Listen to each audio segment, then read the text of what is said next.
I'd like you to give everyone a follow that talks. So give DS Nero a Yeah. follow. Nero. There you go. Yeah, he's DS, I'm going to put you up there so everyone can give you a follow. DS Nero, welcome. Thank you very much. Happy to be here. It's been a while since I've been on with Marty. Yeah, man. Feels It's been a like while. 2 years, Absolutely. maybe You guys have 2 done so years. much. I can't wait to hear.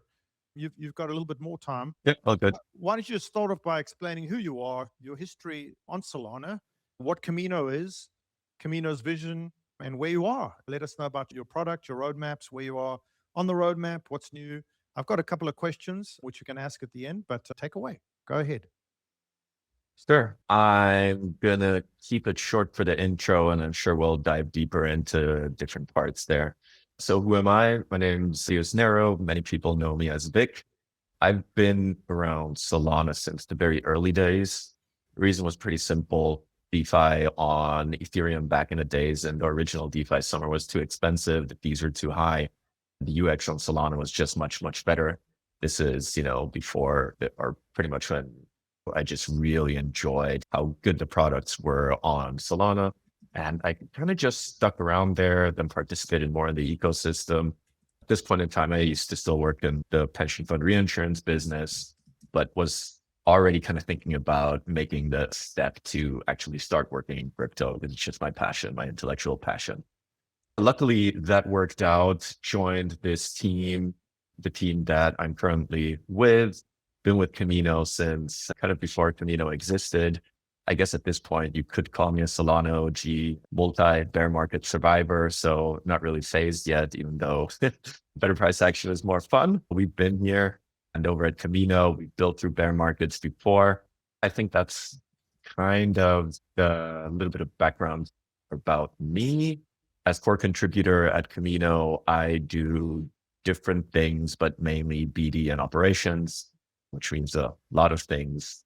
I think I'll start there. For the people who maybe don't know Kamino, Kamino is most known as of today for its borrow lend market. So a credit market where people can borrow against their assets. It's a platform that brings lenders and borrowers together. That's the main product. We see Kamino as also the safest place to do these things. Currently, we have 18 audits, 4 formal verifications, 0 bad debt over the course of more than 3 years now, 0 Oracle exploits, no economic exploits whatsoever. And we really pride ourselves in our in-house risk analysis, risk knowledge, engineering knowledge. And we basically want people to feel very safe when they do their DeFi things on Kamino. And it's also very important for us that they enjoy doing so because they have a good UX flow for the different products that we can get into. They have a nice UI, all of the data that they need to be able to make informed decisions. That's a lot of things, like fee structures, a lot of different things that we show the users. So DS, I'll pause there for a second. For the layman on the call who are not really technically savvy, can you just give us, I mean, I know you guys started in 2022, right?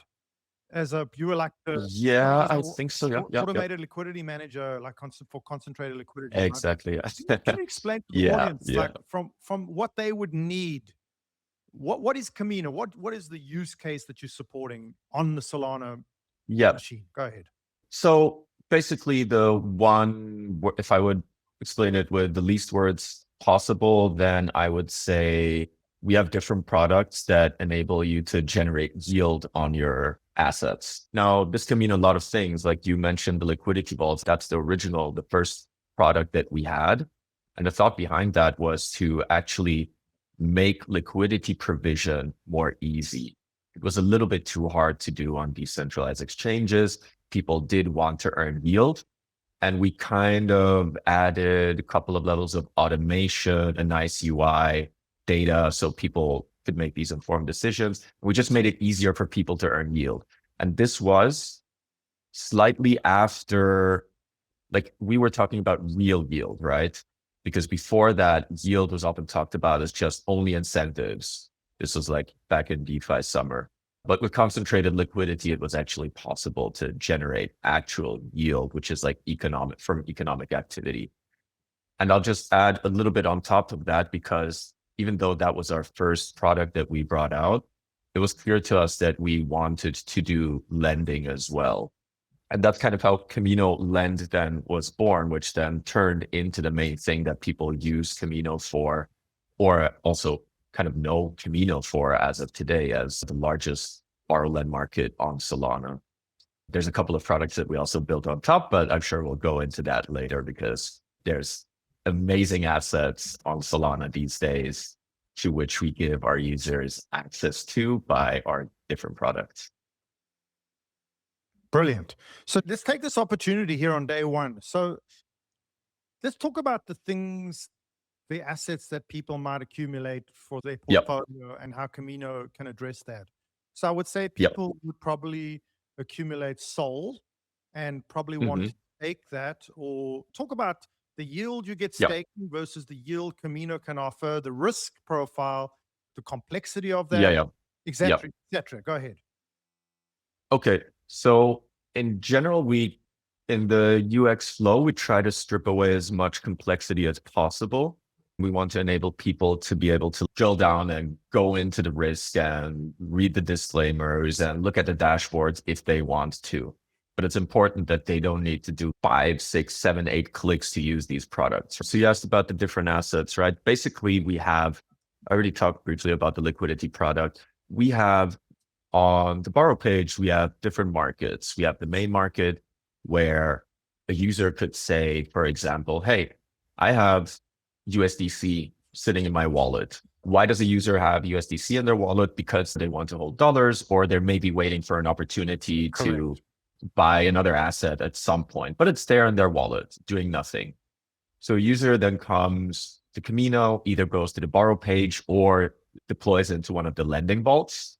Can get into that later. And as of right now, for example, in the main market, the supply APY is 3.3% on USDC. So just before you carry on, tying this back into the intro, I don't know if you heard the intro.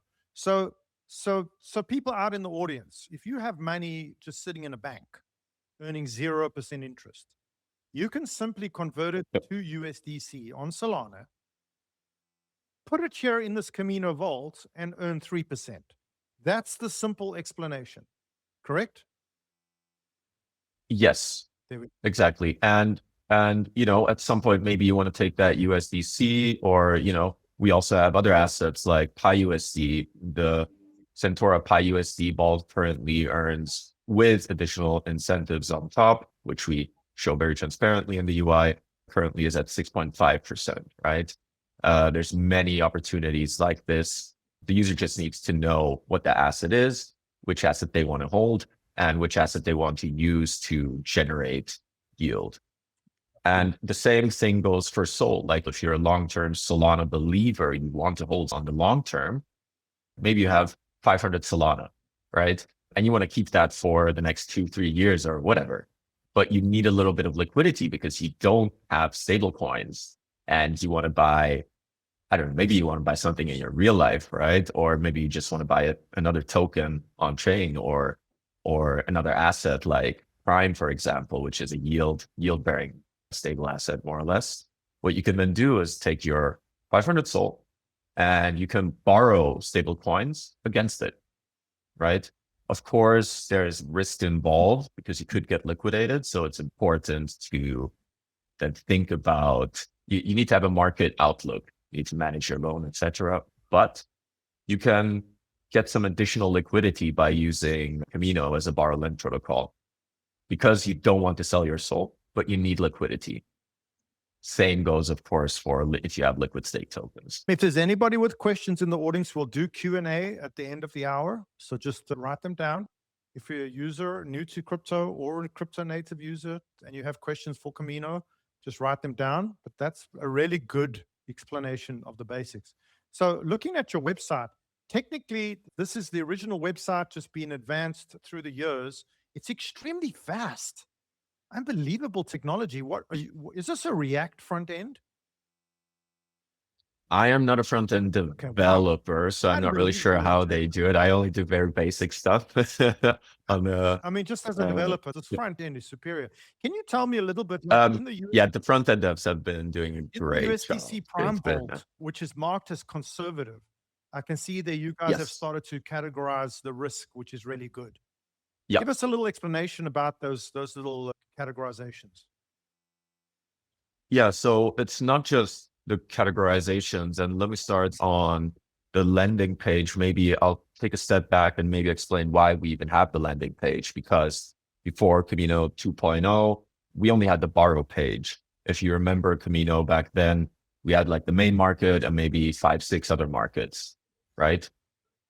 Now, we wanted to have more markets because it's not really feasible, or the way that we see it, it's not feasible to add every single asset under the sun into one market, because you will never be able to properly assess the risk and cross-contamination of different risk vectors of these different assets, right? So we have isolated markets. This is very important in the sense that if a new asset comes out, right? Let's just say Prime is a really, really good asset, which is good for looping, which we can get into later. It also has, it's at the top of the borrow page. It also has its own isolated market, because if anything would go wrong, then there's no cross-contamination to the main market or the other markets that you see on the page. If you have many markets, you also see that there's USDC, for example, or other stablecoins in all of these markets. Now, if you're listening, maybe you're thinking, okay, there's like liquidity fragmentation. So to solve that, we built a lending vault layer, which kind of acts above on top of these borrow markets. So what you see when you basically open up Kamino.com, you're going to be at the lend page, because this is the easiest way for the user to see, hey, I have these stable coins or I have SOL and I want to earn yield on it. But you will see different options. And this is, now I'm getting back to your question about the vault profiles, with them being conservative, balanced, or aggressive. We work with the most established vault curators and risk curators in the space. They're still a little bit newer to Solana, or many of them are newer to Solana than they've been working in crypto for a long time and in the Ethereum, EVM world for a long, long time. And these are the best of the best. And we are working with them as risk curators, and they have these lending vaults that they run. So what you see when you open up Kamino and you're looking at the lending vaults, you see different USDC vaults, and you can see that they're managed by these different risk curators. For example, Stakehouse, you see Gauntlet, LA Labs, you see Centaura. These are huge names. And actually, we just launched another one just today from Rockaway X. And these vaults, you can click into them. You will see information that will be relevant to you. These vaults kind of have different mandates, right? Because a risk curator can have 3 USDC vaults, for example, one being conservative. Conservative will probably mean that they will only be deploying into, let's say, the main market and some other very, very, very established market. Balanced would be like medium ground. So there's already more markets to pick from where they deploy the stablecoins into to generate yield for their depositors. And then aggressive means what you would assume aggressive to be. Maybe those vaults will then deploy into really a little bit newer assets as well. Fantastic. Yeah, by the way, everyone, Gauntlet, you'll see Gauntlet there. That's one of the vendors. We just booked them for Thursday, so they'll be on the conference as well. Great cheap. One question I had that I get a lot from users is, if you look, if you open up sort of, let's just take the USDC Prime supply APY and see it spiked up January 29th and then has come down from the 6% to the 3%. And if you look at something like the USD1, which I believe is Trump World Liberty Fry, right? If you look at their Stakehouse product, you can see it started off 16% and has come down to 4% now. What are those fluctuations in the interest rates? How does that work? How do they move? That would be a great explanation. Let me try to explain this as simply as possible. So, as I already mentioned, these lending vaults, they deploy into the underlying markets, right? So let's just, you mentioned USDC Prime, right? And if you open up that vault, you will see that 56% of that vault goes into the main market, 42% JLP market, and like some rest into other markets. Now, again, users deposit into this vault, and the risk curator then deploys into the underlying markets on Kamino, because they are looking to generate yield for their depositors, right? Now, if half of these assets in the USDC Prime vault are in the main market, then of course it will matter what the supply APY for USDC is in the main market. And now I'm about to answer your question, because the supply APY or the borrow APY, which you could also define as what do lenders get or what do borrowers pay, is determined by the interest rate curve. This is, if you don't know too much about like lending products, etc., you may not know what this means. But if you do open up Kamino, we show all of this, and you can open up the interest rate curve and you can see at what utilization, what will the APY be. Now, if there's an APY spike, like how you mentioned, what was it? I think you said January 29 or December 29 or whatever. Exactly, 29th of January. My assumption would be, and I'm not quick enough to open up all different markets at once and cross-check, but what that would mean is that in one of the underlying markets or more of the underlying markets, the supply APY went far up. Now, why? And actually, I'll mention something additional cool after I explain this. The supply APY and the borrow APY will go up if utilization is high. What does this mean? In the main market, for example, let's take USDC. Let's say there's currently about 200 million USDC supplied, right? I'm just going to make a I'm going to butcher these numbers. They're not going to be correct, but it's going to help visualize for the listeners. Let's say there's 200 million USDC supplied, and there's currently 170 million of that USDC is borrowed. So currently we're at about 3.3% supply APY. Now, if someone comes in and borrows a lot of that remaining USDC, then utilization of that USDC will go up, which will drive the supply APY and borrow APY up. So it's just a function of supply and demand. The supply and borrow APYs are sometimes, the larger these pools are, the less volatile, but there is a certain level of volatility in it. We do show the historical data, but this is something, and maybe I'll have questions about this later. We announced a couple of interesting things at Solana Breakout, one of them being fixed rates. And this is a really important update because, we're talking about into the capital markets. We're talking about, institutions are not coming, they're here. They are here already, right? Many of them are not really, as a customer, as used to these, these floating rates to APY changing all of a sudden. Fixed rates will be really interesting, not just for the institutions, but for users as well, where they will be able to lock in a certain rate over a certain time period. That's going to be a pretty big thing that we're very, very excited about.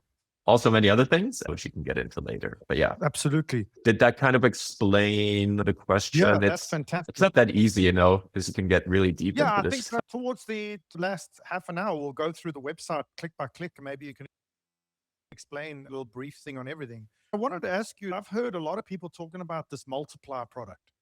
I wanted to talk about that for sure. Somebody told me it's 80% of strategies are profitable even through this downturn.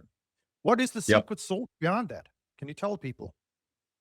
It's an interesting way to formulate the question in terms of secret sauce, because the secret sauce would actually be to do this automation and make it easy for users to use and make it easy for users to back test, make it easy for them to see historical performance, and make it easy for them to have a good feeling or support their decision-making.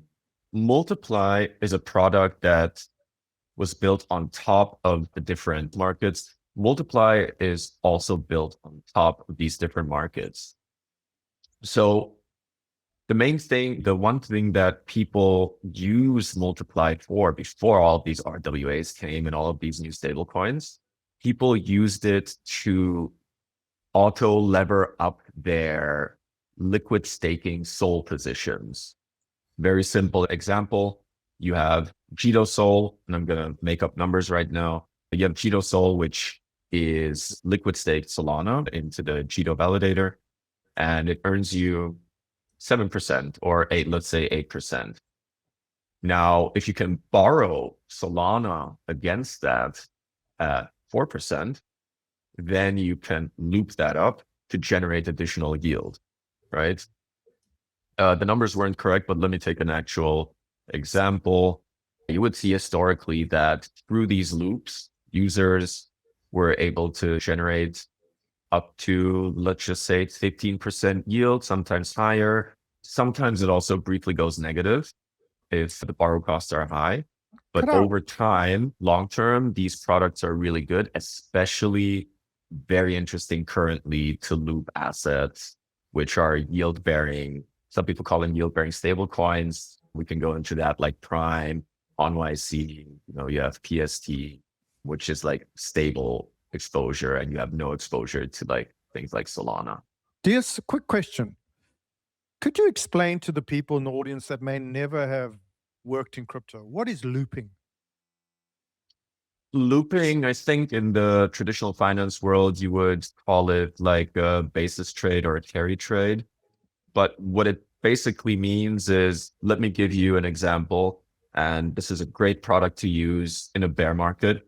I think it's really cool that we actually have products that also work in a bear market. 100%. That may have not been the case last bear market because it was very much focused on SOL, leverage on SOL, etc. Let's say we have an asset called Prime, right? Prime is issued by an entity, and basically Prime yields 8%. Like, you can hold the Prime token in your wallet, and it currently will go up at 8% per year. We could go deeper into what's backing it. There's 19 billion in real world collateral. It's based on home equity, lines of credits. These are all regulated assets with very high BIGO scores and everything. It's a really amazing asset. But let's just stick with the looping for now. So it's an asset that yields you 8%. And if you can borrow a stablecoin against it for 2%, or let's say currently it would be, you can borrow USDC for 6.4%, then you can supply Prime, borrow USDC, sell the USDC for more Prime, borrow more USDC, and that's the loop basically. And you can do that manually if you want to, but most people will choose to use Multiply because they can just click deposit and move the leverage slider up. Now, leverage in general, like, you shouldn't think that leverage is always just something that you should go max on, but here you don't have directional exposure. This is not the 10x on SOL, right? Because USDC doesn't go down in price and Prime goes up in price versus USDC. So this is really interesting. As of right now, I can see on the UI that the max net APY on the Prime USDC loop is 19.27%, which changes based on the borrow cost of USDC. But this is a really great asset, even if you were just to hold it in your wallet. But people come to Kamino because they want to generate more yield, right? And they want to do it in the place that they know is very, very safe, because we have this track record. We have all of these audits. We work with all of these risk curators. Another question I wanted to ask you, this fixed rate borrowing and borrow intense, they sound really interesting. And what kind of adoption are you guys? Do you guys track the adoption on the platform? Are they retail or institutional? I've asked questions of other platforms before in lending. Are you seeing more institutional adoption with things like looping, fixed rate borrowing intense, etc.? So we know who the users are if we are in discussions with them. Ultimately, it's wallets, right? We don't know just based on a wallet who is behind that wallet. but we do work. I mean, you see pretty much every large new asset being issued on Solana, they will be talking to us as one of the main venues where the token actually gets DeFi utility. So it kind of depends on how you define institutions, but yes, they are interested either as lenders or as loopers or as borrowers. There's all different kinds of flavors of things that they could do. And depending on which stages they are in their DeFi journey or in their Solana DeFi journey, we're always happy to work with them and see what makes sense. And if what we have fits what they need and if it makes sense to build something for them, then we will do that. But I think in general, you asked about who the users are, and we have all kinds of users at this point, right? We have your beginner, we have your DeFi aficionado, we have the shrimps, the dolphins, the whales, we have institutions, and we're always happy to talk. We're happy to talk with everyone. Your average user is also very important for us in terms of feedback. Kamino is for everyone. Another question I had was, obviously, we've seen this rise of tokenized equities. How's that influenced your application, your traction? How do you feel about it? Do you want to maybe explain to the audience for 10 minutes, like what is a tokenized equity and how does it participate in these DeFi platforms? Yeah, sure. So I think for the listeners, probably often, I mean, at this point, probably everyone has heard of Larry Fink, right? The CEO of BlackRock. He's been pushing the narrative a lot that everything should be tokenized or everything will be tokenized. I think it's important to first ask yourself, why is he even saying that? Of course, yeah, the business to run, they want to be in the middle of it, etc. But tokenization is not just, we're not talking about profile picture NFTs, like tokenizing these kind of things. It's about tokenizing something because it makes settlement quicker. Tokenizing something because currently you can only trade stocks from Monday to Friday during opening hours. Tokenizing things because it does remove middlemen, which makes products or access to products cheaper. It makes access to products more permissionless. Those are very, very valid reasons to not just reach a broader user base for these different financial tools and assets, but also just to make things more efficient, right? So tokenized stocks are one part of that. And so having a stock or equity or a representation of, and I'm being careful how I describe this because different projects have different ways to approach this. It basically means that you don't necessarily have to open up a brokerage account to have exposure to certain stocks. Again, different tokenized stocks work in different ways. Read the disclaimers of the different projects to see what you're actually buying, how it functions, etc. But if you do hold one of these assets and if they're integrated on Kamino, then what you're able to do is not just hold them, but you can free up liquidity by borrowing against them, or you can go leverage long on them, and you can do it on Kamino as of today, right? There's a lot of legal stuff that goes into this as well, which I'm not very well versed on. But for example, you can see disclaimers when you're swapping these assets. It's not just a normal token, and we want our users to be aware of what they are trading. But it's really great to see these assets come on chain. It's also great to see competition. And we're generally excited about all good assets because it's an opportunity for credit creation on Kamino. And it's an opportunity for people to use those assets in whichever way they choose, which is available on Kamino to either generate additional yield or to be lenders, to be borrowers. Do you, in your opinion, I mean, obviously we're in a liquidity downtrend, the final phase of quantitative tightening. I believe this is the final shakeout in liquidity before there'll be reallocation. Do you think that people will tend to collateralize on the uptick with liquidity more in stable coins or more in these more traditional tokenized equities? Do you guys have any sort of long-term vision that potentially these might take over from stable coins with regards the collateralization on your products? It's really hard to Hard say. to say, right? I know that we're very bullish on these things existing, and they've been around for a couple of months now. It's this kind of thing that could all of a sudden just become massively big, right? But it doesn't just depend on our small Solana work. It's not that small anymore, but it also depends on the regulatory landscape, right? Where we then get more into politics, and then you have macro forces as well. These assets should exist on chain, but it's hard to say. I mean, everyone will always be using stables. I think that's just a given at this point, because it's just a much better way to settle value across space and time, right? Then obviously a couple of card questions. It's coming on half an hour. I just want to get them out there. I'd love to hear your opinion just as an absolute geek.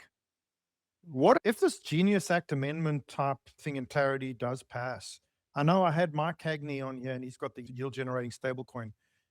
If stablecoin does generate yield just sitting in a wallet, how would it affect platforms like Kamino? Have you ever thought about that or been asked that question?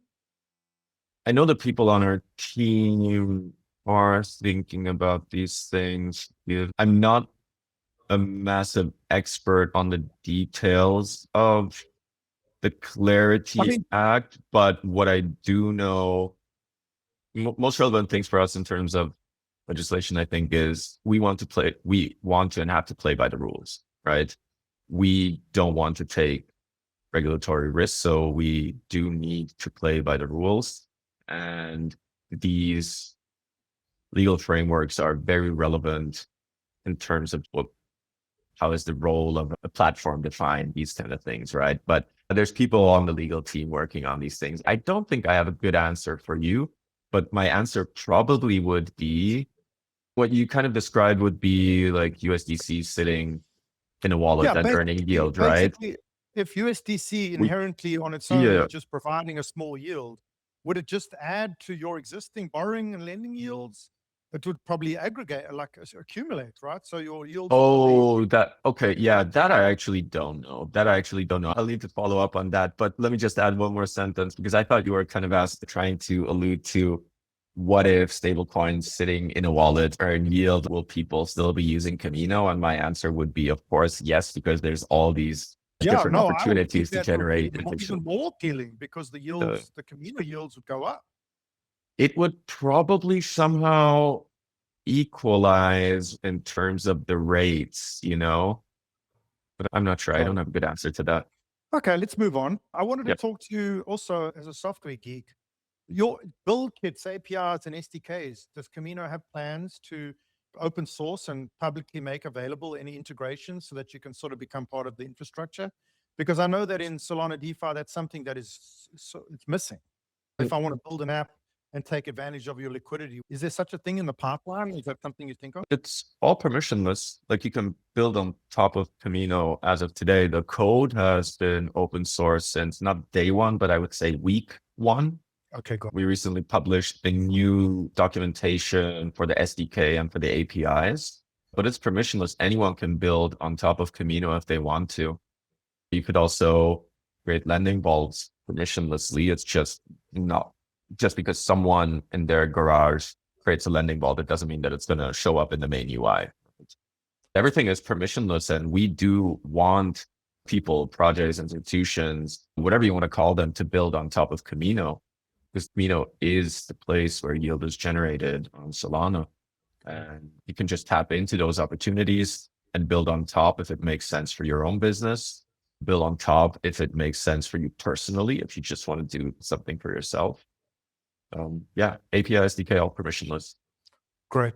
Okay, let's start. You can literally go to kamino.com/build. There you go. Everyone, kamino.com/build. One more tricky question, and then we'll turn to more lighthearted questions. I mean, the timing is perfect to ask these questions. Obviously, risk management is sort of the live and die of a lending platform or protocol, and you're all aware of that. With things like this downturn, I mean, let's just get it out in the open. These risks like these Oracle failures and liquidation cascades and these flash crashes like 1010 and things like that. Has this improved your risk management? Are these kinds of sort of black swan events opportunities for you to improve? Have you improved and stress tested based on those things? And looking forward to the future, has Kamino generally become more resilient because of these events? Yeah. So I would say each time the market is this volatile or these things happen, it's just an additional piece of proof that the team has really been doing a great job all of these years because, as I said, there's been zero critical vulnerabilities. There's been zero Oracle exploits. We work with a pretty elaborate Oracle system, and there's fallback systems, and we work a lot with Chainlink, we work with Pit, Switchboard, Redstone. We have our own Oracle implementation, which has also been audited multiple times. You can look at all of this, by the way, on kamino.com/security. So if you're interested, you can take a look there. What was the question? Oh, yeah. And you talked Yeah, if about you Black may, Swan events. You talked about Black Swan events. yeah, if we can call this a new type of black swan, or it's I a mean, new yeah, form of yeah. stress testing, right? I mean, this is not a Black Swan, right? It was kind of expected. It's just market volatility. Otherwise, it wouldn't really be a Black Swan if people would have I expected agree it. with you. But again, In like, fact, maybe if you could talk just your personal take on Mhm. the event since October and the pullback. So it's been relatively expected based on liquidity and the government shutdown and things like that. Mhm. So Camino was very much aware, and your tools, are all stress tested for these types of things. Do you see it as an opportunity? Do you see it as, I think a lot of people get afraid and obviously pull out Yeah. of lending and things in Um, these events. so I'm not in the business of like making price predictions, right? I think none of us at Kamino are. So I would just say, most of us have been in crypto for a while. We've seen this play out.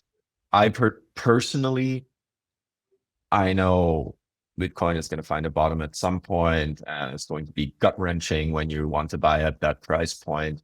But the most important thing is that the liquidation infrastructure on Kamino is very, very resilient. Not everyone knows this. I think, we launched Kamino Swap a while ago, right? Which is a meta aggregator. So we aggregate the top aggregators around Solana to give you the users the best prices. But it's not just that.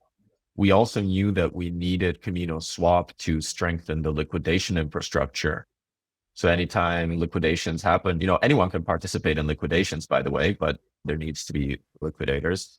And Kamino Swap, by the nature of tapping into many different venues of liquidity, currently 12 different routes and 4 searchers, that actually Kamino Swap is another product that ties into improved security of the whole system as a whole.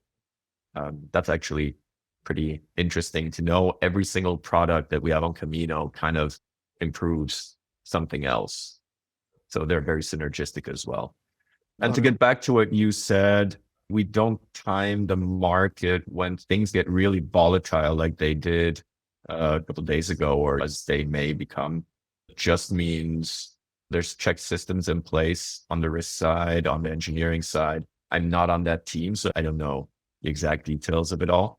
But I do know it's like super volatile. I guess more people are on PagerDuty as well, just because it's so important that nothing goes wrong. You don't want bad debt. You want the front end to work. You want people to be able to repay their loans under the highest stress. There's external factors. Solana chain hasn't gone down in a very long time, but there's still always that risk as well in theory. And I think so far the job has been incredible by everyone on the team. Yeah, Let's the track detail record into that. stands. Yeah. That's a good place to pivot. So, I mean, obviously, we are aware Solana has quite an aggressive upgrade roadmap over the next few months, right? And Firedance, I followed pretty closely. Looks like it's now actually in version Mhm. 1 of actual production, moving from Frankendancer. We've got Alpenglow coming up for votes, right? Or is it approved? So we're going to see some pretty radical, amazing improvements to the core infrastructure. Are you guys Yep. very much part of that? Aware of that? Is it going to improve Kamino? Are there any things in the protocol upgrades that will benefit you? I probably don't have too much to say about it because anytime I want to know anything about this, I just ask a set of engineers on our team, basically, because I know, like, I don't know, we have someone we call the Rust God, for example. He just loves Rust. He's going to know about every single change that matters. And the set of people that we have, the collective knowledge is just huge. So I don't really have a good answer to that because I haven't really dived that deep into it. Plus, as I mentioned, like I'm on the BD operations team, so I'm not that deep into the protocol side upgrades. But in general, if anything makes Solana more performant and more resilient, that's definitely a plus for all of the applications on top as well, which include us.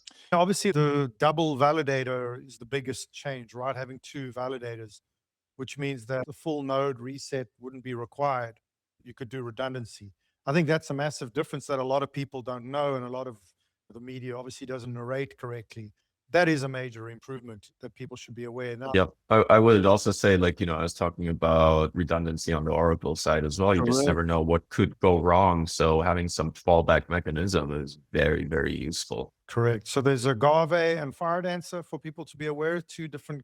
It was actually a third, right? Lighter, I believe. So there's now 3 validated clients for Solana. There used to be only be 1, and there's 2 oracles, Chainlink and Pith. So we have redundancy on oracles and validators, all going towards much more secure and stable networks, and obviously the pursuit of zero downtime for infinity, which is always the goal of every. Let's hope so. Touch wood. So let's just go through the website. If everyone wants to open Kamino.com, let's just get a little quick user guide, and we'll talk about everything so it's not something that you have to wonder.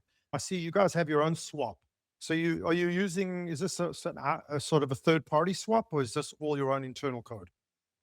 No, this is internally built, and the way that I described it before is it's a meta aggregator. These places are aggregators because they aggregate, different venues of liquidity like DEXs. And, we decided not to build our own aggregator, but just to aggregate the aggregators, basically. So we have currently 16 different venues of liquidity, and whichever aggregator at that moment in time gives the best price, that's what the person swapping will get. Or the program, it's not always just people, it's also program swapping. It has also 0 fees. It's a default and active simulation, which I find to be very cool. A lot of people are unaware of the simulation aspect of proof of history. So the simulation, what is the difference between default and active? I think active just gives you more realistic prices, and default quote is kind of more what was used back in the days. So I think it also updates the quotes more often. There's much more detail to it that I don't think makes too much sense to go into, but you want to use active simulation. And also it matters what real-time slippage is. It matters what the market is doing right now. So it's really important to not just have a quote in the beginning, but I think there's also a check for the price after like a second, and then before the user actually confirms the transaction, there's another check. So you should always, basically, when you do a swap, you should be able to trust the fact that the price that you're seeing is actually going to be the price that you're getting, which is, otherwise it's an optimistic price quote. Then the other thing is you've got limit orders. I see you've got a limit order tab here. And this is your own internal synthetic order book, correct? No, it's not an order book that we build. This works via Express Relay. Got it. So this is using, got it. It is using the searcher's network to fill the orders in a way that you actually, when you actually get filled, you can claim like kind of the, what's it called? Like the tips and surplus. Again, this is, yeah. So actually, you can set your limit orders for SOL or for Bitcoin, etc. And then the searchers who fulfill the order, they basically give a tip to be able to take that order. but we didn't build an order book or, central limit order. Cool. We're using physics So relay here. So people can do limit orders on Bitcoin here using CBBTC, correct? Correct. Got it. Okay. Yep. We have a couple of Perfect. assets here, SOL, C, and some others as well. Right. So for the people in the audience, I always stress you should get off centralized exchanges and you can use DeFi. Here's a perfect example. Move your liquidity to stablecoin. USDC is perfectly good. You can earn 3% currently just holding it on Kamino, or if you want to wait for a lower entry on Bitcoin, you can simply go to their limit order page, set the price of Bitcoin with CBBTC there, use your USDC, and automatically, if it hits that level, it'll enter into Bitcoin for you. You don't need to go to a centralized exchange. You can use DeFi for everything. I always stress that for people that aren't aware of that. But here you can see a great example. And this user interface is so responsive, mind-blowing how fast Kamino is. I'll forward that to the devs. It's unbelievable. This is just genius. Okay, let's move on. So there's Lend. We kind of covered that already. You can. I think the only thing that I want to add to Lend is, if you have stable coins or different flavors of stable coins, we don't just have USDC. We have Cash, Phantom Cash. We have PyUSD, PayPal's PyUSD. We have USD1. And there's kind of different flavors for many things. So you can kind of make your own decision based on yield, risk profile, the project that the risk creator that etc. And if you're unaware, join the Telegram, join the Discord. There we go. We'll get you sorted. Maybe you can just drop a DM and I'll share it to the space with any pertinent links. Then Borrow, quick talk, Borrow. Yep. 5 minutes. So Borrow, I do want to take 3 minutes at the end to talk about some other things that are coming for Kamino. Absolutely. But for the Borrow page, that's basically like the core of what Kamino Lend is. At the very top, you can see the prime market, which I talked about, which is about to hit or did hit recently 500 million in size. Great asset. And below it, you have the main market. And if you scroll further down, there's different markets as well, which are really interesting. These are different isolated pools with things like yield-bearing assets like Syrup USDC, which currently yields 5%. In the OnRe market, you have OnYC, which currently yields 10.25%. And we talked about looping, right? So you can borrow stablecoins, and you have the Solstice market, you have the Superstate market, you have some markets with LSTs in them as well. And there's a lot of different options depending on which assets you want to use to generate yield. Maybe you're just a lender. Maybe you're a borrower against your Bitcoin or Ethereum or Solana. Maybe you're a looper. There's a lot of different options here. Once again, so responsive. Yeah, I mean, it's pretty self-explanatory and incredibly well put together. Yeah. That's Lend, Borrow. Multiply, that's that product we spoke about earlier. Yeah, that's the automation tool to lever up either on volatile pairs. You could here go 4x long on SOL. You could also short SOL, for example, right? You could go long on things like GLP or these other yield-bearing assets like Syrup USDC. Or if you're really just into holding SOL, then you can click on the tab called SOL Loops, where then you can lever up on, let's say, Stake SOL. Stake SOL currently has an incentive campaign. So as of today, you would be generating, 20% yield. It's important to know that there is an entry cost in terms of slippage as well. You will incur some slippage on the way out too, but you should always kind of read up what the product is before you use something. SOL Loops too. These are not positions that you want to get into and out of within a day. These are most of the time good long-term strategies to use. Got it. Perfect. 7 minutes left. So let's just quickly run liquidity. Yep. And automatic. We already talked about that one. Yeah. So this is typical leverage trading. The leverage tab. Leverage is basically, it's what you can already do in Multiply. And Multiply, as of today, you can already see you can do SOL USDC up to 4x. Yeah, that's basically the same, just with a different UI. We'll see what we do with this. We have some ideas around it, but you could see it similar as Multiply. And then automation. Portfolio is obviously just an aggregation of all the products you're using across the platform, correct? Correct. Correct. People, Kamino, this is pretty much, I mean, I don't want to say it, but I'll say it, the Aave of Solana. That's the best, the fastest UI. I don't want to say it either, but yeah. Yep. I mean, hopefully you don't have a SOL $1.5 billion long at $1 like they did. But anyway, under the more tab, there's all this, the audits, security, documentation, earn, Correct. and just give DS a follow. If you've got any questions, you can give him a DM if you want. He'll answer it. Yep, He's free. please do. And this is Kamino. Fantastic job of talking through it. Give us your final takes. Cool. So we have a couple of things coming up, and you already asked about institutions. There's been a lot of new stable coins. There's a lot of interesting yield bearing assets, which already came on chain, many which are still coming on chain. So there will always be interesting opportunities on Kamino.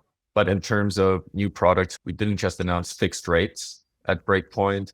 We also announced off-chain collateral, which is really interesting because there's a lot of assets, crypto assets. Marty, you talked about holding your OGs, get off centralized exchanges. That's not necessarily what I'm talking about here, but I'm talking about institutional capital being held within qualified custodians. A large institution will not just hold their own private keys. They work with large custodians, right? And they can't just easily degen 8x long on Kamino. So there's a lot of assets sitting with these qualified custodians. And by working with Chainlink, we have built a way where those assets can remain there, but these people or institutions can still unlock liquidity by borrowing against it, even if those assets aren't on Kamino directly. So that's going to be a big unlock and another proof of, some people who went to Solana Breakpoint, they kind of got this feeling it's time to put off the hoodies and shorts and it's time to put on suits. And although we don't quite need to put suits on, the space is maturing a lot. And crypto has proven itself as something that just really does work for finance, and there's many, many other interesting use cases as well. But finance and crypto kind of will go hand in hand in the future. So Kamino also needs to be a place where we can welcome that finance world as well. So off-chain collateral is going to be really interesting. Private credit is also something that we announced, which will enable people to access Bitcoin-backed institutional demand. So people will be able to lend USDC into that vault and know who the counterparties are. There's many parties and entities who are interested in that kind of thing. And then we also announced an RWA DEX, which uses Oracle price. Don't really have too much time to go into that, but there are some pricing inefficiencies on the classical DEXs where you just take the pool price. So RWA DEX is also something interesting that we announced and we're also excited about. So fixed rates, off-chain collateral, private credit, RWA DEX, more assets coming on Solana, and then of course also on Kamino, while keeping our track record of zero security incidents, while working with the best risk curators in the whole space, while of course still having all of that risk knowledge in-house as well. And yeah, lots of interesting things to come. Bear markets are a good time to build. Yeah, and of course, also for all the listeners, I just want to also say, not just to try out Kamino, etc., but don't be complacent. Don't leave. Keep learning about the space. There's just no way crypto dies. There's just no way. Before you leave, I'm going to ask all the guests, all 15 guests, this question before you leave. Do you think that crypto follows PMI, global liquidity, the 4-year cycle, or global politics? Go ahead. What do you think? Are you asking me? I think it's just tightly, I just think it's tightly correlated to macro at this point. And until that doesn't change, I will say it's tightly correlated to macro. Yeah, I mean, I've become a big believer that it's tightly correlated to software indexes with the macro, which correlate Yep. tightly to liquidity. I follow the IGV. I urge you to do the same thing. BlackRock, iShares, IGV, and Bitcoin is literally a mirror of each other right now. Yep. So we're watching that. I've seen the charts. It's Yeah, interesting. very interesting. It's a time to pay attention. Well, look at the volume on IGV today, everyone. There is a bottom on IGV coming. When that bottom comes, Bitcoin will rise and end the dispute for all. Thank you so much for coming. We'll definitely have you again for a full Kamino space again. Thanks for participating. Always an honor. And love your product. Thank you very much for having me. Any quick questions from Ted or Wes before we go? Yeah, that was an education, man. Thank you so much. That was incredible. I like hearing all the different things you have going on in Kamino. It's really financial engineering at its finest, right? Absolutely. Yeah, thanks a lot. And by the way, if there's questions 1, 2, 3, 4, 5, whatever, I can still stick around for a couple of minutes. Yeah, we're just waiting for our next guest. We're going to have Fragmetric. Okay. Yeah. I'll team pop up in the space. Cool. We're going to have fragSOL from Fragmetric. Are you guys friends? You know each other? Yes, we know each other. I think we even met at some point at a conference. We've worked with them for us. Yeah, I will not. Solana I will not. No? Okay. I will not. I need to figure out what the next conference will be for me. Matthias, thank you so much for your time. Thank you very much. Thanks for having me. Bye-bye. Take care. See you next time. Bye. As usual. It's recorded. I'll send you the recording. Everyone, we've got Sang in the house from Fragmetric. Let's get going with that one. Sang, how are you doing today? Doing good, thank you. There we go. Even though it's volume, I got impressed. So let's talk a little bit about Fragmetric. This is Sam King, co-founder, right? That's correct. Sam, I want you to talk a little bit about Fragmetric, your history, how you got into crypto, your love of Solana, and the product, where you are, the vision, and go ahead. It's all yours, sir. Yep. Thanks a lot for having me. This is Sang from Fragmetric. I'm one of the co-founders. And yeah, just quick intro of me. I was a dev while I was in college. I was studying AI for my master's degree in 2022. Well, I wanted to make some money, so I got into crypto in 2021. So I traded a lot and did some on-chain analysis and everything. And yeah, I was in AI, but I was always passionate about crypto. So I did some part-time engineering job in some early Solana projects. And right after I graduated my college, I met Zach, one of the co-founder of Fragmetric, and we co-founded some company. At the time, it was not a Fragmetric though. So we founded the company about 2 years ago in 2024. And we've been sticking around to what to build. And we came up with some restaking idea in, I guess it was in May. And at the time, we were at the conference and we met the guys from Jito. And I heard that they're also building restaking. So, and we talked a lot and they liked us. And we, of course, like them because I respect them a lot from the beginning. So we decided to build some like liquid restaking on top of Jito. So that's how we started Fragmetric, and we launched it 2024 October, and we were the first liquid restaking protocol on Solana. And we've been running like, I think it's like 15 months, I guess. And we launched 5 assets, not only restake tokens, like we have fragSOL, fragJito, fragBTC, fragSquared, and fragSwitch. Yeah, for the people on the call, remember a lot of them are new to crypto. Would like to hear from you.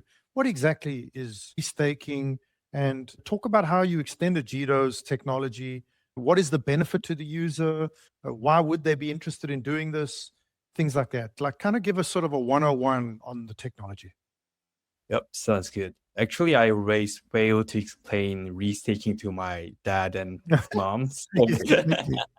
Like, so first staking, I heard that you guys were talking about proof of stake, POS things. If you stake your assets in blockchain, like for example, Solana or ETH or even Sui, you can contribute to network security by providing some of your economic things. You're getting some inflation rate or whatever the blockchain is providing. So there are some liquid staking protocols. As I remember, the first one was Lido, and they launched it. So with those STEs, you can use them in DeFi protocols because it's liquid. So they are giving you kind of proof that you staked with Lido, and you can land or whatever, like just instantly selling or something using STETH. But for restaking, so I think restaking is invented by people who are not satisfied with just simple stakings. So for restaking, I think if staking is like putting down a security deposit to help secure a network, restaking is something that using that like already deposited security deposit to also help secure other services. So there are a lot of infrastructures on top of Solana, like maybe oracles or bridges or whatever. So for example, in Fragmetric, we are also securing Switchboard, one of the like biggest oracle on Solana. You can leverage your SOL to secure Switchboard's oracles so that they're not doing something wrong. So it can be like decentralized oracle. So by my definition, I think restaking is a service that for users, they can just simply earn a little bit more than staking's APY. And for services, they can make their service decentralized using restaking. Got it. Okay, so you guys launched, it was the first liquid restaking protocol, right? Yeah. Okay. And what was the pain point? Like, was there any pain or hardship in implementing Jito restaking? Like, can you tell us a little about the journey as a software developer? Like how did you start about it? And you also made Frag 22, right? That's your own token Yeah. extension. Yeah, actually, the first pain point is to explain restaking to people like this time. Even for VCs, they really struggle with understand what this is and what can be used. So I started with finding some problems in existing restaking ecosystem. So obviously, EigenLayer was the first restaking protocol on ETH, but there are a lot of liquid restaking protocols like EtherFi, Renzo, or Swell, like more than 10 at the time because restaking hype was huge. But for those liquid restaking tokens, one problem I found was there's no way to distribute tokens. So for example, for example, Jito Sol, they're just make the swap rate better. So if you just hold like 100 Jito Sol, you can get staking inflation by just like Jito Sol's price to go up like faster than Solana. But for example, if you restake token, for example, there is one AVS, AVS is the service on top of restaking called EigenDA. So EigenLayer launched it, and they also launched EigenDA, which is data availability layer. And they need to like reward stakers using some things. And they chose Eigen token. But the problem is that all the liquid restake tokens doesn't have any like features to distribute those Eigen tokens, because whenever they got Eigen tokens, if they airdrop everything, it'll cost a lot. So one thing they chose was just sell all the Eigen tokens to ETH and make their own liquid restaking tokens better price. So I thought this is the problem, because like if there are a lot of AVSs, like they will launch their own tokens, but whenever we got the inflation and then if we sell, it'll just like crash it. It's really harmful for ecosystems. So I come up with idea that like we want to build some like token distributing LRT. So that's why we use Token 22, which is developed by Solana. And in Token 22, there is a feature named Transfer Hook. And that means that whenever you transfer those Token 22 tokens, you can call some Solana program. And whenever you transfer a fragSOL, we are calling another program and record all the transaction histories. So we can accurately calculate all the users' holding period of fragSOL, and we can distribute all the VS tokens to users. So if you go to the Metric website, there is a claim if you hold fragSOL. So you can get your tokens, or even if we want to give some frag tokens. So that was the pain point, and it was really hard to develop Token 22 because no one is using it. So I think fragSOL is one of the biggest token 22 tokens, as I remember. And also the problem was that there's no DeFi for supporting token 22. And that was the huge pain point because for LSTs or LRTs, you need to utilize these tokens in DeFi ecosystem. That's why it developed. So we explored a lot of options, but I think the most easiest one was just wrap it. So that's why we have wrapped fragSOL in DeFi protocols. So if you see wrapped fragSOL, it's utilizing Kamino, Orca, like Exponent, whatever DeFi on Solana. Got it. Then one of the most interesting things that you guys have done is your Frag BTC. So for the audience to understand, this is a product that allows yield from Bitcoin. Bitcoin has no DeFi. It is not an execution network. Therefore, it doesn't have any ability to make yield within the network. But these are products that are trying to solve that problem by allowing people to create yield from Bitcoin on Solana. And there's a couple of projects doing similar things. You guys have Frag BTC. Maybe you can talk to us a little bit in depth about Frag BTC, how it's implemented, how you came about the idea, and how it actually generates yield. So actually, Frag BTC is not technically restake token. It's more like strategy token. So at the time, Bitcoin restaking was also hyped. There was a lot of protocols like Babylon or whatever, but I thought they will not gonna generate some yield. So I think just utilize Bitcoin in DeFi ecosystem makes a lot more sense. So at the time I was talking with Sol protocol, they're running a lot of like BTC treasury like tokens, and they were running some like delta neutral strategy on Bitcoin. We just collaborate and we launched it in 2 months. And so technically Frag BTC is not restake token, it's more like DeFi strategy token. We are utilizing Jupiter's perpdex. They have some like collateral assets called JLP, and JLP is consists of the BTC, ETH, SOL, and USDC, which are like the most favorable assets on blockchain ecosystem. And they are getting some perpdex yield from Jupiter perpdex, and it's quite a lot. So the delta neutral to how it works is like we are buying some JLPs and we are hedging other positions, like they have SOL and ETH, so we are short SOL and ETH in some custodies. So that's how we generate yield through BTC, and that's how we are giving 3.5%, I think, approximately APY through Frag BTC.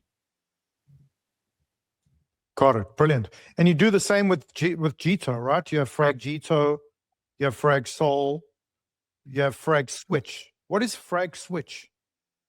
So basically, Jito's restaking is not only supporting Solana, but they're supporting whatever asset you choose. So the first NCN, we're calling it NCN. In it, they are calling it AVS. So NCN, it stands for Node Consensus Network. And you know, Jito is one of the most biggest infrastructure in blockchain. They're generating a lot of revenue through Solana's MEV during the meme coin like hype. And at the time, they are running some MEV infrastructure called Block Engine, and they're distributing all the MEV fees to validators through that. But the problem is that it was run in a single server. So they wanted to decentralize this, like their own block engine, which is distributing tips.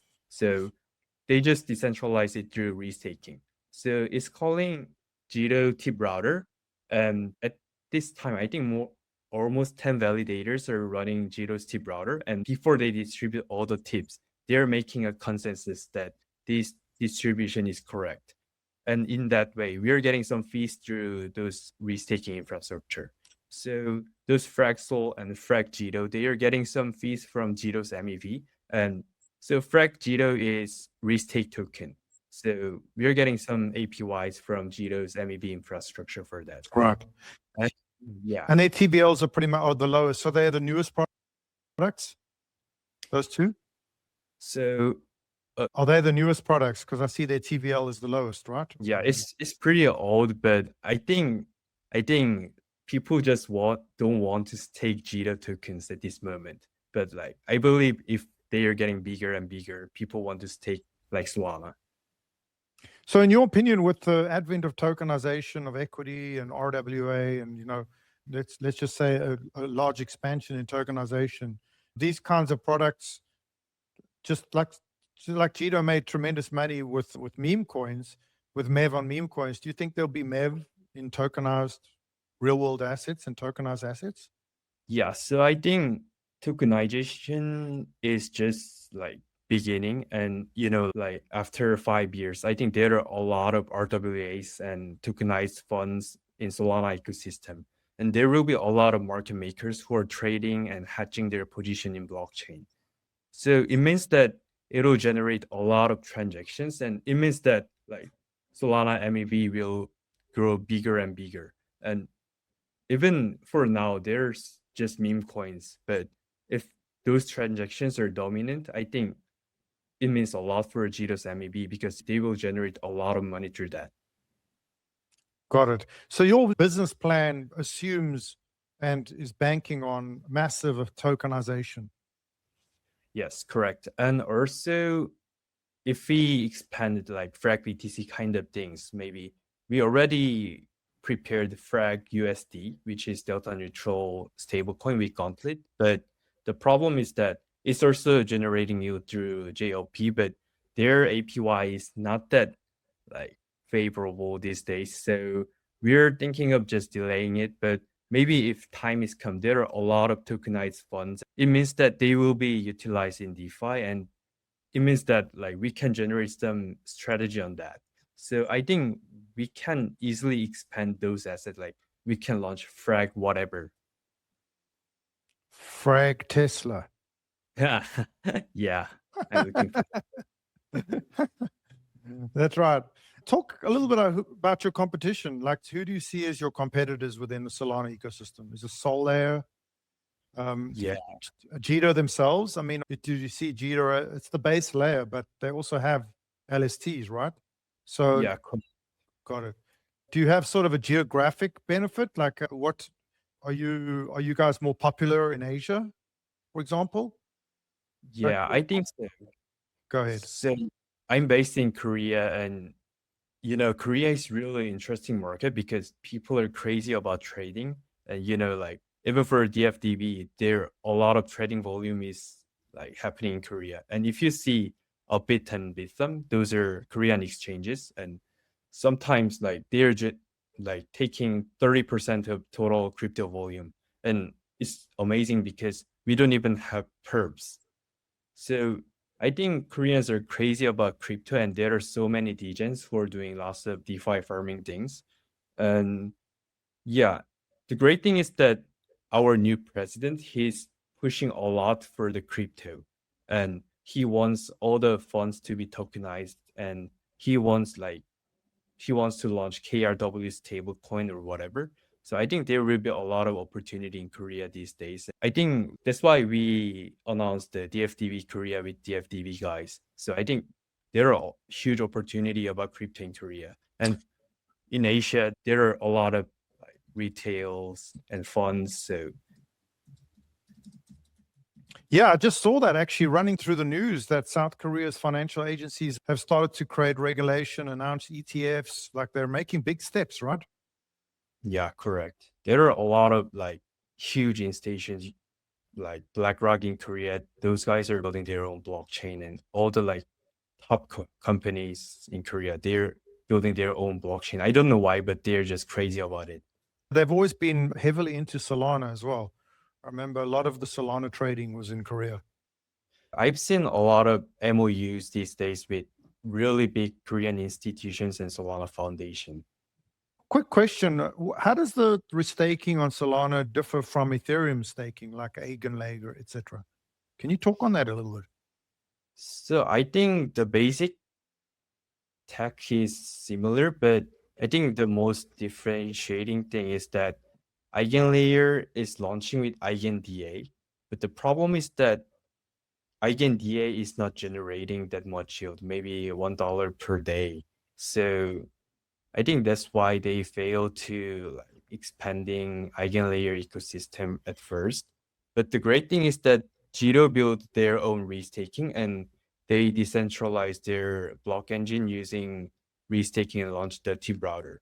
So from the start, we had additional 1% APY from the normal staking things. And I think that's a great start. And we're onboarding lots of if you see Switchboard, they're one of the biggest Oracle provider and they are also using Jito restaking. And I think culture is kind of different. So a lot of ETH builders, they are building infrastructure, but in Solana, there are a lot of builders who are building apps.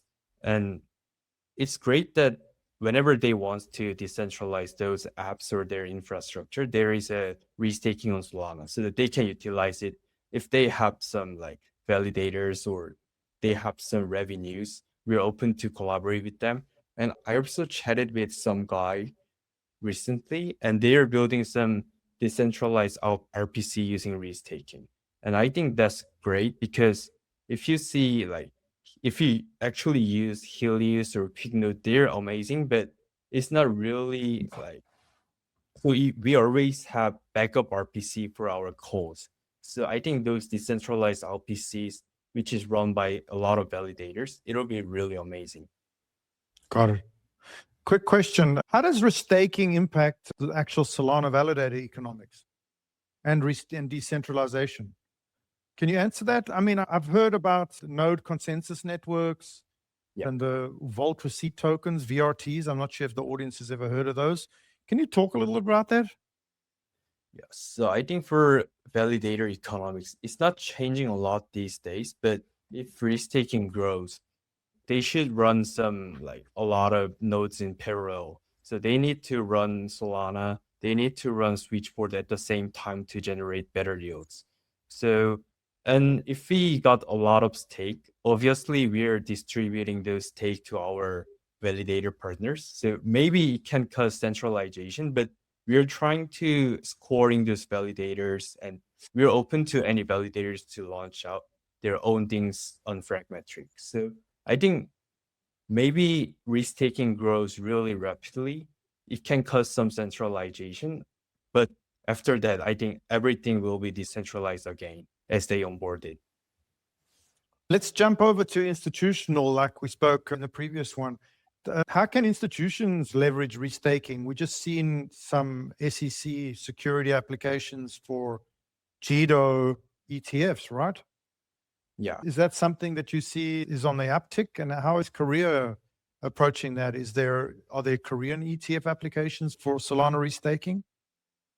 So I've heard that Korean institutions are trying to launch Solana ETF at first. Obviously, next would be LSCs like JitoSol, and maybe the next would be restake tokens like fragSOL.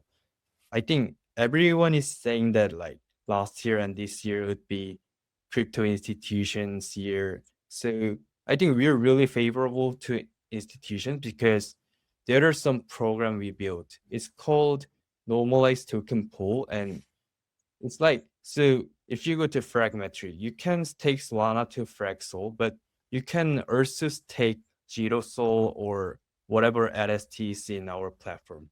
So a great example would be DFDV Sol. They stake DFDV Sol and they're getting fragSOL.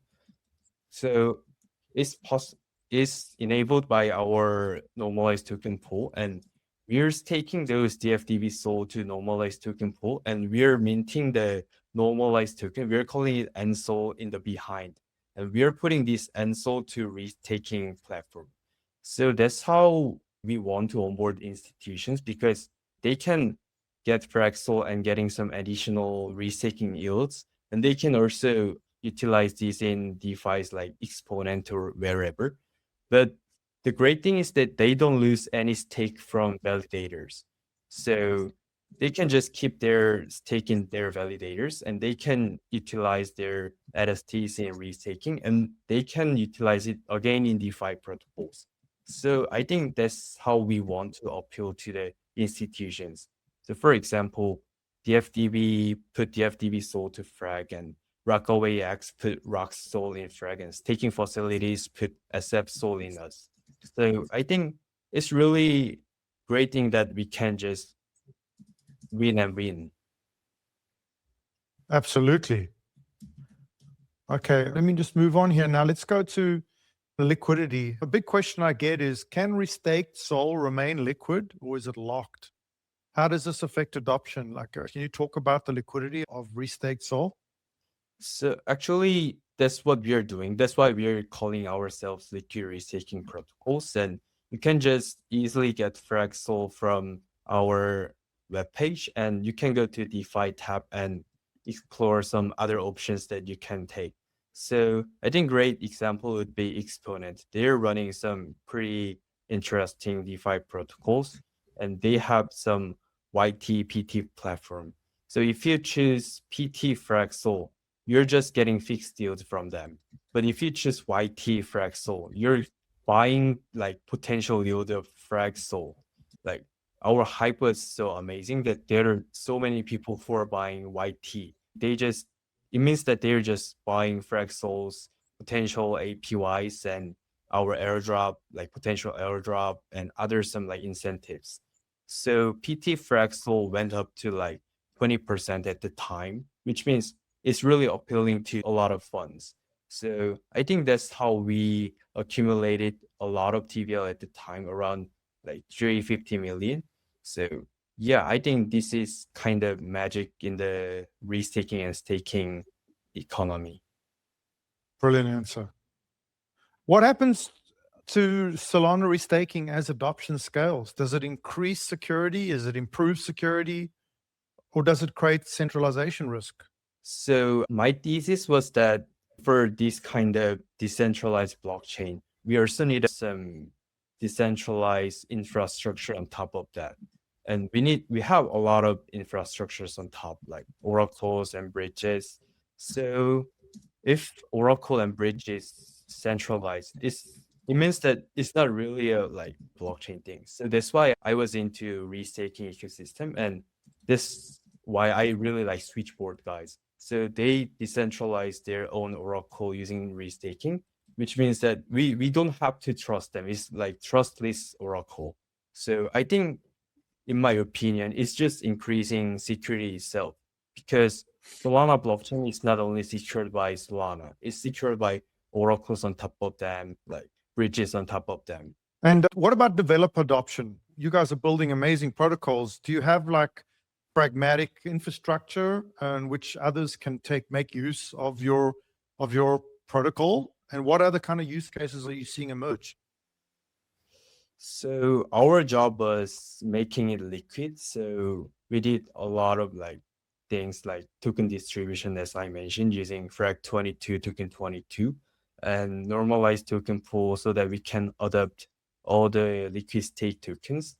And for developer adoption, we're talking with many people. So I think Switchboard and Jito is the best examples for decentralizing with some revenues on top of that.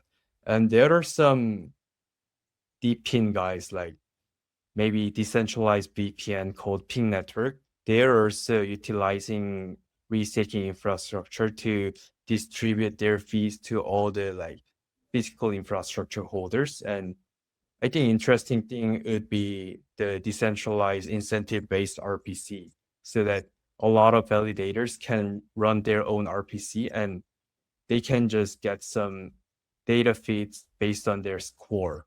I think these kind of things are interesting things. And so if you want to build some decentralized service on top of Solana, just come to us. I wanted to just spin back and talk a little bit about your unbelievable new news that you guys have partnered with DFDV, right, to be the first South Korea-based Solana DApp. It was announced, I remember I posted it, I think it was in September last year, right? So you guys are the official partner? Yeah, correct. So we are working on like launching the first Solana DApp with DFDV guys. I don't know how much I can talk. Maybe we should bring Parker, but like I'm really excited about this. And there are a lot of trading volumes of DFDV and even Bitmine and strategy in Korea. So I think it'll be really great opportunity that Korean people get accessibility to Korean Solana DApp. and which is run by experts. So I think it can make a lot of synergy. And as a co-founder of liquidity staking protocols, I think these kind of things are making a really great synergy because all the Solana dApps need to run their own strategy. Like they need to stake, maybe they need to utilize these stake tokens in DeFi protocols, and maybe they also need to loop it so that they can generate way better than just simple Solana holders. So I think that means a lot in that sense, and I'm really excited about this. And so, in your I mean, is there anybody, Parker, are you on the call? Anyone from DFDV here? Oh, okay. So just quickly for the audience to understand. So DFDV, as a US-based NASDAQ-traded DAT, has expanded through what they call a Treasury Accelerator program. They recently expanded to the UK, but basically the goal is to increase what they call SPS, which is SOL per share. So it's an aggregation of multi-jurisdiction treasury companies, of which all pursue the same SOL per share, which is really unique in the DAT world. I believe if it's the only one doing that. Is that correct? There is no other DAT pursuing that, not even a MicroStrategy. So this is a true unique global initiative to create sort of a global treasury across multiple jurisdictions, which I believe is extremely vital to crypto, personally. I think the siloing of jurisdictions is not good. I think this needs to remain global. So I've always found this to be quite interesting. So that's the Korean, I think is very cool. Also, you have you personally, Sang, have a history in software. What is your history? Oh, you mean South Korea? You worked on some distributed systems before? So actually, as I mentioned, I worked on AI and did some research paper on that. But the great thing is that when I was in my master's degree, there's some like really huge blockchain society in Korea called Decipher. So I did a president there and did a lot of research regarding like blockchain, not only in Sol, like in it. I contributed to ERC 690, which is for a concept abstraction. And yeah, at the time it was really funny, and I really love to educate a lot of people who really don't know about crypto. So if we launch a that, I think that also would be one job that we should do, like teach people what is Solana, why is Solana. I think education is the biggest mismatch in crypto. I think miseducation has caused more FUD than anything else. Yeah, correct. And there are a lot of talents. I was speaking to somebody recently that said that Bitcoin was a Chinese company. Yeah. Right. So you have quite a story. So you were talking, what did you do in your master's? AI, and I did some AI-based drug discovery, which is quite far from crypto. So what's your thoughts on AI integration into crypto, agentic finance? Are you staying in touch with that? Yeah, I'm still taking a look on research papers, but actually I decided to quit AI after the launch of ChatGPT. So it was so amazing, and I thought that the best job I can get in this industry of one dev from OpenAI. But like it's really amazing to see there are a lot of amazing like LLMs, and even for like AlphaFold. I think all the monies are going to AI these days, but like they're developing a lot, and it makes really great productivity for all the builders. So I think crypto would be the one who gets profit from those AI developments, but it's kind of different. Like AI is fully based on like tech, math, and everything, and I think crypto is more about finance. So when we transfer money from bank, it takes a lot of time to send to US, but like if we use Solana, we can send it in like less than 1 second. So I think it's kind of different area, but you can also get like great things from AI, and we can launch like AI agent or whatever, and we can make fun. Yeah, I mean, that's the question is on my mind is as agentic finance increases and gets more intelligent and more adopted, won't things like restaking be the venues that they use? I mean, won't they invent interesting new loops, because be able to navigate faster, come in and out of restaking products, chasing yield. I call it yield chasing. I believe that agentic finance will be the domain of yield pursuit, right? So Yeah, these 100%. agents will determine the highest yield at any given moment to the second and be pursuing it. It might be quite interesting. Do you ever thought about that? Yeah, actually, I think that like there will be a lot of like financial agents that we can hold, and they cannot really use bank, right? They need some like proof of human or something at the time, but for blockchain, it's really great playground for those financial agents. So I believe that there will be a lot of like trading agents or even yield generating agents that will like seeking for the best yield in the blockchain ecosystem and just put users' money. And I'm really excited about these kind of things. And I think it can also generate a lot of transactions of Solana and other blockchains. Right. Have you been to a breakpoint? Yeah, of course. You've been to all of them? I think from 2023, all of them. And what did you find this year to be special that you saw at Breakpoint? What are you most excited about? So I heard that Vic was telling about like it's not a time to wear hoodie and shorts, and it's time to wearing a suit. And I saw a lot of suit guys in Breakpoint, and this is actually the first time. So I really felt that crypto is going to TradFi, and TradFi is going to crypto, and it's amazing that there will be a lot of liquidity which can be like come from TradFi. So I'm really excited about all the funds to be tokenized and on-chain transactions and all the yield generating protocols. They will grow a lot in this year or maybe next year. Absolutely. So I think, yeah, even though price is so bad at this moment, in like industry-wise, I think it's the best time to build. What's your own perspective as somebody from South Korea on the current crypto market with regards to dollar pricing? Do you feel like crypto is changing correlation? Do you believe in the 4-year cycle? Do you think it's about a macro bottom, macro politics? Do you think it's about globalization, potential war? What do you think is influencing the market more than anything? So it's really hard to answer because maybe I'm not the best person to ask because I got wrecked a few days ago.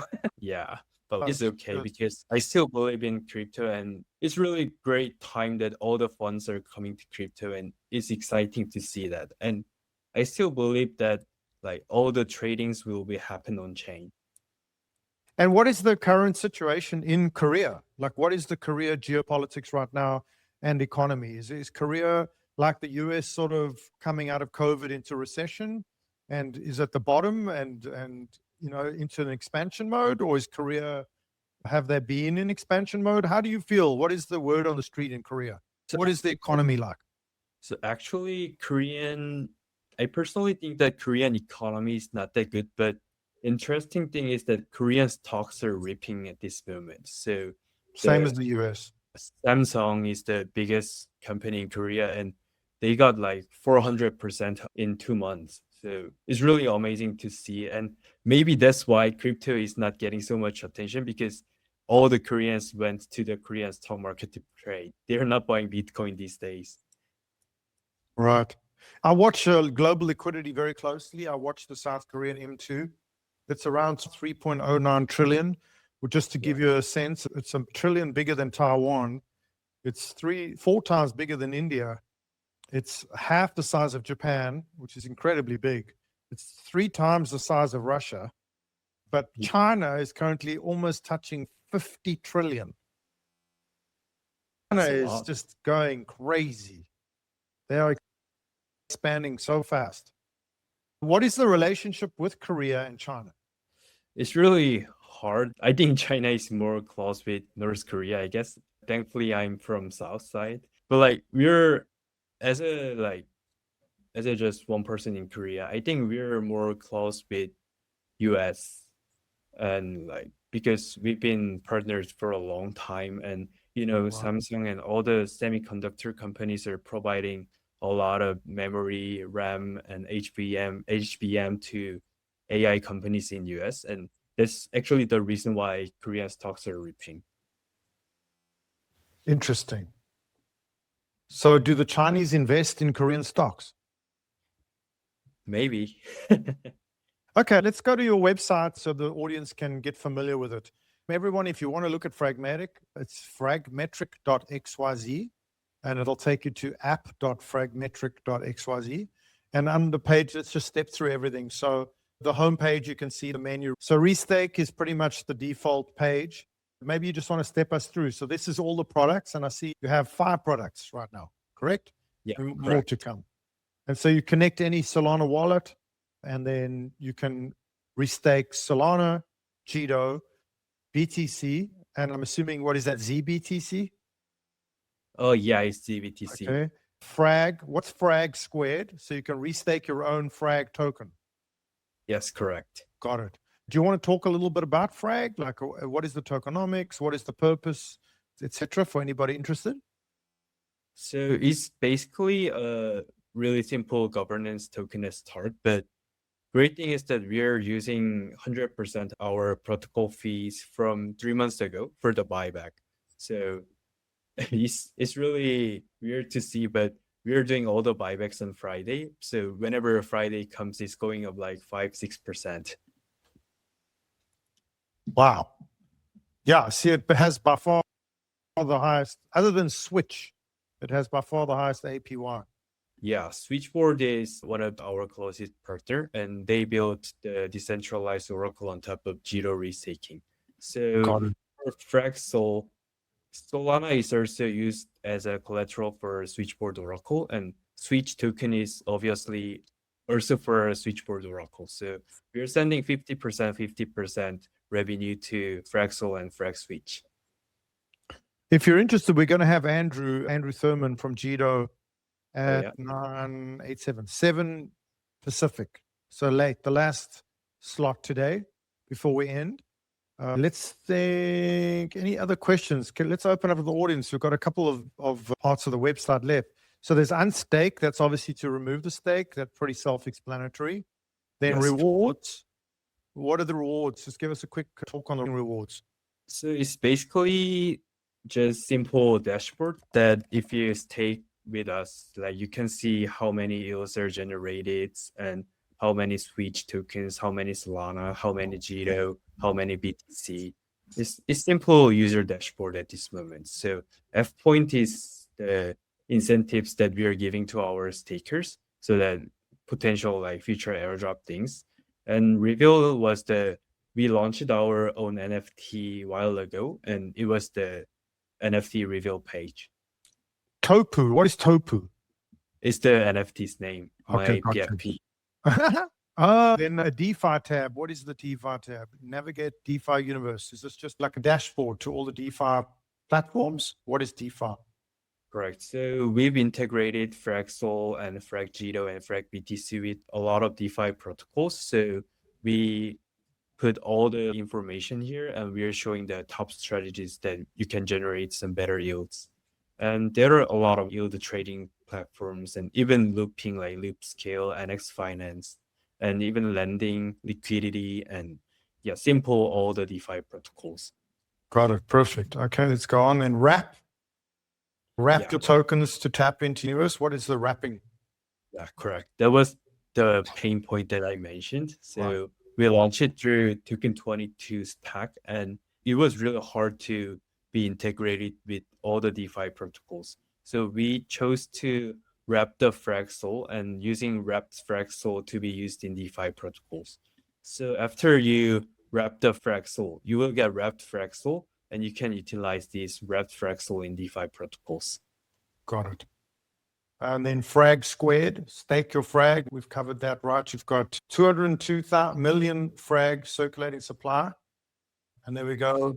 That's pretty self-explanatory. And then frag stats to be revealed later. Okay, let's open it up. Any questions? Anyone out there got anything to say? Gabriel, I see you. Welcome, sir. Anyone there? And I think Parker's joined us again. Parker, are you there? No? I'm here, man. No, I'm just There we go. listening. I don't have much to add. The education about the China and Korea Yeah, relationships. I think we're that he was all able to obsessed shine. with the geopolitics. Yeah. Is there anything you Yeah. want to ever share about Korea or any Yeah. news? Please. You can riff on What about geopolitics, community? and we're going to soak that up. For sure. Seriously, join our community. We do the space every day. It's a super private space. You just got to be a subscriber. But we talk about this all day. We're obsessed with alpha, finding news, geopolitics, anything that could, what's the trade, influence the market, influence regulation. And Korea is pretty much a black box. I mean, yeah. I only get regurgitated news, but you can be my insider. Is that a deal? Yeah, great. So, People, yeah, subscribe to MartyParty. Get in the office daily space. It's the place to be. Thank you so much for your time, sir. I really appreciate it. I love your product. Come back again. And let's become friends. This is Sang Kim, people, co-founder of Fragmetric. We're restaking platform, started in 2024, relatively young, 2 years old, but making headwinds in the restaking of Solana. Yes, sir. Fox 1-2, Fox 1-2. Got you. Sound great. Quicks from Solflare, everyone. Welcome. We give you a follow back so you can speak from now on. There we go. Guys, we've got Solflare, Solana wallet in the house. We can talk about Solana wallets and the future of Solana wallets. This is, let me get you, there you go, you're moving around. This is Quick. Do you go by Quicks? Yeah, Quicks. And I actually got the Marty follow back now, so I'm going to head out of here. That was the whole main reason for this space, but I appreciate it, fam. No, thank you. You're in, bro. You're in. You can leave now. This is excellent. We're 6 minutes to the one here on the Pacific time. This is our next Get Flare, everyone. So this is our chance to hear a little bit about Solana wallets and where we are. Integration with real world assets, integration with tokenized equity, tokenization, and things like that. I'm super interested to hear. So welcome, Quicks. Quicks, if you want to go ahead and give us a little bit about yourself, your background. Talk about Solflare, where you are and where you're going, and then we'll bump in with some questions after that. Appreciate it, Marty. And thank you, DFDV, man. You guys have been huge supporters of the Fox and Solflare, official partners, man. So happy to be here. Time is irrelevant, time is relative, honestly. It's 4 a.m. Hong Kong. We have 5 hours to go till Accelerate Solana starts. So Yoo-hoo! I'm hyped. Yeah, let's fucking go, dude. But I'm Quicks. I am working at the Solflare marketing team. I started originally in the space just hosting spaces and being active in the ecosystem. Uh, a big NFT advocate. That turned out real well. That's why I'm putting the streams in the bag and have a job. But anyway, man, I'm happy to be here. I truly believe in like what we're doing at Solflare. At the end of the day, like self custody, I believe is a basic human right. We should all have the opportunity to own our tokens and be happy and earn the yield that comes with that. I think financial institutions and payment rails and has failed many of us in the past, and blockchain technology solves a lot of that. And Solana is a clear contender for the internet capital markets. If you want to build a business, it's been very clear that users, retail, revenue lives on Solana. So I could not be more proud to represent the wallet that only builds for Solana and the best DAT on Solana, DeFi Dev Core. Man, shout out their entire team. Joe, Parker, DK, man, they've shown me nothing but love. But happy to be here. Happy to get into it. Let's go back to Marty. Yeah, absolutely. Quicks, give us a little bit about your background. I see you're a user from 2020. So it's your 6th year in crypto. How did you get to where you are now? What was your path? Dude, Where did you hear about Bitcoin? I was working at Red Bull and they came to us one day and they were like, Tezos is sponsoring our F1 team. So we're giving all you guys Tezos. And I was like, oh, I have no idea what's going on. So I went home and did some research and I came back the next morning and I was like, yo, you guys are idiots. I just swapped all that Tezos they just gave us yesterday to Shiba Inu. I'm going to be a millionaire. I'm going to quit this job. And I slowly like started learning about all the different chains. And I like had every type of wallet, transacted on every type of chain. And I found my way to Solana and it always made sense, man. The UI, UX, just how seamless it was. And I just dived into it, man. And I've just been part of the ecosystem every day. Like I'm a firm believer, obviously, in the trifecta: stable coins, Bitcoin, and Solana. I think that with that three, yeah, I'm very comfortable telling my family and friends, like and giving them financial advice on that. But I mean, I think that a lot of blockchains have their use cases, but I've just found my home on Solana. And I kind of practice that Bruce Lee mentality. You know, he doesn't fear the man that practices 10,000 kicks. He fears the man that practices one kick 10,000 times. So I always felt like if I learned enough about the Solana ecosystem, I could come in the spaces and be dunking on the greats like Charles Hodgkinson, who I saw today in the hotel. And I made Oh, sure really? He's in your that you hotel. remember. Yeah, dude, I saw him today. I was like, Charles, bro, I see you, fam. Me and him got to like a little beef on Twitter. Like a little, like it was like a year ago. We were on Spaces. And he was saying like, "Oh, Solana pays for all these events." And I was like, "Excuse me, sir, we just cut a six-figure check for Breakpoint sponsorship, and I thought that Cardano was to be used at the local farmers market to purchase like radishes from your garden and shit." And he got like really mad at that, and so we kind of had like a little. And I saw him today, and I was like, "Charles, bro, I see you, fam." And he just walked right by me with his midnight sweatshirt on. But it's all good. It's all good. Yeah, he comes on the space every now and again. We land up talking more philosophical things and steering clear of crypto. And he does a lot of things outside of crypto that are really left field. He's an interesting character for sure, Charles Hodgkinson. I find him to be quite an interesting guy, like most founders, actually. There's much more to them than crypto. When was I the think he's first a time you? genius, dude. I just think Yeah, it's I like think they're funny. geniuses. I think they're all on that spectrum genius level tip. So what was it for? How did you get into Solana? Did you go to Breakpoint? Like, what was your road to Solana from where you were with Tezos? How did you Oh get to man, so Solana? well, like I said, I was like experimenting with a lot of different like chains at the time. Crypto was still pretty early, and so I just found my way into Solana, and it just made sense, like how seamless the transactions were. Like the at the time, like the gas fees on Ethereum were astronomical, and so that was like a huge factor as well with trading. And yeah, it just made sense, and so I stuck with it, and here I am today. I had quit my job at Red Bull, moved to Southeast Asia to go to Breakpoint Singapore, got linked up with the team in Solflare. I was originally an ambassador. I started as a support specialist. So like literally like entry level role. Now I'm in marketing. I ran their socials for like 6 months. Now we do like business development, growth, head to all these events around the world, host our weekly streams, spaces like this, So what is partnerships with DeFi so, Dev Corp. so what is it like an office look like for a Solana wallet? Like what are they all remote? Is there like an actual office with like desks and computers? Are people working like whiteboards? Like, can you describe for the audience like what exactly goes into making a wallet and maintaining a wallet? Yeah, that's a great question, Marty. Honestly, we never get asked that. That's so that's so cool. So we actually have two IRL offices. We're based out of the Balkan region, so we have an office in Novi Sad and also an office in Zagreb. I stayed at the Zagreb location for a couple months, so I was actually like at the office.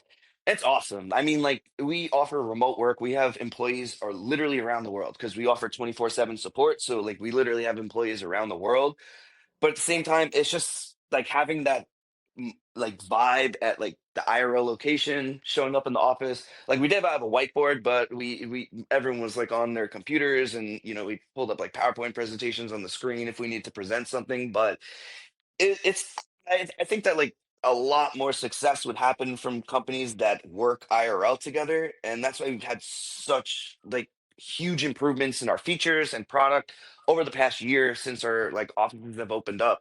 And we plan to expand more in the future, but yeah, man, like I mean, Solflare is remote. Honestly, like you can work anywhere to be part of the company, but if you're in Zagreb or in Novi Sad, definitely like going to the office every day, taking advantage of that. And they give us free lunch, which is super cool. Like if you show up to the office that day, because you don't have to go to the office, but if you do go to the office, they cover you for lunch, which is it's really good. So That's I pretty was showing cool. up to the office every day, What's dude. like Yeah. a normal lunch there on the street? Like Uh, what kind of So if food? I mean, it's like it's European food. I don't know if like Oh, so they have like a lot of different things. I mean, you could grab like a burger or something, but I oh, mean, it's there's a a lot of regular different like food. pastas.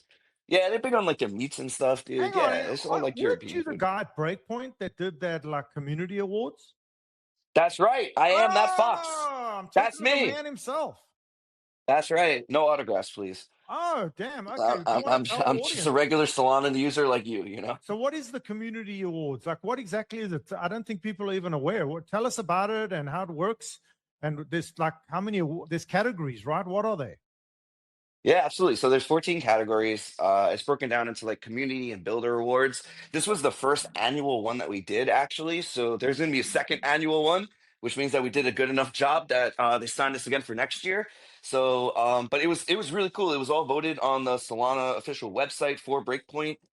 You like logged your nominations in. We had like I think like 90,000 votes for nominations, and then like over like 100,000 for like the actual nominees to who were the winners.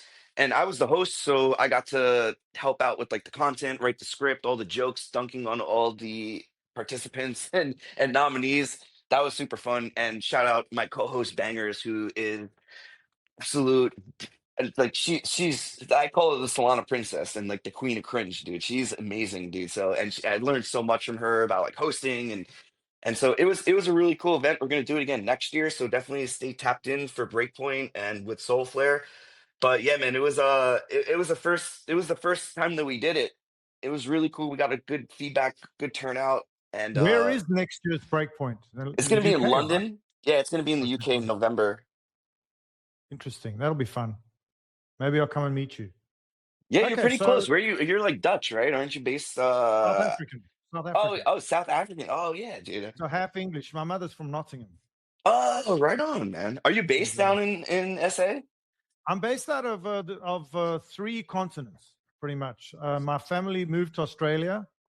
I have obviously South Africa, and then my mother moved to the US. So I have three different locations that I wander around.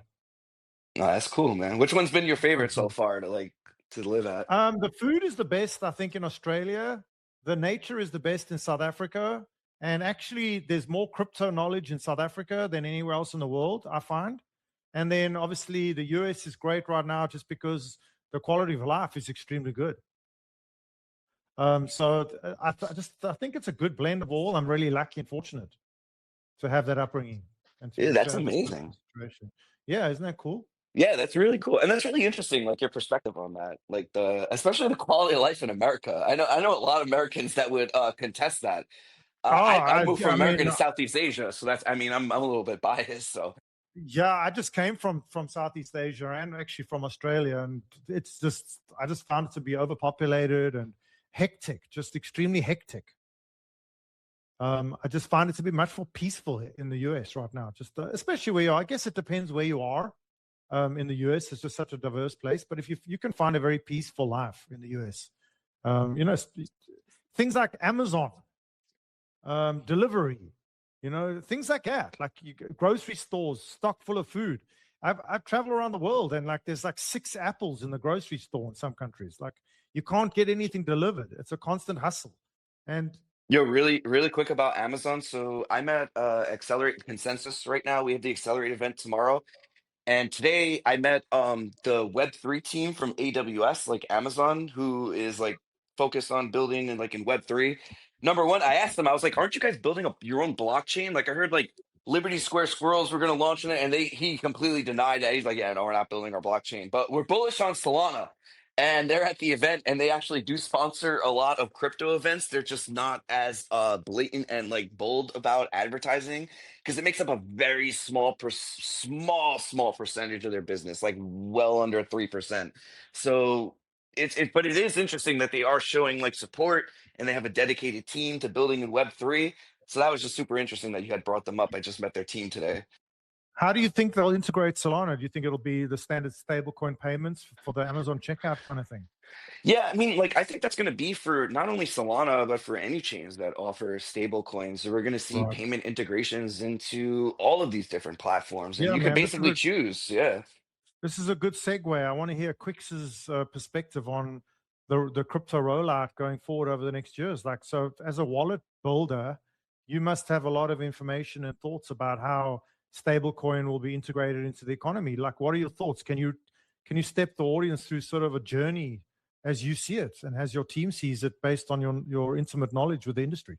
Like, how's Yeah, this going to absolutely. roll out? Go ahead. Absolutely. I'll be more than happy to give financial advice and price discovery right now. I believe that stable coins will stay at $1. And they're going to stay at that price. So you can bank on, I mean, hopefully if they don't depeg.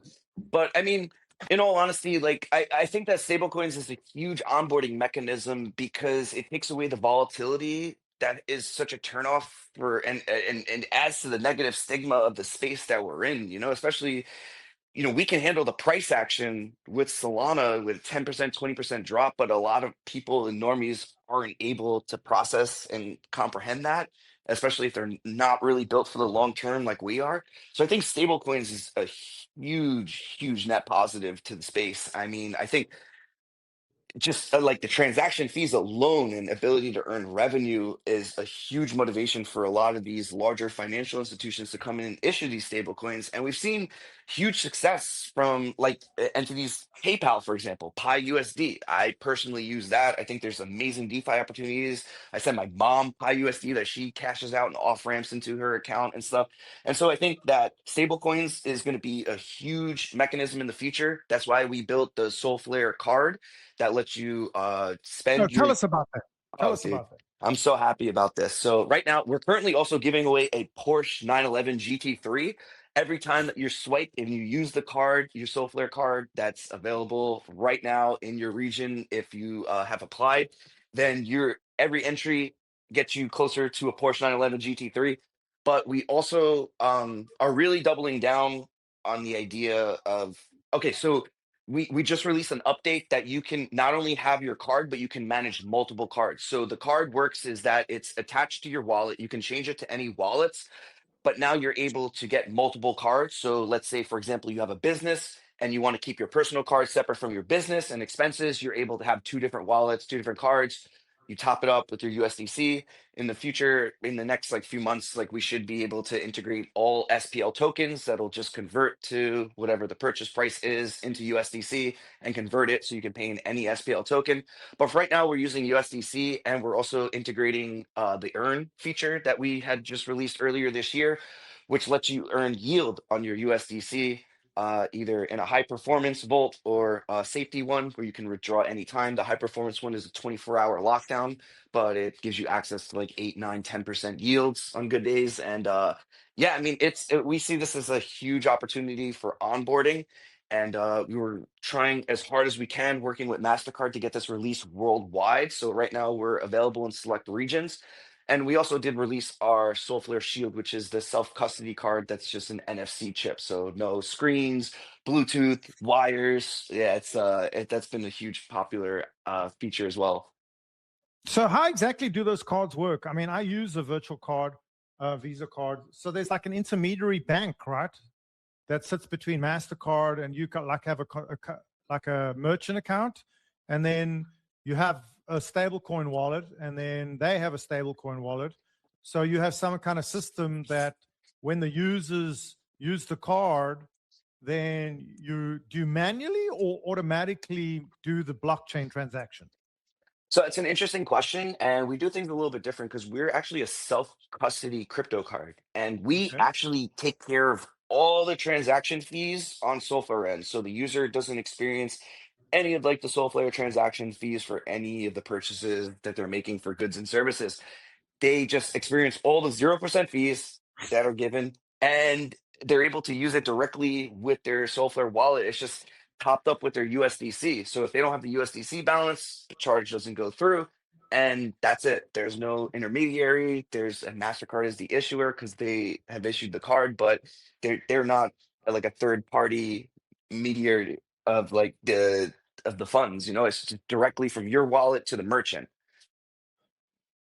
Got it. So in your opinion, what is the biggest differentiator, like at a competitive, let's go to like some Harvard talk, between Solflare, Phantom, and Backpack? Like what makes Solflare better? Like, do you want to tell the audience in a nutshell, like without them having to go and grok it?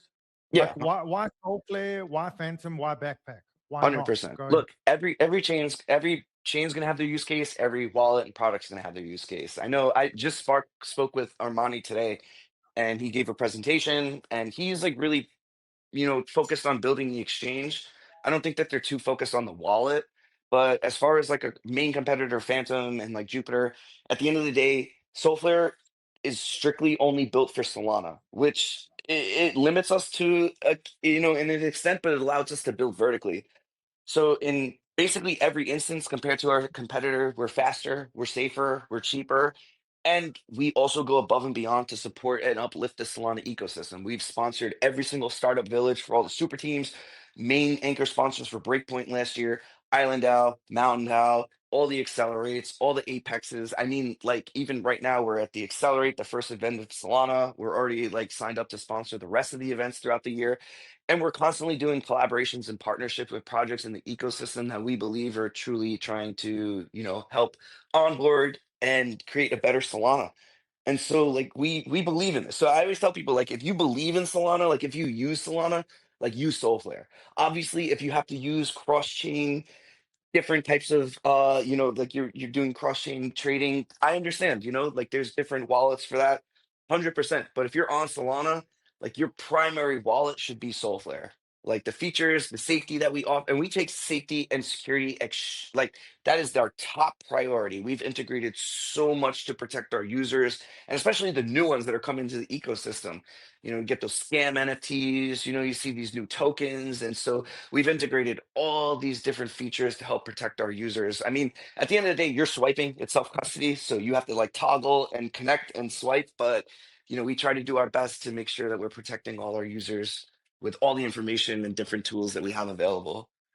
Got it. Brilliant. And like in your words, like I think this is something everyone on the call probably experiences in our regular lives. Like, what's the biggest barrier to onboarding a non-crypto native? Like, how do you think the wallet is the clue, is the key? Do you think stablecoin is the key? Like, what is the biggest barrier to onboarding from your perspective? I mean, you do this for a living, you're a marketing genius. Like, what are the most common problems people find coming into crypto? Like, what is it the problem? Well, just to be clear, Marty titled me a marketing genius. I'm just a fox here on the internet. So yes, wallets are the first touch point, and we have a huge responsibility. But the biggest friction is education. Honestly, it's like the stigma, and it comes from like my personal. I've onboarded, no cap, like thousands of people into the space. And anytime you bring me somewhere to airport, restaurant, I'm gonna literally be asking the waiter to host this like, you ever heard of crypto? Do you know what Solana is? Have you to download Solflare? And that's just who I am. And so the biggest thing is education, because I can go through someone the entire spiel, like how much they could be earning yield on stable coins, like what DeFi opportunities they are. And at the end of the day, they're like, and then they're like, yeah, well, I just don't know enough. I just got to research more and learn more about it. And that's just it, man. It just comes down to the education, the stigma, and I think that it's a huge responsibility on the wallet, obviously, to help our users find a lot of these protocols and applications. An interesting statistic was in 2023, over 70% of our users never interacted with a dApp. That means they literally just held, received, sent, or swapped Solana tokens in their wallet. They never connected to a site like Meteora or Jupiter or DeFi Dev Core platform to interact with the actual chain and like have the opportunity to earn these like yields. And so we have a huge responsibility, and that's why we've tried to make so many advances in our features for like our explore page to help navigate users to some of the top dApps that are being used, our benefits feature that help like show users, hey, you're eligible for this airdrop based, and you might be interested in this upcoming campaign based on the tokens and NFTs that you're holding in your wallet. And so we're really trying to help our users and guide them into the world of dApps that are available and all the possibilities. And we're really trying to simplify the process. But long story short, to answer your question, Marty, it comes down to solely education, Right. stigma about the space, fear about it as well. So we're trying our best. We also have an education hub. So if you're tired of answering these onboarding questions, have them download a Solflare wallet, head to the Explore feature. There's a whole education hub. They will literally answer all their questions. And we also integrated AI feature as well, Magic, that is going to be released worldwide soon. We have codes available right now for power users. But same thing, it'll answer all of your Solana questions, help with your trades, set limit Oh, orders hang on. for So you you. have like an AI helpful agent tool in the wallet. Yeah, that was just announced at Breakpoint. It's in beta right now, so we have access codes for some of our power users. but it's an AI built directly into your wallet to assist you. It can help make trades, so you can set it to like make limit orders. It's all still in your control, so you can make adjustments. So we did a live stream, and I did a demo with one of our team members, and he showed us, like, hey, like if Solana drops 15%, buy $200 worth. And it took $200 USDC and it waited there. And when Solana dipped, it made the purchase. And at any point, I could have gone in and canceled or readjusted the trade. And so, yeah, AI is an extremely powerful tool. We understand that. And so we've integrated Magic, which will be available to all of our users very soon, actually. So your the Solflare wallet has the ability to do DEX swapping through aggregators and trading. Like, what kind of features does Solflare have over just holding tokens? Real quick, hold that answer. Welcome, Dev Majesty. What's up, Dev Majesty? Wait, who approved this Gen 3 monkey to come up on stage right now? Dev Majesty Who has gave joined Dev us. Majesty the approval to be here right now? I'm joking. She's our social media manager. She's been in the game for a while, so I'm so happy to have her here. So yeah, BTC Ted was right to introduce her. Hi, What's Dev up, Dev? Majesty. What's up? How are you doing? Hey, I just wanted to come up. One, I wanted to definitely support Quicks, especially having some additional representation from just the team in general. But just adding on to what we were talking just about greater adoption and barriers to just greater users, maybe people who know nothing about crypto. Like Quick said, I've been in the game for a little bit since 2020, 2021, more recently with Solflare, but like Quick said, I think creating not just a seamless experience, I think if their experience in crypto is too fragmented, a lot of times it's hard for them to enjoy the experience. And I believe, I'm super biased, but Solflare brings such a seamless experience just across all of the different features. We talked like last year, I think we shipped like 80 plus features. And just at Breakpoint alone, we huge announcement. Obviously, we have the Solflare Shield, which is our very own hardware wallet. And then, of course, I didn't know that. Tell us about that. oh my gosh, the Solflare Shield. Quicks, you slacker. I'll give him a break. He's probably I brought it up earlier. What do you mean? No, he did bring it up. We mentioned need that to cover earlier. it. He wanted to focus on the card. Interesting. Well, I'll definitely tell you guys about it. It's definitely one of the first of its kind. And the way we've chosen to go about it, we wanted it to be easy. We didn't want to have to deal with cords. Every single hardware wallet has its place, has its own thing, but we wanted to do our own thing and really create a very unique experience when it came to a hardware wallet, making it super easy. You literally just tap it and it connects directly in your Solflare wallet. It's mobile first currently, so you can connect to your hardware wallet anywhere with just tapping this card on your phone. And no, it is not a traditional NFC. A lot of people have been concerned. It is an EL6 plus. This makes it highly secure, meaning even if you lost it, people can't just tap into it and access all your funds, because obviously I think that was one of our biggest questions, was like, oh my gosh, can somebody like read my information if they come near me and scan it? No, this is a elite first of its type technology that Solflare worked really hard for quite some time to generate with this card. And when you see it, it's really funny. A lot of people mistaked it for our regular debit Visa card that you guys see, that was also, I believe, released last year. It looks very similar, but if you touch them and hold them IRL, they're completely different. The debit card obviously feels like a traditional debit card. It's a bit thinner, it's a bit more flexible, whereas the Shield is more sturdy. It's very it's solid, but it has that portability and mobility as like a debit card. It fits right in your wallet. You can carry it anywhere. And like I said, if you lose it, if people don't have the PIN, or if you don't have the PIN, whoever might find it doesn't have a PIN or the seed phrase, it's useless. So It doesn't mean people through. anything. So for newbies in the audience right now, so how do they go on to Solflare's website and they buy it?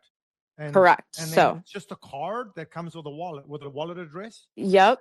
So you can connect it within, obviously you have to download Solflare. So in the box is literally just the Solflare Shield, and then of course a little It's like a little info pamphlet, super small, and you can write down. Obviously, you don't want to write down your seed phrase.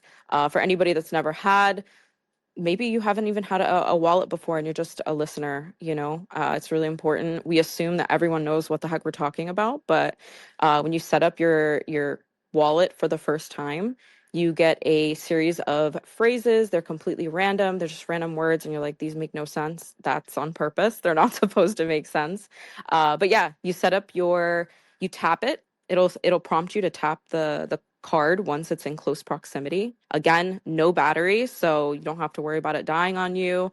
That's cool. That's a cool Yes, feature. it is great. Literally at any point, mine stays in my drawer, and when I want to take it out, I will literally just tap it on my phone when I'm ready to connect and transfer whatever I need to transfer, collectibles, Sol, USDC, whatever it is.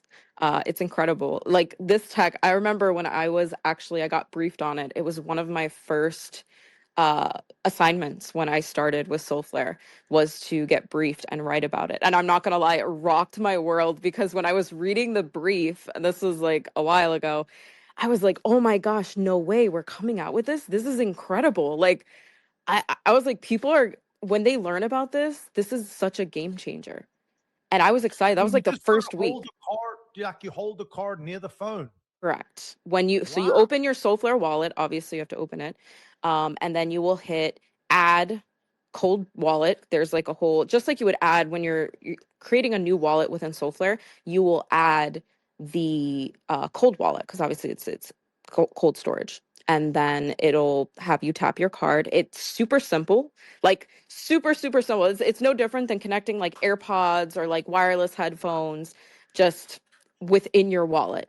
You'll tap the card, it'll prompt you the seed phrase, you write it down with the little thing that came with your Solflare shield. And then from there, it'll have you create a pin. Pin is super important. Write it down on the same page, the little pamphlet, as your seed phrase so you don't forget it. And yeah, then you're all set up and you can start transferring stuff to it. And it's incredible. It's going to prompt you for that pin, obviously. But if you don't have the seed phrase, it's like a wallet. If you don't have the seed phrase, your shield is useless. So you really don't have to freak out, stress about it. It's incredible, like truly incredible. And if you want to get like super technical and you want to look up security, that comes with an EL6 plus chip and card that's embedded in the Solflare shield. Please do, if you're like a tech junkie or you're really interested in security, which is obviously something that Solflare, that is like top priority for us, security. We actually mentioned, I think it was like a week or two ago, all the auditing that took place specifically for the shield by multiple entities that are highly reliable, reputable. It was something that they wanted to lock in before even really establishing the product. They wanted to have that security really locked in, because you're dealing with, in a cold storage, that's people's savings, their funds, majority of what they've built, the legacy empires they've built while being in crypto. So obviously you want it to be secure, but you can absolutely rely on Solflare to do that for you. And So then the other thing that yeah. you know what I always encounter whenever I try to introduce people to crypto, then they go, okay, I've got a wallet. Now, how do I get crypto? Yeah, What do absolutely. So you guys normally tell them? Like obviously then they've got to go to one of these like centralized exchanges or Cash App or Venmo. There's so many options. And that's also a whole level of complexity and fear. Like what do you guys recommend? Like how do they get some stale coin? best, You can buy it directly in your yeah, I was wallet. just gonna say, Quicks, if you want to tell them a little bit about like Yeah. how easy it is to like literally buy directly in the wallet. It's super Yeah. simple. That's what we want to know. Go ahead. Yeah, you can buy directly in your wallet. I mean, like we work with a lot of partners, like MoonPay is probably our most popular based on region. It'll give you like the best rate. And yeah, you can buy directly in your wallet and on ramp like you normally do with any exchange with your credit, debit card, Apple Pay, Google Pay. So yeah, we make it seamless in your Soulflare wallet. And it's But fast. when Super you fast. So you guys think like with all the Genius and Clarity Act and the banks getting involved with stable coins and stuff, like do you think like banks are going to have their own versions of these things? How do you think it's going to I roll out? mean, I don't have a Foxy crystal ball or anything, but I mean, I imagine a lot of banks issuing their own stable coins. I imagine them issuing them on Solana, Ethereum, and these other chains. I mean, like very similar to like PayPal, like we saw, and I don't know. I think So you that think people will go on you like know, wellsfargo.com and then they can like send from their checking account to a wallet directly? Like a hundred like a percent. Zelle I mean, vibe. I would imagine yeah, I something think like that's that the way it's going happening. to I be, right? I I imagine a lot of these financial institution and banking apps actually integrate some sort of like self-custody wallet or something similar to like a central exchange that you would see on like Coinbase or Binance to offer that crypto compatibility. I mean, like we're always going to have the option that you can be self-custody and own your own tokens, but I mean, some people are going to feel safer, and we've tried to do our best to create a lot and like emulate a lot of those features that you will see in your normal financial application in your Solflare wallet. And so we try to make it seamless for a lot of new users in the space. That is not as different as like banking with like Wells Fargo, for example. And so it's interesting. I'm interested to see how it plays out. I mean, I'm not the biggest fan of the banks. I'm not going to be here and be hoping for the bank's success. I think we all have the opportunity to be our own banks. So, but I'd be interested to see what they do in the future. So just some info here on the Solflare Shield, guys. It costs $49. Is that right? Yep, USDC. Yeah.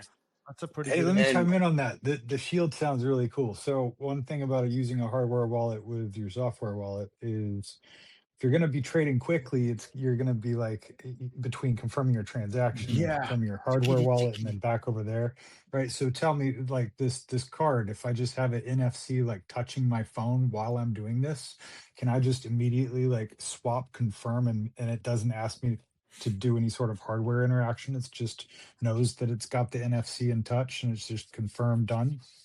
there's a biometric feature before, and is only built Okay. for mobile, so it's not like desktop compatible Yet. yet. Right. So I But mean, still, it yeah, just with the delay of the biometric, like that alone would be still much faster than trying to like confirm on your hardware wallet and then yeah. Absolutely. I mean, it takes out like the Bluetooth aspect of it, which is like yeah. generally the part that causes a lot of frustration for people, and especially also when like the battery is like depleted and it's not working without being plugged in.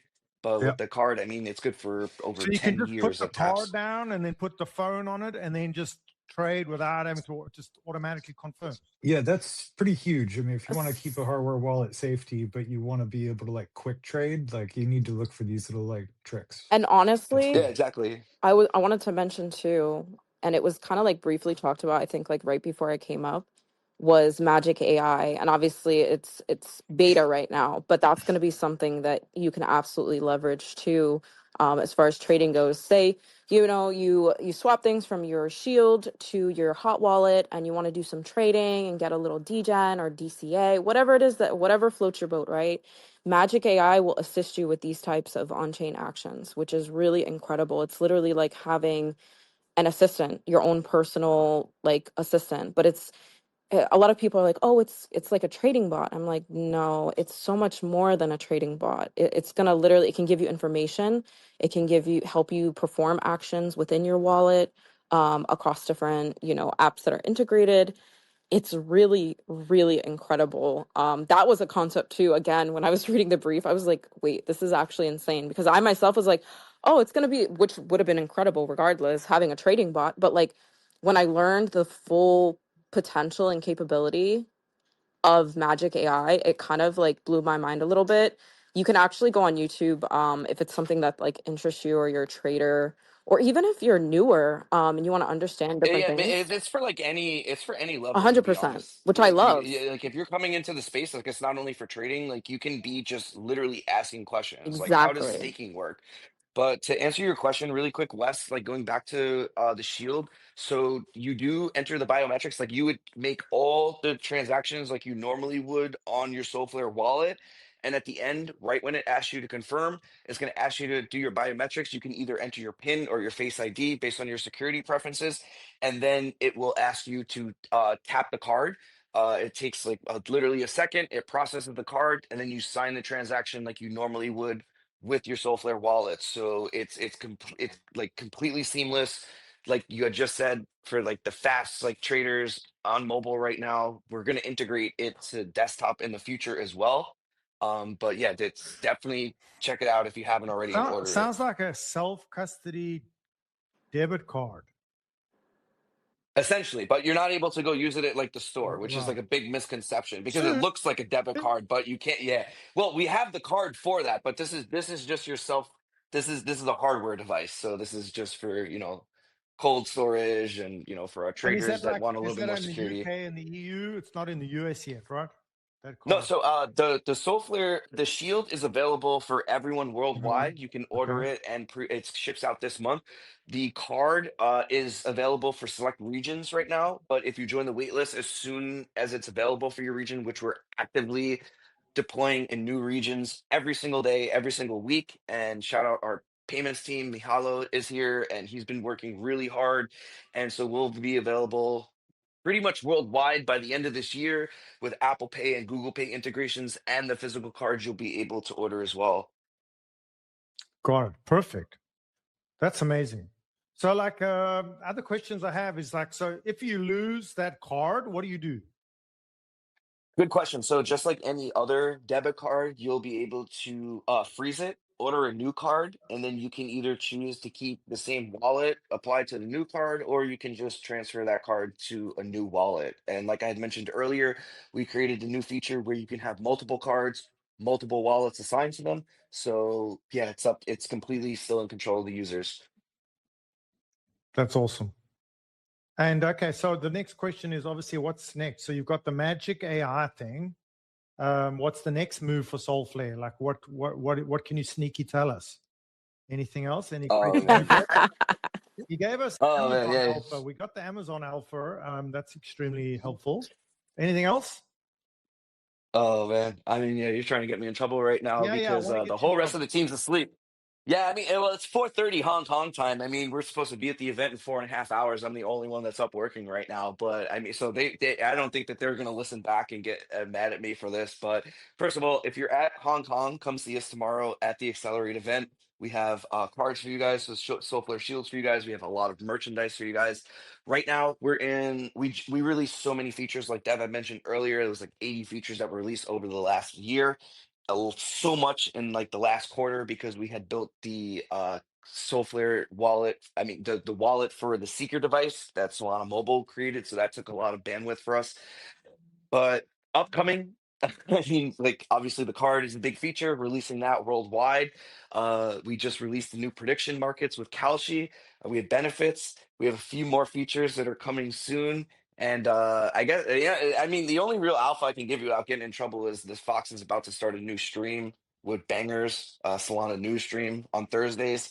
That'll be coming in a couple weeks. And yeah, man, as much as I want to tell you guys like what we have coming up, I gotta wait till tomorrow because we have like some big announcements that Vidor and the team are making. So I'll be able to speak like more liberally about what we're doing. But Okay. yeah, man, yeah, I definitely got a just question tap for in you. with Solflare. I got a question for you. This is a question I get asked by newbies. Like, how do these wallet providers make money? So the majority of our business model is through like the swaps. We have a lot of like other features. We have a validator that was like the first validator on Solana. So we have quite a lot of Solana staked on there. We have like a few different features. So like if you stake Solana, you have the ability to unstake instantly as opposed to waiting for the epoch. There's like a small fee for that, and so yeah, I mean like we try to take like as little fees as possible, on like every action that we do. But a majority of like our revenue comes through like the swaps and like our validator. And yeah, I mean that's we're selling the cards now also. I mean the shields. So that yeah, definitely grab your shield. That'll help add some money in our Solflare bank, but definitely And be tell us a swapping, little bit using Stake the it about and Solflare wallet. earn. Stake it and earn. so you guys take a little, NFA. any of these things. You guys take a small fee. That's pretty much how it works, right? Just on like the swaps. Got I it. mean, like the staking only if you unstake instantly because we offer that feature. But if you wait for the epoch, there's no fees that are taken out. And same thing with the card. There's zero So with fees. with We crypto handle the transaction. adoption, like the more of these cards you can sell for $49, etc., like you scale like that, and then fees. So it's on volume. So basically, your business runs pretty much on the adoption of crypto in general, right? Yeah, I mean, yeah, and essentially. That's And it. that's why user retention is really big for us. That's like a big metric that we're tracking, which So is what? difficult during times like this. Totally. So we got like 15 minutes to go. Tell us, what's the vibe on the streets of Hong Kong regarding the event tomorrow? What's going on? Is it It's the nice. vibe? This is my first time in Hong Kong, and I gotta say, I love it here. It's like a mixture between New York City and Singapore, if I could explain it, with like a little bit of more like mountainous regions in the background that you get to go vibe with. But everyone's excited for this event. It seems so far everyone that I've met so far is extremely interested. Dude, we've seen advertisement for consensus just in like random places, kind of like we did for Breakpoint in Abu Dhabi. And everyone that I've met so far is extremely interested about the space. They're super bullish on Solflare. They're excited to have us here. They're excited to learn more. And of course, I'm always talking about DeFi Dev Corp, man, which who invited us here, man. I can't forget about them. They were out with us at Super Tokyo, Japan, and I ran into the CFL team and the Super Team Japan team, Parker. I don't know if you're over there in the account, but I ran into them. We were talking about our time and when you broke the sake barrel at the party and stuff. So yeah, they missed you guys. We wish that you were here, but we know that you're busy working. But yeah, shout out DFDV. Man, we're partners with them with Solflare, and I got so much love for their team. So yeah, I wish you guys were here. Well, we really appreciate your time, bro. Both of you guys, Dev Majesty and Quick. I mean, it's great to meet you. I've never met you before. Hopefully, we'll meet in person IRL. Have the best time tomorrow. Kill it, crush it. Have get those cars out there. I love everything you said. We've got DFDV coming now to do their talk. If you want to stick around, I know it's pretty late for you, but No, 100%. I'll stick around. I really want to be like Marty. I want to give you your flowers, bro, because this is the first time we got to chill.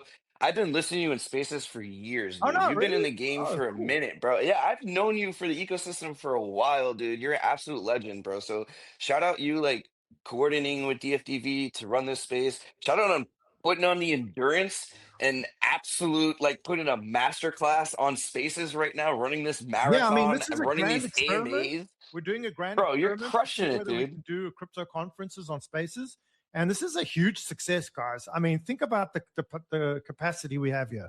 So obviously, this is going to be done again and in a big way, and you're going to see a little more of this. But you can see the power, right? This is a global conference. We're all around the world. It's costing us nothing, and we can all talk with no latency about anything we want. It's pretty fucking amazing. Thank you, Elon Musk. I mean, it's incredible. So just a little bit of love for Mr. Musk and for you guys for coming on. And let me see if I can get Parker, Wes, and Ted. Anything to add? You guys going to be at ETH Denver? Any? Did you say Solana Denver? Is that like I'm sorry. There's a Solana. Yeah, there's a Solana mini conference there. It's at the like the Comedy House, I think. Well, so we're sponsoring this Hong Kong event and Accelerate. The next event that we're going to be at, Accelerate Miami. We're going to have a huge presence for. So if you guys are going to be there, make sure I'll that be you're in there. Miami. I'll be in Let's Miami. Fox and go. We're sponsoring Island Owl again, and of course, like Breakpoint later in London this year. So those are the next big events on Solana. But who knows what they have planned and what we might get into. There's a lot of super teams planning events, and we're really tapped in with super team. We see those as like a huge onboarding mechanism, and they do amazing things for their communities, like in regions. So bullish on super teams. If you haven't already, join the super team local to you and help contribute to the ecosystem. Nice. There you go. Yeah, I live in Miami, so definitely going to be there. Maybe I'll pick you up. We'll go brunch or something. Hang out. There we Yeah, go. that'd be cool. I'm gonna be back on the 11th, so I'm staying there from like March until like May 5th is when Accelerate Miami is. So I'll be there because I'm gonna help out with may or Dope. may not be like a new super team star. I'm talking too much. I don't know. We'll see. That's okay. We'll I'll be see, down there fam. a lot. I'll be down there a lot. Yeah, so guys, what I was thinking, Dev Majesty, maybe we can chat afterwards. First of all, I gave you a follow so you can speak on the spaces anytime. But maybe we should do like Solflare spaces. I don't know. Do you guys do those?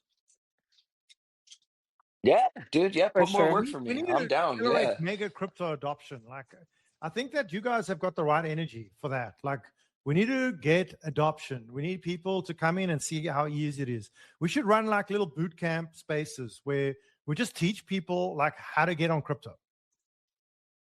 Or just yell at them enough and be like, listen, Not I used to be No. just like just you, show them. working a Literally just stupid show them. job, clocking in, and now look at me, buying Solana, traveling the world. I'm in Hong Kong right now. You think I've ever been thought of going to Hong Kong in my life before Solana? Fox, no, dude. Change your life. Get into crypto, follow your dreams, own your own assets, own your own brand, and be happy, fam. This is your chance for not only self-custody of your assets, but of your brand. You could create an entire like business off of like, what you do and the work you put in the space, man. Huge That's Wait, opportunity good, that a lot of Mark. people are Quicks. missing out on. Tell them how Not you, many. Dev. No, you're No, a no, Gen no. 3 I'm monkey. saying No. how many. Tell them like just audience in general that maybe really enjoy Web3 and maybe that's in their mind to go to conferences, or tell them how many amazing countries you got to visit last year just as a result of working in Web3, because I think it's something that needs to definitely be like, it's incredible. I mean, like, I don't mean to like, Mogs Max my passport, No, stamps, but but yeah, no, we did. everywhere. Have you been to South Africa? I actually haven't yet. Oh But we no! do have Oh, our partners at Netrunner, like Seb. Well, he's living out in Texas now, but he's originally from South Africa, and his team is out there. So I definitely got to make a trip out there. Trust What me, would South you Africa recommend? has so Cape much Town or adoption of crypto, you have Jaybird? no idea, because it has unique problems, right? Like long distances, bad infrastructure. So crypto is like huge in South Africa. That's why crypto bank. Where would you recommend I go first, dude? You land in Johannesburg. That's like the main international airport, and then is there a super team there? there is actually, I believe. But then you Because want I to go to feel Cape like Town. Digi was pretty. I feel like he was posting about it for some time. I think when it was going through, because I think all super teams go through like a trial period to gauge interest. So I was curious if South Africa, because I did hear they have like an incredible crypto presence out there. Massive crypto presence per capita, It's way awesome. bigger. Yeah, like India, very similar to India. We've got a question It's from the awesome. audience. IB, quick question here. Go ahead. IB, I know you've been waiting a while. Oh no, I didn't have a question. I just wanted to chip Oh, in. okay, cool. Yeah, I was There you agreeing go. with what Quick said about the super teams, yeah, because the super teams are really huge for, especially with the power of the stories of what people can just achieve by having these communities, right? Like I'm in Portugal, we don't have a super team, but I was lucky to, when I moved to Portugal, have a community of people that sort of helped me integrate into the Web3 scene, because it's very active, like the local Web3 space. There's a lot of meetups, there's a lot of co-working, and I was lucky to know people who kind of helped me hit the ground running. And it's just really cool to see the same thing happening in different countries with super teams. We don't even have a super team here, but there's a Solana Portugal community, and we had this little hackathon last summer, and I got to meet some really interesting people. And a year later I look back and I'm catching up with the people that I met back then, and they're building cool stuff. There's a dev who's building a trust and reputation layer for X402 agents that's scalable across Space and Solana right now. And these are genuinely interesting things to talk about, and I think it's just the power of these stories, like when you're able to like show people what's possible when they have that environment or that community. It's how we get more people involved. There you go, man. IB, we've got Super Team tomorrow on the second day. I believe it's at 1 p.m. Pacific. We're going to have somebody from Super Team come and talk. So maybe you want to be here and come up and ask some questions. That'll be cool. 100%. That's Yeah. nice. Okay, guys, we've got DFDV coming up next for their first presentation. So let's see. JC, are you there? Hello? Hello, JC. I see DeFi. I see your icon as co-host, but you're not there. Let me see if I can get hold of them. One second. Market-wise, let's just get an update. 68.8. We're still on this little pullback. Following RGV. SPY hanging in at 693. Gold fixed like a stable coin at 5,000. Silver at 80. S&P futures 69.70. DXY coming down 96.8. Central bank is adding assets to their balance sheet up to 25.49 trillion. Stablecoin market cap up 307.6. That's good for crypto. And the good news, guys, if you want what I've been doing on the side here, is Solana has now passed Ethereum on large transactions. It's now 72% of large transactions are being used on Solana. That's good news over Ethereum. That's gone up from 48% last month just because of this influx of Circle liquidity. So that's good news for us. Let's see if we can get hold of Parker. Should be coming up. How you doing, Marty? Are you there? Marty Mags, I see you. Janitorial spokesperson of Flash Trade. Quix has his hand up, which is weird. Yeah, We I don't just do really, anything. I just really wanted to say, because during his market update, on top of that, we are up 6% in the likes and the reposts and comments on this space. But I think we can do better, guys. We need more I think likes. we can get to double digits and support DFDV. MartyParty doing an absolute masterclass on back-to-back AMAs, dude. Show some love in the comments, like, repost, follow DFDV, follow MartyParty Let's up here. fucking go. Absolutely grinding. Let's Fox and go, man. Let's do this, man. We're changing the world here. We're showing people what you can do with spaces. For God's sake. How you doing, Joseph? Yeah, I'm doing well. Yeah, Maybe- how are y'all doing? Can you turn up your volume a little bit? We'll come close to you. Oh, I think it'll fix itself in a second. There we go. Okay, Did cool. it? Okay, everybody, this is DFDV's moment. We've got 10 minutes to 2, but we're going to give Joseph some time. Joseph, the room is all yours. Joseph, tell everyone a little bit about yourself, DFDV. We've done an interview before. I'd like everyone to hear it again. I think you guys are just super cool, and everything you're doing for Solana is so amazing. Especially want to hear about your initiatives in Korea and London and your future endeavors in other countries with your globalization of the treasury and the SOL per share. And your thoughts on the market, anything new, anything upcoming, go ahead, Joseph. The room is all yours. Yeah. Yeah, thanks, guys. Hey, Joseph here from DFDV, the chairman and CEO there. DFDV was the first Solana treasury company listed in the US. Did our transaction to become that company back in April, coming up on a year now. You touched on some of the stuff already. The core focus of the business is to grow SOL per share. It's a digital asset treasury company, right? Like MicroStrategy, but focused on Solana. If you could just start by saying what the latest is, what's the news? Any news from DFDV? We spoke to the guy from South Korea and heard about South Korea now having a DFDV. I didn't know about that. Is this a new initiative? Yeah, a lot of these have been in progress for a while. So, yeah, one of the things that we have worked on is we call it Treasury Accelerator, where we attempt to launch. So we've got a lot of work done on a company in the UK, DFDV UK, I'm calling it. And we've spent a lot of time on some other markets, as well, specifically Korea. It's tough. And in some of the other markets, the change of control transactions and the fundraisings are smoother, I'd say, in the US. So there you go. It's been slower than I thought it would be. We've been working on this stuff since, I don't know, like August probably. And now just now some of them are coming to fruition. So what other countries are you kind of focusing? Like, do you have any news on that? I met the guy at the Nasdaq. Yeah, right? What's the status on that? Is that up and running? It's close. The others that were in progress or we had spent a lot of time on, done a lot of work on, was Korea and Japan. I'm not 100% that. I don't know if we will be able to launch in every geography on a short time frame. Like I said, this turned out to be more difficult than we anticipated, but we're still grinding on it.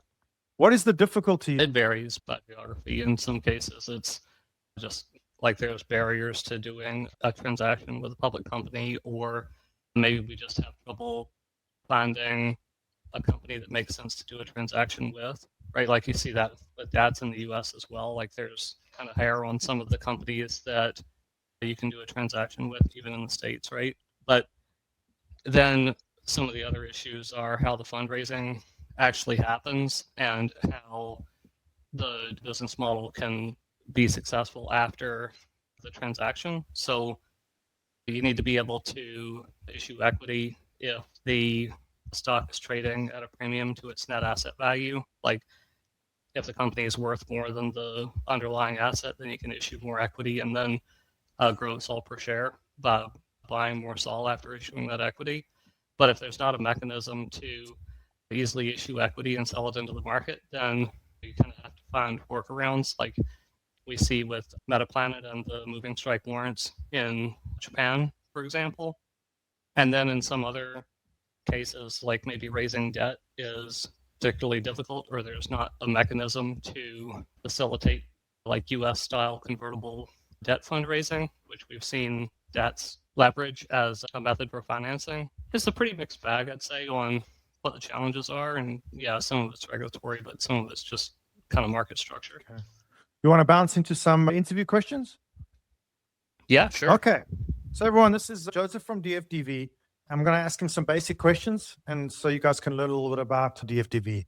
So first question always is obviously, what initially convinced you guys and your team to pivot your corporate strategy towards Solana over other, larger branded chains like Ethereum? Like, what was the Solana moment? Why did you? How was that gone? Are you happy with it?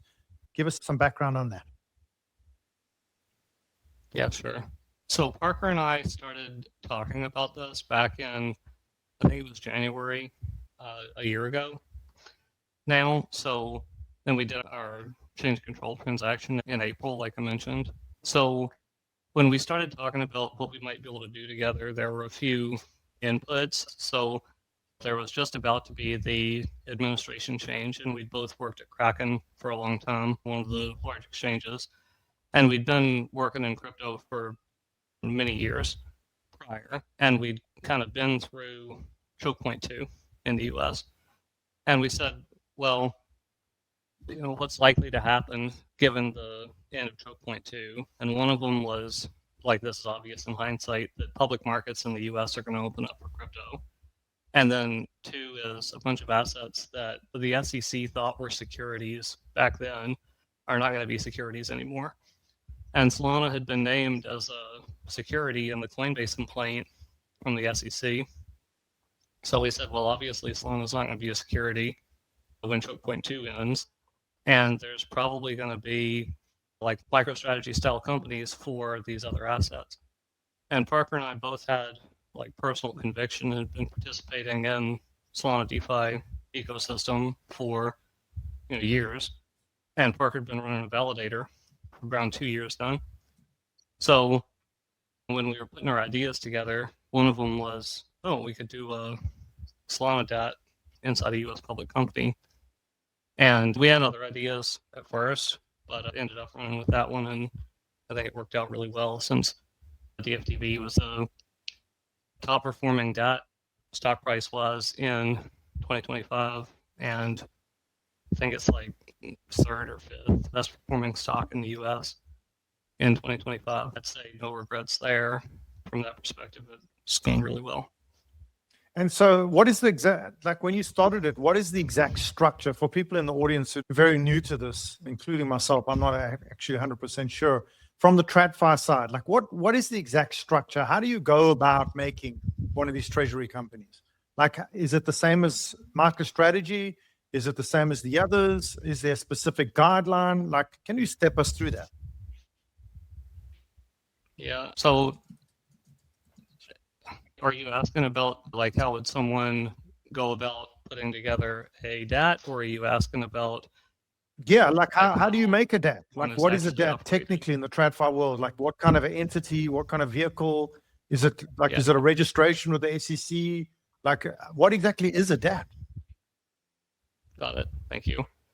Okay, so first off, all of the DATs are public companies because they have to be public companies in order to be able to easily issue equity and sell it into the market, or have somebody sell it into the market.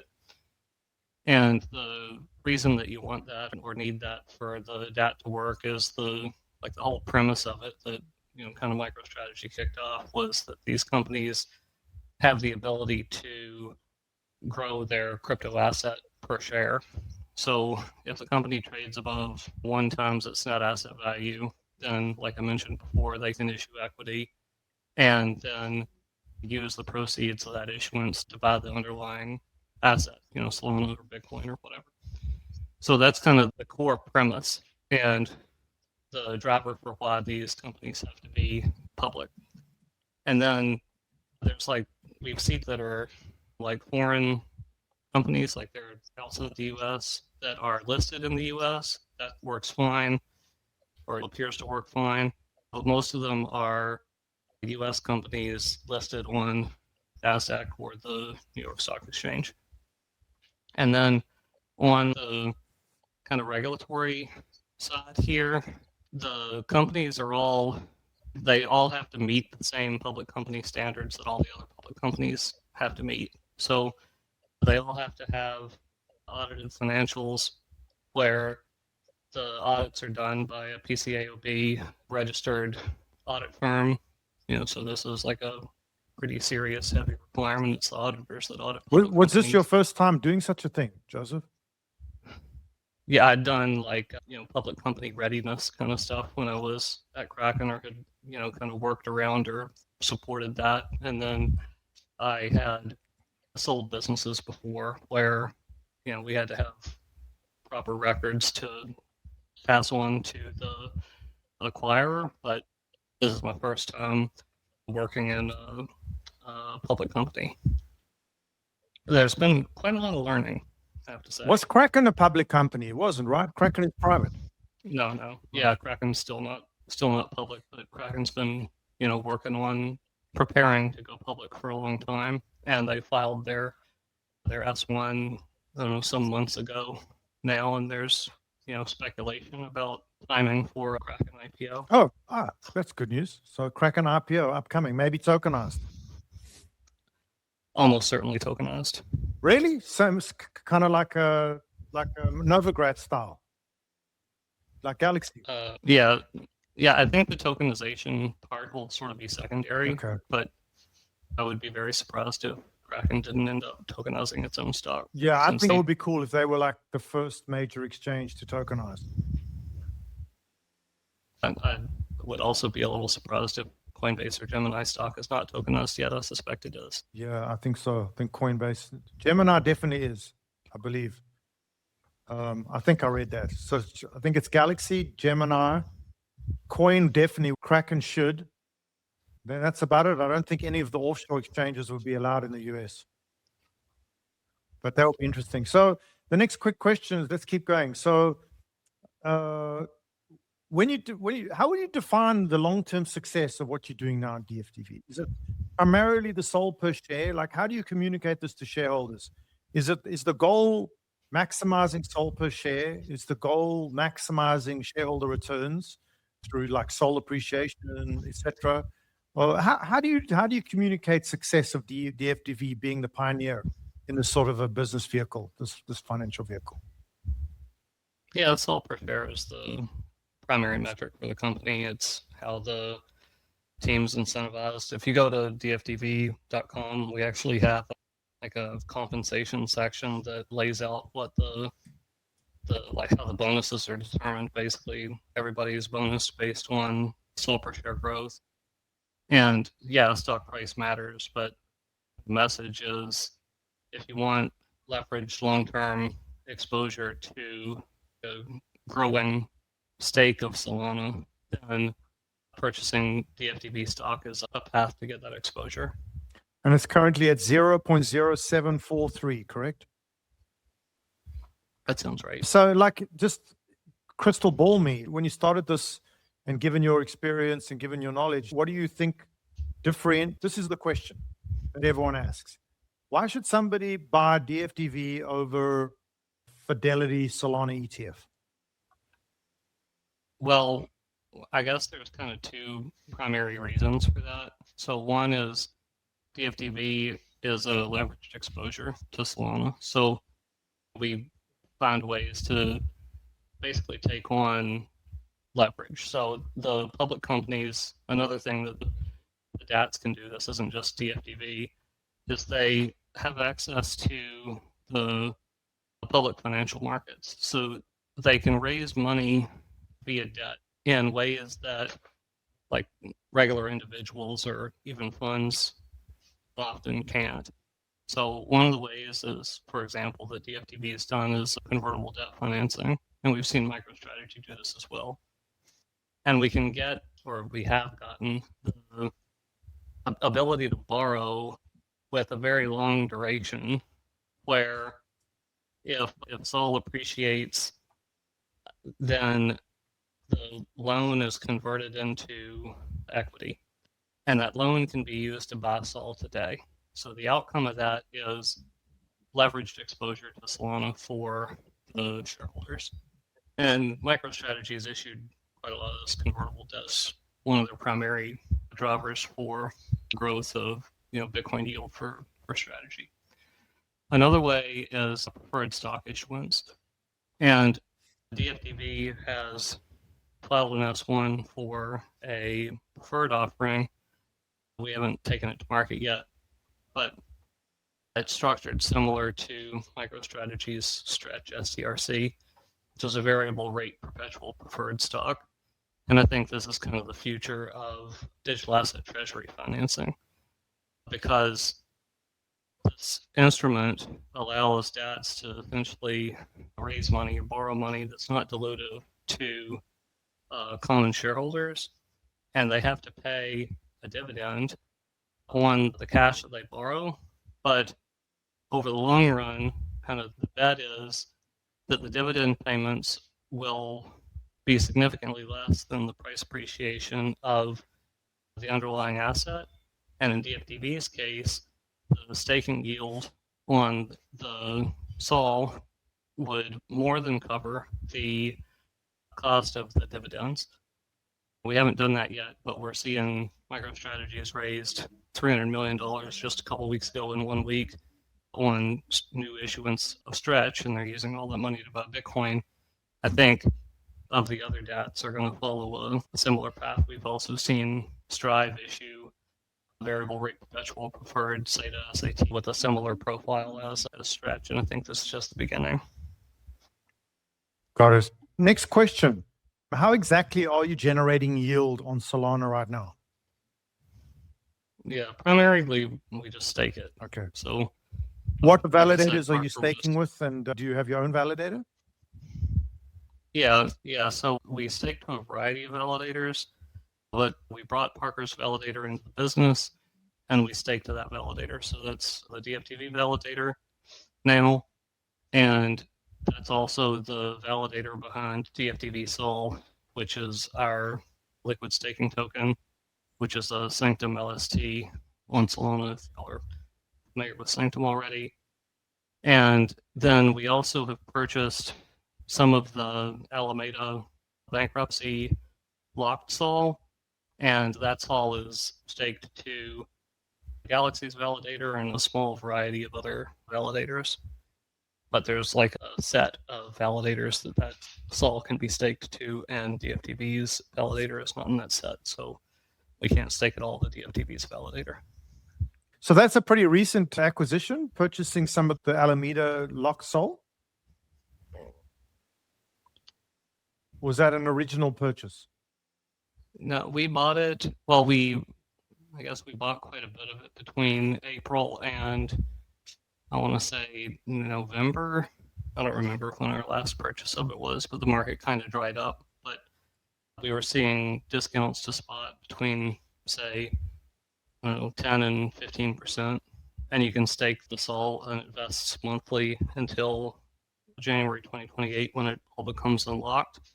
So if you model that out, when we modeled it out, we thought the return there was pretty good. And we're happy to buy the discounted SOL back then. But the prices have tightened up more recently. I guess there's more buyers now. Got it. So when you first got into this, did you study and become very familiar with the Alameda Kroll bankruptcy situation? And what is your feeling about that right now? What is the current status of that? What is the current sort of situation with going on with that, with the FTX bankruptcy? Yeah, I'm not close to the overall process with the FTX bankruptcy, but the SOL from Alameda had been sold years ago now, and it's all like secondary sales after now. Like Pantera bought a bunch of it, Galaxy bought a bunch of it, and wrapped a fund around it, and their desk buys and sells shares in this fund all the time. So there's I wouldn't say there's like a liquid market for the locked SOL, but it's definitely an active market. They all run on these OTC desks at BitGo primarily in Galaxy. Got it. Okay, so and then the next questions obviously are difficult, but like with this kind of drawdown right now in liquidity and general market conditions across the board, what do you guys do? Do you have sort of risk mitigation situations? Like, how do you handle it? I mean, is it similar to MicroStrategy in this situation? Do you have cash on hand? How does that work? Is there anything you can share? Yeah, sure. Like I've been working in crypto for a while now. I was at the first Canadian Bitcoin exchange back in 2013, and I've worked mostly at exchanges since then. So we've been through a lot of bear markets, and I think learned the hard way that the answer for a business to navigate a bear market is just planning. So you have to say, okay, times are pretty good right now in a bull market. Let's think about what it looks like in a bear, right? So, for example, back when I was at Kraken, we would do annual planning, and every year of the annual plan had two pillars while I was there anyway. One was like the bull market one and a bear market one. So if we're in a bull market, it's like capture the upside in the bull, and if we're in a bear market, weather the bear, plan for the bear. So no different for DFDV. Like even when we were doing our initial projections for the first fundraise, we projected what an 80% drawdown in SOL price would look like, and price goes down 80%, stays there for 2 years. How do we survive it? Yeah, the answer is just planning. We know something like this is coming, and we just have to have the discipline to maintain that awareness. And yeah, it's about setting cash aside. It's about making sure OPEX doesn't go out of proportion. Revenue goes up 10x in a bull market or something. It shouldn't grow your spend 10x in the same bull market. Great. Okay, next question. What's your roadmap currently for capital raising? Are you still planning to raise this year? Do you plan to raise during, let's say, quote unquote, a bear market? Do you find more investor demand during a bear market, given they may get a better deal? What is the scenario there? Can you discuss any of that? Yeah, I would love to fundraise as much as possible, but we and the other DATs, I think, are significantly constrained by the market. So, many of the DATs are trading at or around 1x MNAV, depending on which MNAV measure you look at. And when that's the case, it's not accretive on a crypto asset per share basis to fundraise via new share issuance. We would not want to do that. However, if we got a deal that made sense, then of course we would take it. We're always talking to investors and looking for opportunities. On the preferred stock side, I think that's great. And yeah, I would attempt to issue a preferred stock even in this market. And I think for DFDV, like if we look at Stretch that I mentioned earlier in SATA by Strive, I guess on new issuance, MicroStrategy is probably paying like 11% annual on dividend yield on Stretch. And I'd have to look at the numbers again because SATA by Strive is more volatile, but they're probably paying 14% or so. We've talked to some other DATs who are considering issuing preferreds, and they say, well, we don't want to peg ourselves to this higher cost of capital in a bear market. Let's wait till we're in a bull market, we're a little bigger, and maybe we can get closer to a MicroStrategy level cost of capital. And I think that's a fair perspective to have, but my kind of counter view is the DATs that get the preferreds out earlier and start paying dividends and show that they have a track record of dividend payment kind of without blowing up are going to be the ones that have a lower cost of capital in the long term. And I'd like to be in that position, which is why we filed the S1 for the preferred already. Oh, you did that? Yeah. Oh, excellent. So you're kind of following that, the preferred route. I'd love to follow the preferred route. Yeah. I'm not totally sure the market will tolerate it right now. I would be very excited if it did. Let's ask some hard questions. So basic on the basic information I can get, around 18% of your shares are currently shorted, right? So do you guys have any scenario for short squeeze dynamics? Like, do you believe that if the bear market is short, that could turn around and squeeze? Is that something you communicate at all with shareholders? Or what is your standard answer to that? Yeah, so the standard answer is no comment on anything related to a short squeeze. I'm curious where you're getting your 18% data. Okay. Yeah, so what are your numbers that you have? Well, maybe my number is taking into consideration prepaid forward that we have in place from the convert that we raised, and it's closer to 40% if you take that into consideration. Got it. Okay, so the next questions are going to be a little bit around this, obviously, flux in regulation. And we're all aware of the Clarity Act and its hold up in the Senate and the back and forth. Joseph, you personally, I'd love to hear, outside of DFDV, what are your thoughts on the hold up, the reason for the hold up? Are you buying that it's around stablecoin yield? Do you think there's more to it? How does it affect DFDV? Yeah, I don't know. I just have to take what I read with like it's presented to me, I guess. Yeah, I think it's probably related to the stablecoin yield thing that's causing the hold up. I don't know. I'm not it's hard for me to get excited about, quote, clarity and regulation for crypto. I don't know how much the stuff really matters. I think I've heard many times, oh, this is going to be a catalyst for the price, but I think the point of cryptocurrency, especially Bitcoin, decentralized finance, is to set up an alternative system that can exist outside of the traditional one or the kind of government sanctioned systems. Regulatory clarity will probably accelerate adoption, but I think if we thought on a longer time horizon or weren't short-term price focused, then stuff doesn't really matter. Or savings accounts basically a scam, and eventually users are going to find their way into cryptocurrency or DeFi anyway. Does it matter if the institutions can trade it? No. Retail's been front-running institutions in crypto for, I don't know, more than 10 years or, whatever now. So, I don't know. I guess the clarity is probably good for DFDV in the short term. Yay, prices go up. But I don't know. I might rather wait and have an alternative system that topples the traditional one rather than, these two things are totally integrated. Got it. So just out of interest, did you guys keep some dry powder on the side for potential bear market pricing? Because you guys pretty much started, when SOL was relatively high, right?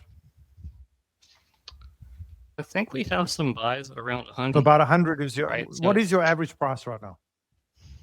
It's higher. I'd have to check. I don't know off the top of my head what our average price is. Got it.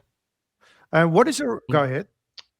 If you asked if we had around to buy now, no, we're almost completely deployed, and that was the intention. It's tough to go out to investors and say, yeah, we want to raise money, but we're going to hold it in cash so we can buy later. That would have been challenging, I think, for us to do. Touched on that. I wanted to ask you about the Janover thing. People aren't aware of. Your original acquisition was the Janover real estate platform, right? Does that account for any cash flow right now? Or would that aid in a bear market situation, or is that no longer functioning? No, it's still functioning. The business has actually improved since we picked it up.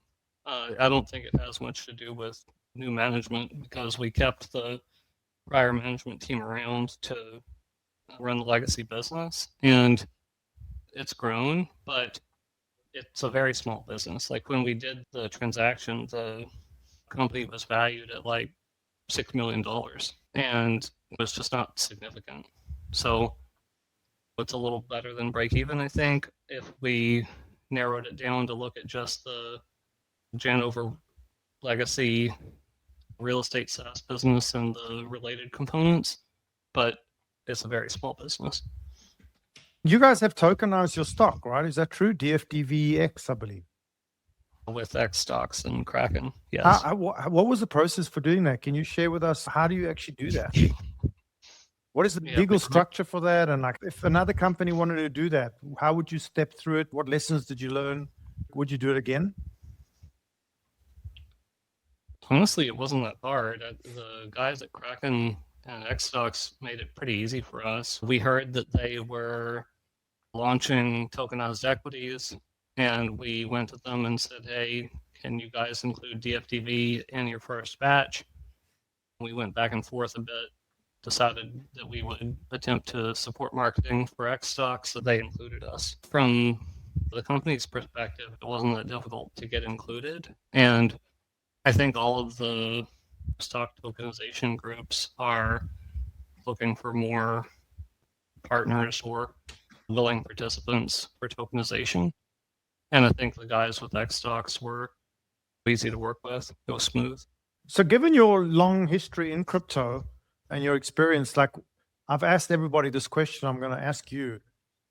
This particular drawdown in crypto that started in October, do you believe it's got more to do with the PMI, with global liquidity, with 4-year cycle traders, or with the global macro political overhang? What's your thoughts, or do you believe in the Benjamin Cowan midterm year? Yeah, I feel like this is really hard to say what the cause is when we're in the middle of it. You know, maybe we look again in a year or something and we have a really good explanation. And I don't know, I'm pretty comfortable in the unknown, you know, just kind of accept the reality. So yeah, maybe we can just pivot for 5 minutes. Maybe you can just communicate to the audience that are going through this, maybe new people, like how do you navigate this emotionally as an investor? Should they sell? Should they buy? Should they wait? With your experience, what would you say? How would you give them some advice? yeah, crypto. I understand. Yeah, I'm actually curious what you would say about this, but kind of quickly, I think it depends on like your personal situation. You know, you invested more than you can afford to lose kind of situation, then, you know, I think taking some off the table to, you know, make sure you or your family are okay is fine. But, you know, of course, it's also probably an opportunity. Personally, I think the market can go lower, and I am one to buy dips, but I have not bought this one because I don't think that we're at the bottom yet. But now that's, you know, totally a guess, right? Like, I don't expect to personally outperform the market necessarily, but, you know, I try. What is your personal sort of thesis for the bottom? Divorce from DFDV for a second. What do you watch? Like, do you watch general sentiment? Is it a political, macro political feeling? Is it the Fed flux and rollover? Like, what is it that you watch? Like, do you have a particular feeling for the TA? Like history repeats, rhymes, and we're going to do a similar drawdown to previous bear markets. Like, what is your personal feeling for the bottom? Like, how do you determine a bottom? Yeah, look, this is like embarrassingly unscientific, I would say, but yeah, just look at the chart, draw some lines, you know, probably some junior TA, and that's worked, you know, kind of worked for me in the past. It's tough to say, like the investing in crypto, I think is a really long-term, you have to have a very long-term mindset, right? Try not to look at the price every day, don't trade, invest, right? Like it's kind of principles perspective. It's how I look at this now. Oh, and then also don't sell too early, I guess. I just take a really long-term time horizon when I'm investing in this stuff and try not to pay too much attention to the short-term price movements. Got it. Okay, let's open it up for some questions. Anybody got any questions for Joseph? Any questions regarding DATs in general? Yeah, I really enjoyed listening to you guys talk about this because DFDV has been kind of on my radar since you guys partnered with Loopscale. And it was interesting because sometimes I vanilla stick so, but the highest I can get from that is like what, 7.6%. And you guys were running at the time, I think was like 11%. It was interesting to see how you guys made that happen with layered incentives. But since that time, I've kind of been sitting on my hands and observing how a lot of DeFi protocols are adjusting to the new market conditions. And I feel like a lot of protocols are trying to attract institutional money because that's the big unlock, right? That's kind of on the horizon now. In the sense of thinking about differentiators, I think Marty asked a question like, why would an institution want to deposit or, like do business with you over your competitors? I think that was a pretty good answer. But I'm also keen to know, like, how shock resistant is this to sort of stuff that happened on 1010, like ADL risk? Some of that kind of can ripple downstream, but I just wanted to know how you're thinking about situations like these, maybe like edge cases. Yeah, thank you. Yeah, I think I didn't do as good a job on answering that question earlier as I probably should have.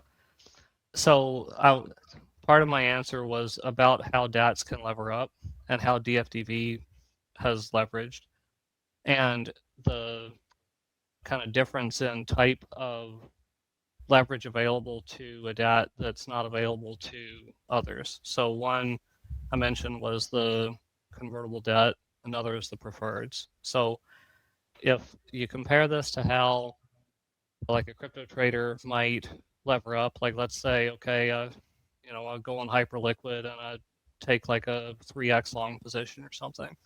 Right now I have liquidation risk and my cost of holding that position open is variable based on market conditions.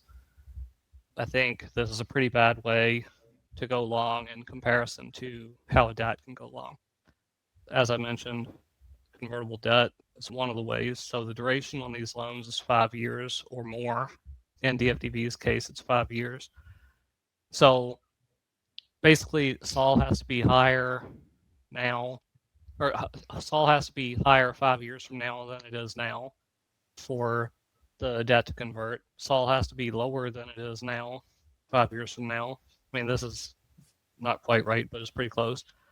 5 years from now for the loan to get called, where we have to repay it in cash. And the cost on ours, I think, is 5.5%. It's fixed. So, and MicroStrategy's got 0 coupon convertible debt, right? So this is like one of the methods of financing available to debts. If we compare it again to margin trading on a spot market or trading on a perpetual swap market in crypto, I'd say this method of leverage is absolutely superior, lower cost, lower risk of, there's no liquidation, right? The loan's not secured against the underlying assets, just you have to repay at expiry. And then the other way that I mentioned is the preferred stock stuff. Like if you're going to look at DATs, you think this is kind of the future of where the DATs are going for fundraising. But the instrument type that I think is coming are these variable rate perpetual preferreds. And it's going to be structured similar to Stretch by Strategy. And the way these work is they sell a preferred stock out, anybody in the public can trade it. You can trade it on Robinhood. It targets a price of $100, and the dividend rate, like the interest rate, varies based on the price of the preferred. So trades like a bond. Like if the price of the pref goes down, the interest rate goes up. If the price of the pref goes up, the interest rate goes down. From the DAT's perspective, the interest or the dividend payments, because they're variable, that volatility has to go somewhere. So the volatility is coming out of the preferred that's basically pegged at 100, or not, targets 100. That volatility that's coming out of the pref flows back into the common, which the DAT wants, because when there's upside volatility, they trade it over 1x, they can issue new common stock and buy more of their underlying asset, Bitcoin or Solana, and grow their crypto asset per share. And the duration on its preferred, which is kind of a loan, is unlimited. Like the DAT never has to pay the principal back. They can't get liquidated. And the cost is variable, but it's variable based, around like more or less 10% or 14%. And we can see funding rates on perpetual swap markets go way up, like 200% annual or something, right? Depending on market conditions. In a worst case situation, the 2 US DATs that have issued these can turn off dividends if they have to. If the choice is sell the Bitcoin to pay the dividend payments or stop paying the dividends and basically destroy the pref, then the DAT can just stop paying the dividends. And investors actually buy these because, so far anyway, have a track record of mostly stability, though MicroStrategy first issued this in July, and high yield payments. So, conclusion, DATs have much safer, very long duration access to leverage relative to what individual traders or even funds can get. Let's say DFDV is as leveraged, as it is, and we go into a October 10th situation, nothing happened. Like, there is no liquidation. Price goes down, it doesn't matter. We still have 5 years until the convert expiry. If the preferred was issued, probably the preferred stock price would go down and the interest rate on the prefs would go up with 2% or something. But there's no catastrophic outcome for the company, even in a massive price movement like we saw on 1010. Okay, we've got some more people coming in for questions. Just give them a second here. Pop up. Oh, Justice, I got to say, I really appreciate you joining us today. This has been incredible to learn from you and to get this level of insight. So thank you.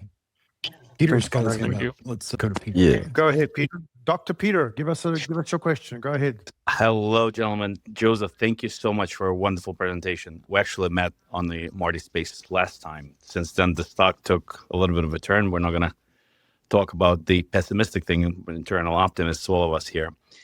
I think you partially answered my question by addressing the time horizons, right? So I think that 5 years came up in the previous question quite a bit. But so is that, I'm a strong believer in that. And then for multiple reasons, and age and non-savviness and maybe slower ability to learn at this time. But nevertheless, a lot of people have chosen that as their on-ramp for crypto. So if you can touch only sort of on a horizon of an investment, what is it, 1 year, 5 years? Obviously, if Solana pops within the next 6 months and reaches its all-time high and beyond, that will go with it. Since the last time you were in the space, do you think that your company has made a serious stride forward?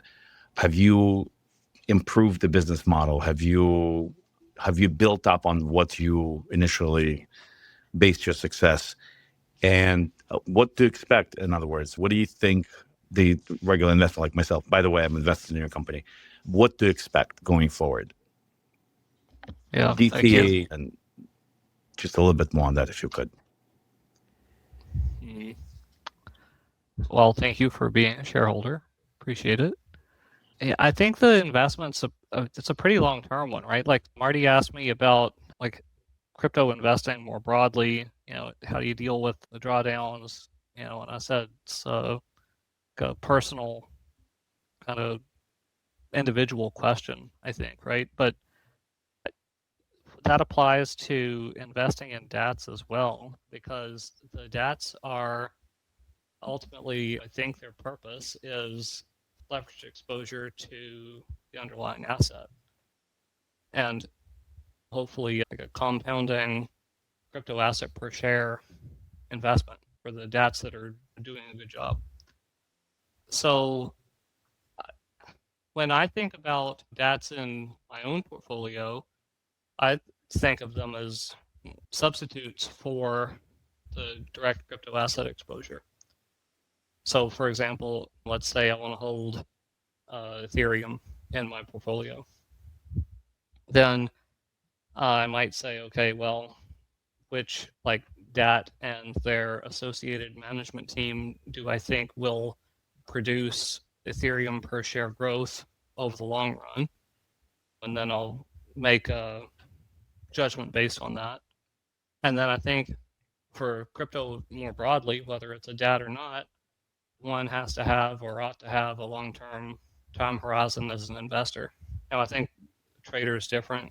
Just want to actively trade the stock or other stocks, it's fine, no issue. But I think it's like more people are more likely to be successful with like a long-term buy and hold strategy. I think Solana is going to 100x from here. It's going to surpass Ethereum on even more growth metrics and gain market share while the whole crypto market expands. This is like a multi-year thesis, and I would then invest accordingly along a multi-year thesis or timeline. I could see how that sounds vague. I'm not trying to be vague. If you have a follow-up, feel free. But I think, very long-term for the DAT investments, personally. Thank you, Joseph. Not at all big. Long term is the answer. I agree with you. Keep doing a good job. Yeah. Whatever you guys buy, let us know. We're following you. Thank you. Question from Joe. Joe, go ahead. Mr. Accord. Yes, good to talk to you guys. So, Joseph, I wanted to know your thoughts about bridging the gap that I think is in the public mind. And Marty kind of raised the question earlier with one of the previous guests. It was more in the sense of bringing more people into crypto. I have this sense, being a pretty late arrival to crypto myself, I'm an equities analyst. I had written a thesis about DFDV. I was the first analyst on Seeking Alpha to rate them a buy because I can see the long-term value of blockchain technology in the future of finance. I can see it in the same way that paper money added something to just metals-based currency, in the same way that debit cards built on that. There's a lot of potential there. But I'm sensing that the broader public hasn't made that leap yet, like psychologically, and understanding that. And so there's not much of a desire or itch to get a wallet and start having stable coins as part of their liquidity, or maybe even start having Solana as part of their liquidity. And is some of the issue that the way folks talk about it is just using crypto as a term broadly the wrong idea? Should the talk be about specific coins? So should people be saying this is why you should have SOL? Should they be talking about what these things do more often and create more real world use cases for these things? Like Polymarket is entirely on chain. And I guess, what are your thoughts, Joseph, about what DFDV can do with the role that it plays to help make those things happen? I think probably a couple of items here. So one, DFDV certainly has a role to play in investor education.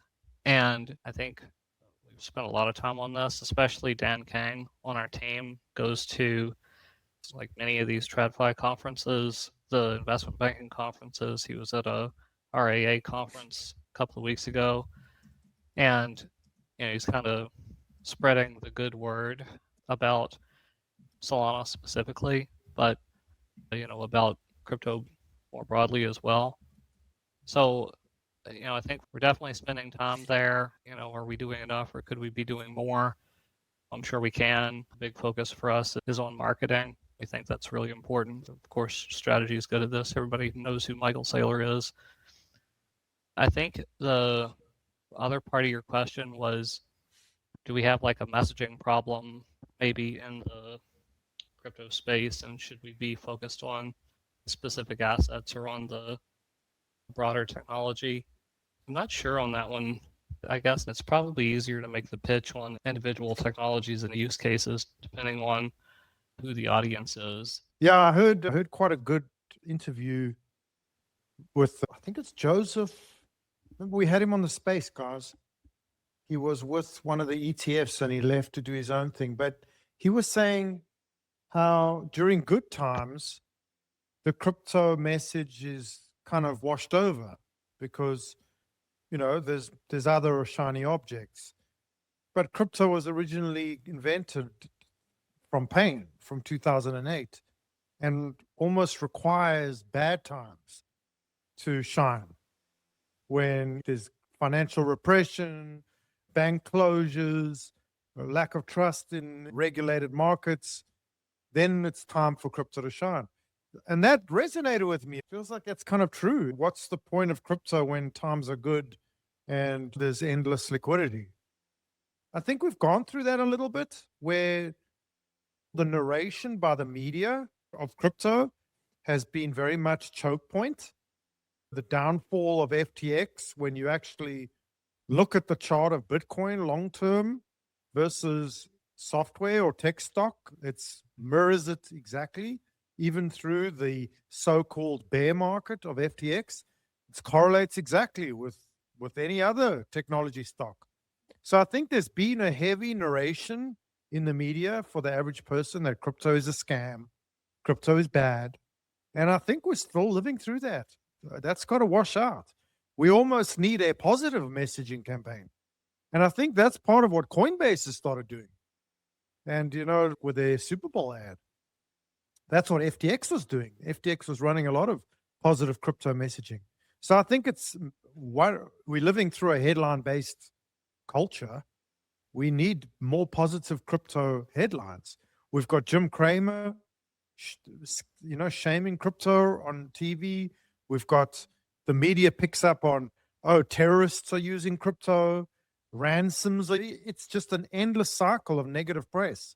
And I think that's what's left us where we are. So first of all, there's no real need for it because, the Genius Act has kind of paved the way for stablecoins, and that might be the big killer use case. And I don't think people understand that the value of the native token to secure those networks will appreciate given the volume and transactional adoption of stablecoin. Things like that. I just think the messaging machine is misled, misinformed, ignorant, and not incentivized. However, the technology's only got better. So I think we're in that strange case. And once and for all, I have to say, the mantra, price makes narrative. When crypto prices go down, then the narratives will appear that it's dead and not needed and useless. When crypto prices go up, then it becomes the greatest thing since sliced bread. And that hasn't changed. So I think it's a little bit of all of those. What do you guys think? Yeah, that's what I think. I think, if there's a war and people don't have access to bank money, but people who have Bitcoin and Solana and self-custody are saved and have a backup plan and can actually buy food or can pay their car and their mortgage because they did that, those are the kinds of narratives where I think crypto will shine.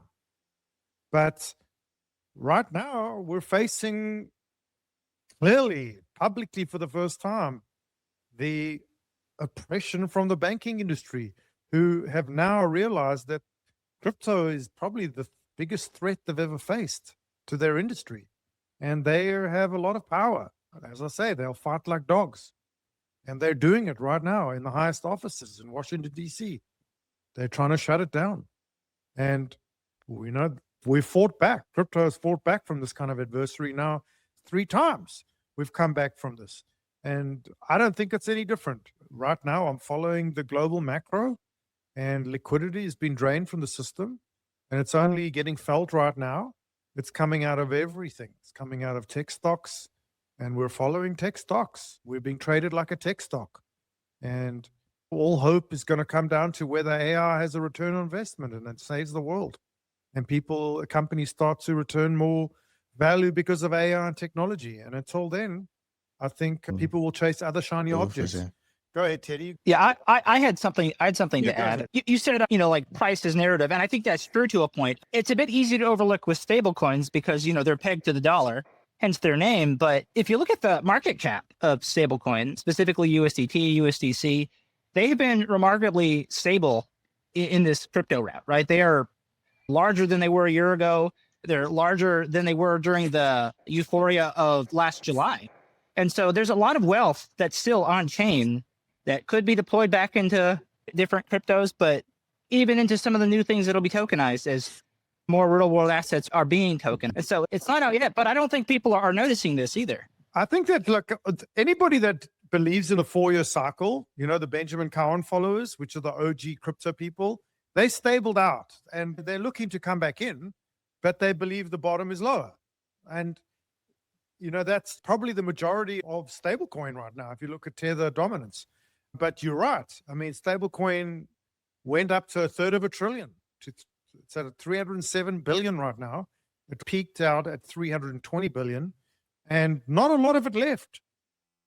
It's just sitting and waiting. And whether it's waiting for the technology stock to turn around, which I think is probably the case, and to me, the indicator is the question. And that goes with the PMI. Things like BlackRock's IGV, which seems to have bottomed out at 80. Global liquidity, which continues to go up. And obviously interest rates and macro policy. We've got a new Fed coming in. So I think it's just a small waiting game right now for all of those pieces and puzzle pieces to play out before people recommit and we run back up. But the question is, are there new crypto people? That was more the question. I think existing OGs and people who've come up through the ranks have stabled out. But as far as, you know, the man on the street, there were 250,000 people there. And I was sitting in the crowd looking at these people and going, I don't think there's 100 people that know about crypto here. That's the situation. It's just an unmarketed piece of technology right now. Now, whether it's by design, right? The conspiracy theory or the thesis is that they're quietly accumulating it because it's going to represent the new efficient financial system to replace the 100-year-old fiat system, which is my belief. We will have to wait and see.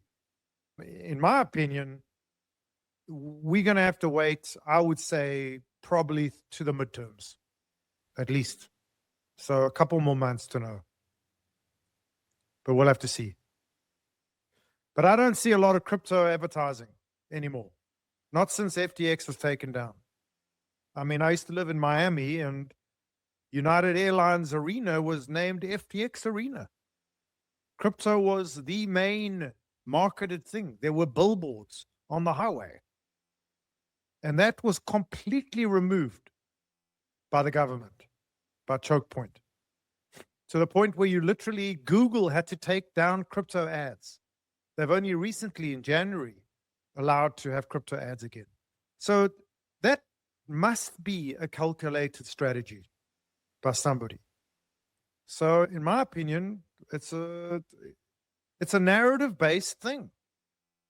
And the price doesn't help. The price makes the narrative. If you look at the Wall Street Journal yesterday, the front cover, it's just saying Bitcoin dumping, Bitcoin 70,000. Dude, did you see the Financial Times article yesterday where they dunked on it at 69K and then it pumped to 70K and then like an hour later they had to like update the title of the article. And it's hilarious because we all know what's happening. You know, it's not the first time it's happening. No, I mean, I lived through the internet, okay? I mean, I was there in the late 90s. We built the internet as we know it today. The same exact thing happened. The same narratives, the same cycle of oppression, the same regulatory pushback, the same bullshit. The internet, it's satanic. The internet, it's all a scam. And I mean, it didn't help that the first real economic success of the internet was Pamela Anderson's sex tape. So that didn't help. Everyone was like, oh, the internet, yeah, selling sex tapes. It's just like crypto, oh, meme coins. It's the same cycle. I'm watching it happen again.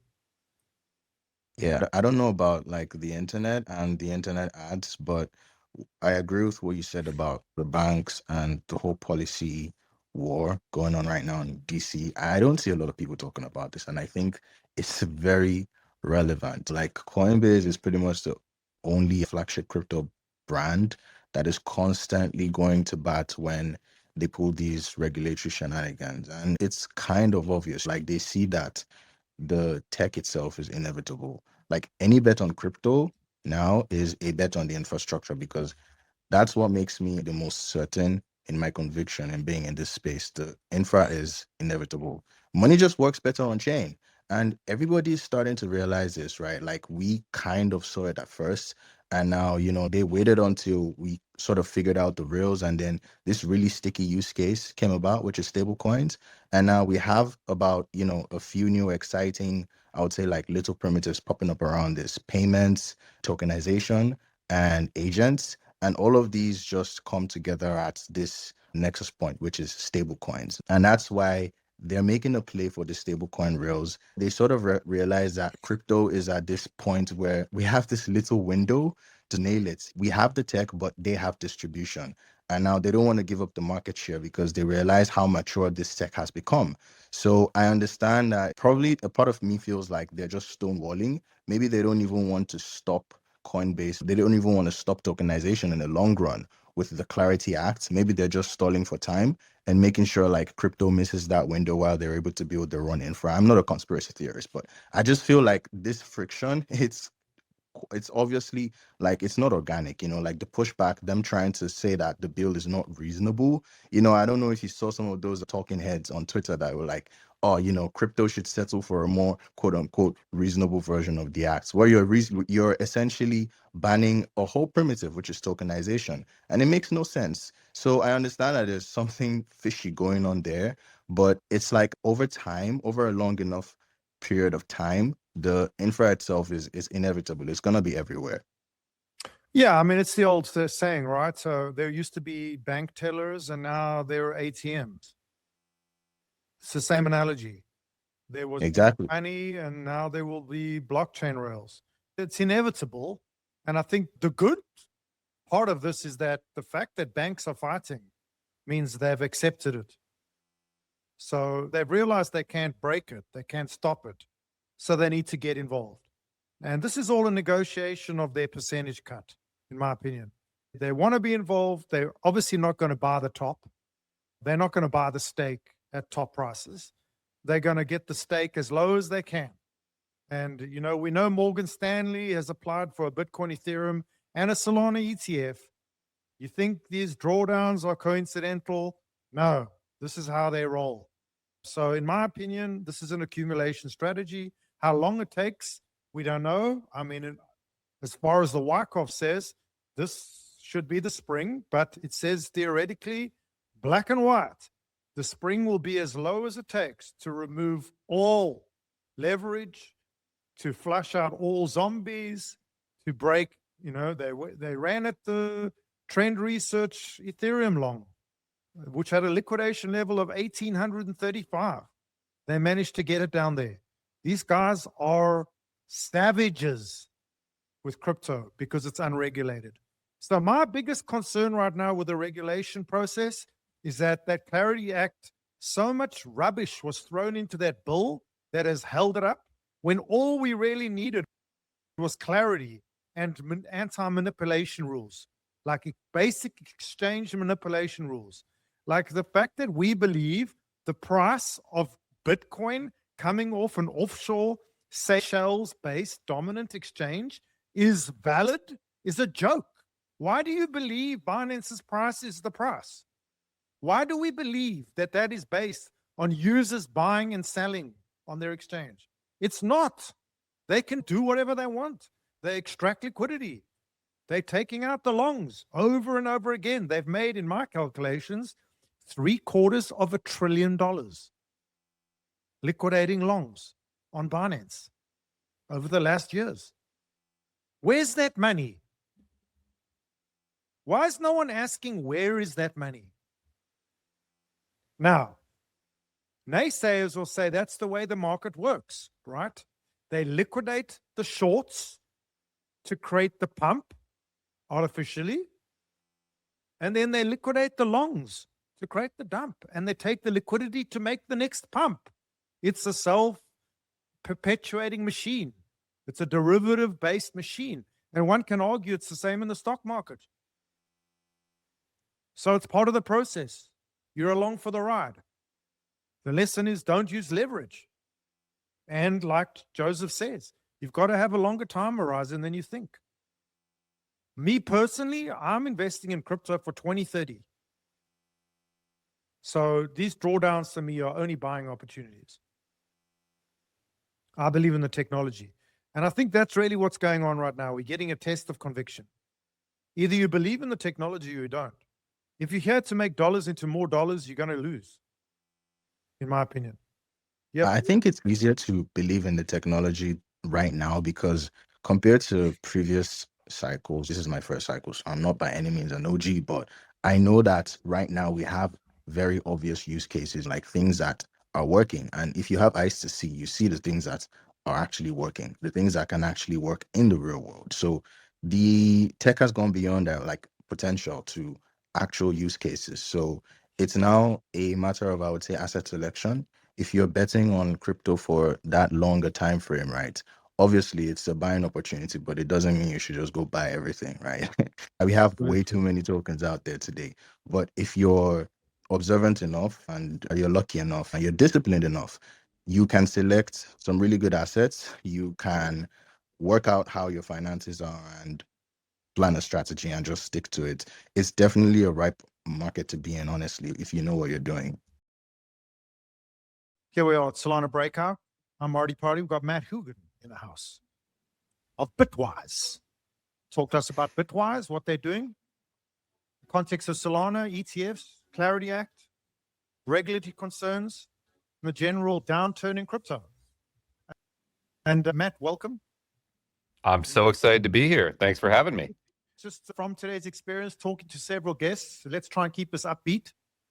We know that there's a downturn, but we know that that's to be expected. And it's not just in crypto. I want to be very clear that we have tracked this, and this is across all software, literally to the dollar. We're having the same downturn as Microsoft had. We're having the same downturn as Palantir had. It's the way it works. This is all results of the government shutdown back in October and the draining of the general account. And here we are. We're waiting for new liquidity. I think it's coming soon. It's a pleasure to have you again. CEO of Bitwise, Matt Hugan. It's been a while. When was it? About 3 months ago? 4 months we spoke. Yeah, that sounds about right. It's good to get back together again. And I've got plenty of high energy. I'm feeling bullish. There we So go. Me too. I've been waiting patiently for this. I knew it was coming. And I'm always very happy when it's fast. I agree with that. This could have taken 6 months to get down here. It's like ripping the Band-Aid. You finally feel that it's off, Absolutely. ready to build, Absolutely. and off we go. So just from a personal perspective, outside of Bitwise, do you have a long-term investment approach to crypto? Do you have any sort of a timeline, or what is your thoughts? Do you believe in the 2032 return to the bull market from that old era times to get rich chart? What's it called? The Benner chart, right? Do you believe in that stuff? The 100-year cycle? Are you a believer? Interesting question. I'm a huge believer in crypto long term. I think we have a generational trend, and it's going to be a 40-year bull market with pullbacks. Tell me more about the 100-year chart. I want to know more. Oh, okay. This is a famous chart. I've posted it several times. Usually I post it in these times when we pull back, but it's called the Benner chart. Let me bring it up. Basically, I'll give you the exact Benner chart. Here we go. You can just literally go on your browser and type Benner chart, B-E-N-N-E-R chart. It's a famous chart called Periods When to Make Money. It goes back to 1924, which ironically is the 100-year cycle. So, you know, that is the anniversary of the 100-year cycle, which was 1 year before, you know, the beginning of the opening up of the stock market to the public, and derivatives, which led to the 1929 crash, which led to the Great Depression, which led to the First World War, which led to the Second World War, the creation of the Fed, the creation of the SEC, and obviously to Bretton Woods, the creation of fiat money, the divorce from gold, which typically is an 80-year cycle. And here we are, literally 100 years to the day. We're visiting it again. And the Benner period basically shows you the periods when to make money. So when you should buy, when you could sell in the sort of mid-years, and then the ultimate times to sell on the top. And the 1924 was the buy, which is interesting because 1927 was the sell right before the crash. Yep. Which lines up perfectly with now, right? 2024 to 2027 would be the prediction. But Benner actually has it as almost perfectly for the COVID years. He had it as 2012 to buy, 2019 to exit. Then the next buy is 2032 with a sell of 2035, followed by a buy of 2050 and a sell of 2053. So it's a really interesting correlation to the cycles. This is obviously supporting the 100-year cycle. And it's kind of really been accurate. I spent hours grokking each of these things to see how relevant it was. Anyway, write that down and have a look at it. I got it up on my screen right now. It's totally fascinating. I believe in the general idea. I do think this is a boom phase, but I'm going to spend some time with this chart tonight as well. I like it. Thanks for calling it So out. those not familiar with Mr. Hugen, Matt we go back a while. He is the CIO at Bitwise. Is that still the case? So you're now chairman of the board? Nope, still CIO, still in the trenches. Yeah. There you go. Maybe you want to give us a short background as usual, just the highlights of your career and what you've been doing, where you are now, and then we'll run into some questions. CIO here at Bitwise. We're a global crypto asset manager. We manage about 15 billion across US, European ETPs. We have a staking business. We just launched a vaults business. And we have the largest, I believe, the largest Solana ETF, certainly in the US, BSOL. I've been at Bitwise for eight years. Before that, I was in ETFs. So I was the CEO of ETF.com, created the first ETF data analytics and rating system, and then sold that business and pivoted to crypto. Let's see. I don't know. I started my career as a minor league baseball mascot, if you want to go all the way back. You were the mascot? I thought you were going to say. I'll share a picture later, but yeah, there's a fun fact about. I was a mascot of a minor league baseball team. Oh, you see, people just keep working. You can start anywhere, but no, mostly crypto and ETFs. I wrote the CFA Institute's Guide to Crypto. I wrote their guide to ETFs, and I have the privilege of talking to thousands of institutional investors a year about crypto. So that's my unique lens. That's what I can bring to the table. Can you tell us, before you even continue, over your years of elevator pitching crypto to institutional investors, has it improved lately, or has this downturn correlated with sentiment of in the pitch?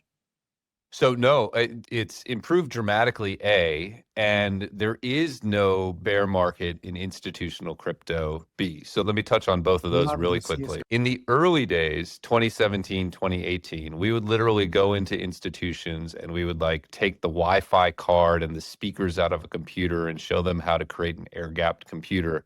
That was the level of explaining crypto that we were at. Today, those questions, you don't have to cover those anymore. People want to know about use cases. They want to know about transaction size and transaction activity on things like Solana. They want to talk about stablecoins and tokenization, and they want to talk about role in the portfolio. So it used to take us years to get through the very basics, and now we start essentially at third base, and you just have to get them home. So it's helped. And then on the no bear market in institutional crypto, that's really true. I understand and know and feel from talking to people and being on crypto Twitter that retail sentiment is terrible. The fear and greed index hit 5, maybe it's at 10 now. But when I go out in the field, I was in Miami last week meeting with multi-billion-dollar advisors. There were two forms. One, people who had allocated in 2025, and they were all holding. They weren't buying more yet, but they were holding. And two, the people who hadn't allocated, who they all wanted to buy because they saw this as an opportunity. Institutions aren't surprised crypto is volatile. So they aren't surprised that it pulled back. I think they're going to continue to buy through this pullback and be part of what leads us out of it into the next bull market. Absolutely. If we could just dig a little deeper there. When you talk to institutional investors now, what are they gravitating towards? What do they see crypto filling in? What do they see the use case it's supporting? Is it aligned with the retail thinking, or are they relying more to the store of value, the hedge against sovereign uncertainty, the payment rails, the efficiencies, agentic finance and AI needing crypto? What narratives are they starting to invest in? Yeah, there used to be only one, which was coin as digital gold. And that is still important to them. I do think people around the world are waking up to the worry that fiat currency may be, to use sort of Ray Dalio's term, in its last phase. And so the store value thesis still really resonates. But the other one that really resonates is anything related to tokenization and stablecoins. The assumption from the institutional community is actually more bullish than the retail community. They assume that it's fait accompli, that everything's going to be tokenized, and that stablecoins will sort of sweep the world. And so they want exposure to anything related to those two themes. They haven't yet gotten excited about agentic finance, even though I'm excited about that. They're really focused on store value and stablecoin and tokenization related plays, which they see as sort of this unstoppable force in the market that they need to have exposure to. And are they starting to resonate with the notion that the technology and the software and its cycle is completely sort of disconnected to the dollar pricing and the markets? In terms of its adoption, yeah, absolutely. I mean, again, they understand that the market is volatile and they're not surprised by the pullback. And they can look at the same charts that we all look at and see that there's historically been this 4-year cycle, like it or not. It's repeated for good reasons or bad, but it's there. And they're already starting to look ahead to the end of that 4-year cycle and position. And they know that the underlying fundamentals are there. I tell them all the time that this is one of the few moments in crypto where the fundamentals are ahead of the price. Usually the price is ahead of the fundamentals. And we're in the reverse case of that right now. And that's appealing to people. So before we get into the nitty-gritty of the typical boilerplate, do you think that it's no coincidence that we're literally to the dollar, the price of Bitcoin on the Trump election day? Look, once we started pulling back, it felt inevitable that we were going to cover that gap. I agree. It is just a giant gravity magnet. Of course, we were going to retrace. It was painful to say that when we were at, 82K, but it was looming out there like a big magnet. So yeah, no, I don't think it's a coincidence. I mean, I always just tell people, Matt, I always say, look, you know my theory and my theses. We've been very vocal about that. But you remember the bullish energy leading up to that? Yeah. And the insane bullish dog and pony show right after that, which powered us up to the hundreds. Can you imagine the amounts of people that went long? Yeah. And how much liquidity is sitting below that inauguration price? I think that is ultimately that's the strategy at play right now. We know that they ran at the giant trend research Ethereum long, 1.25 billion at 1835. That happened already. And I suspect they're now waiting for the moment to take the Trump inauguration longs. And it's all about what number is that? Is the narrative out there to retail to know that, not to capitulate? But from your perspective, from an institution perspective, what is the narrative right now with regards the depth this may go? Are there numbers thrown around? Do people correlate it to the PMI, to global liquidity? You mentioned the 4-year cycle narrative might be a little more as entrenched as we think. What factors? I heard you on CNBC, so I'm kind of leading this in. Look, I mean, there are many factors that have contributed to the pullback. The questions I've been getting are how long and how deep will it go? And the two answers that people sort of reach for are, well, maybe it could be as bad as the last cycle. I don't think that's true. I think it's a more mature market. But in that case, the last cycle was what, minus 75? We're minus 50 on Bitcoin. So there's still room to go. More and more people, however, talk about duration. I've seen a lot of talk about previous bear market cycles being 12 months and 13 months. My view is that this bear market started for retail crypto in January of 2025. So we're actually pretty deep into it. And we just didn't notice it because of the institutional flows into Bitcoin. But outside of Bitcoin, look at the price, went straight down from January. That's what I hear a lot of people wondering is, when did the winter start? What does that mean for when it's over? And will it be as deep as it was last time? My view is we're pretty late into the winter. We already have max pain from a fear and greed perspective. And I don't think it will be as deep as it was in winters past. But those are the kind of questions that we're getting. I've got another little thing you may want to find useful. I'm a big believer that there was a strategy change around the beginning of 2023. right at the depths of that bear market, which people attribute to FTX blowing up, etc. But if you go correlate it to software stock, they did the exact same bear market. So it was just a general software bear market. But if you put a 50% measurement on TradingView on a weekly or daily, from January 2023 to the all-time high at 126, guess what number you come up with?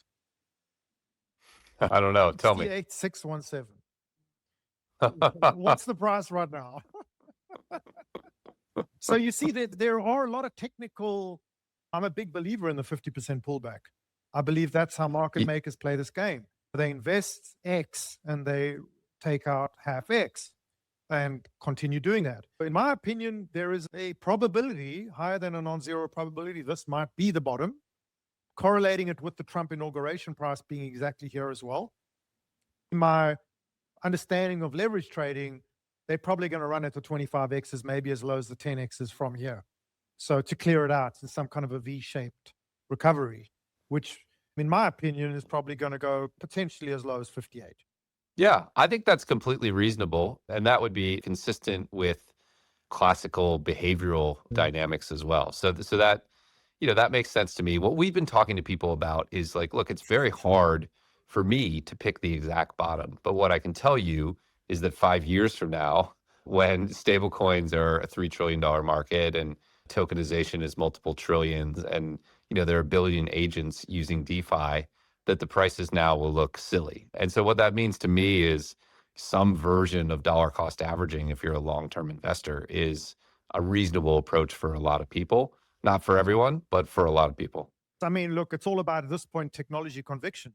Do you believe there will be expansion in technology? And I mean, at this point, if you had to put a probability on it with the AI narratives and, Elon Musk pretty much controlling that narrative and just innovating insanely, trillions of dollars in technology investment into the US, the president being pro-technology, pro-industrialization, one has to be an idiot not to think that at some point there's going to be a macro technology explosion.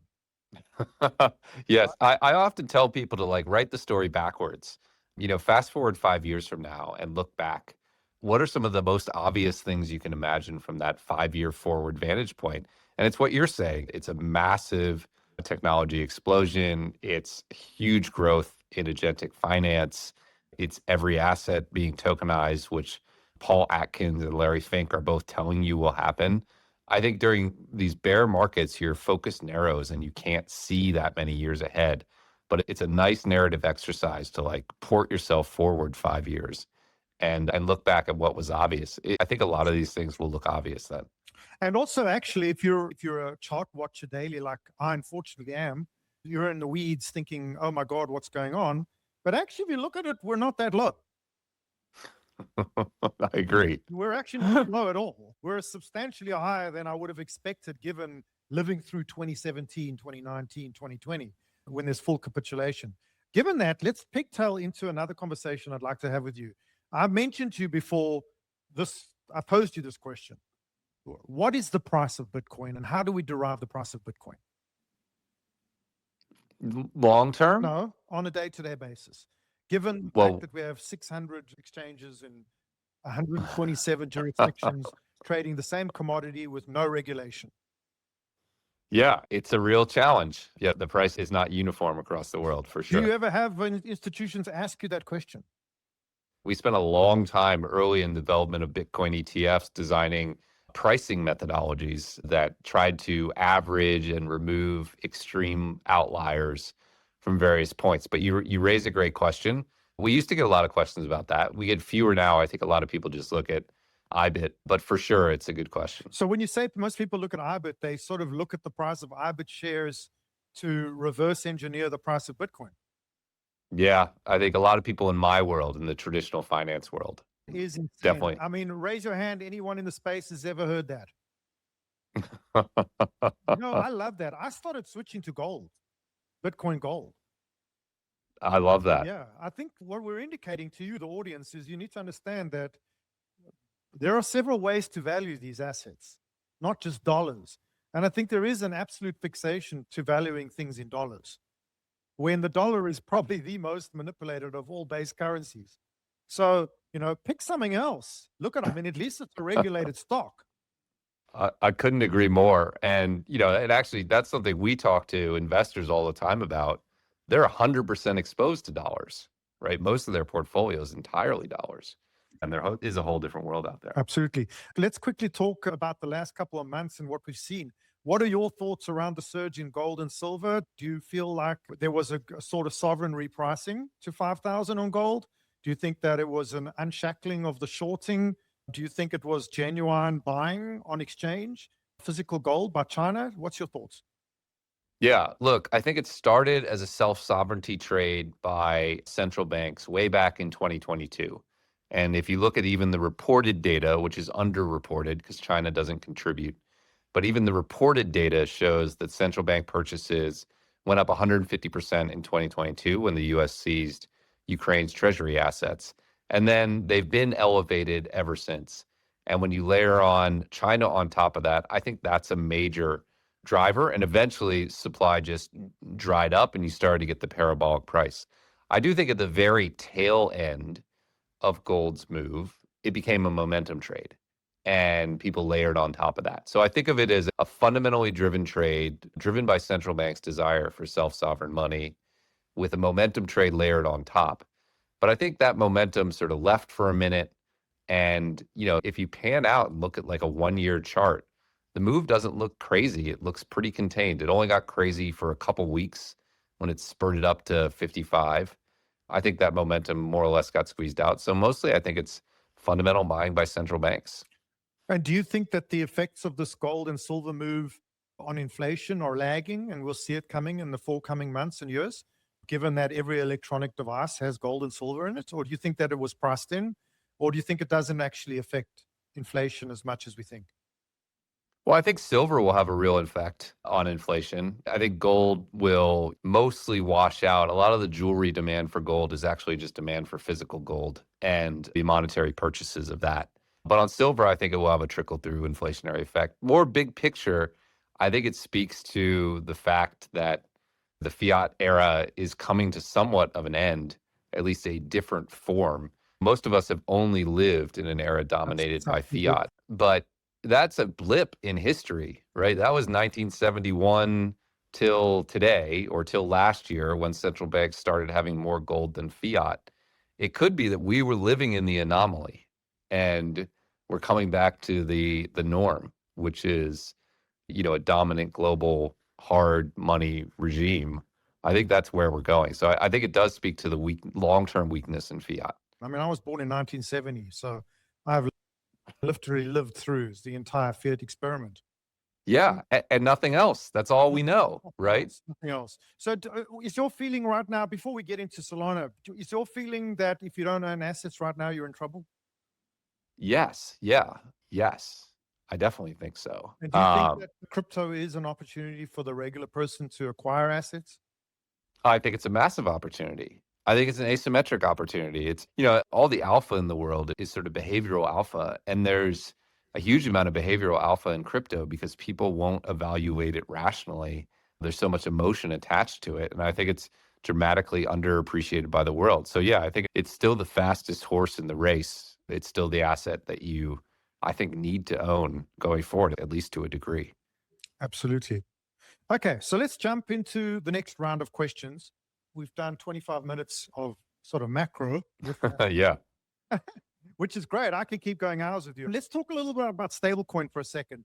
Clearly, stablecoin has become the unicorn use case that the government, through, I believe, education, has realized is their way of reaching absolute efficiencies, benefits them the most, is a solution to their problems, and could resurge the dollar as the reserve currency again, whilst creating self-auditing. It's sort of a outsourced CBDC. Would you agree?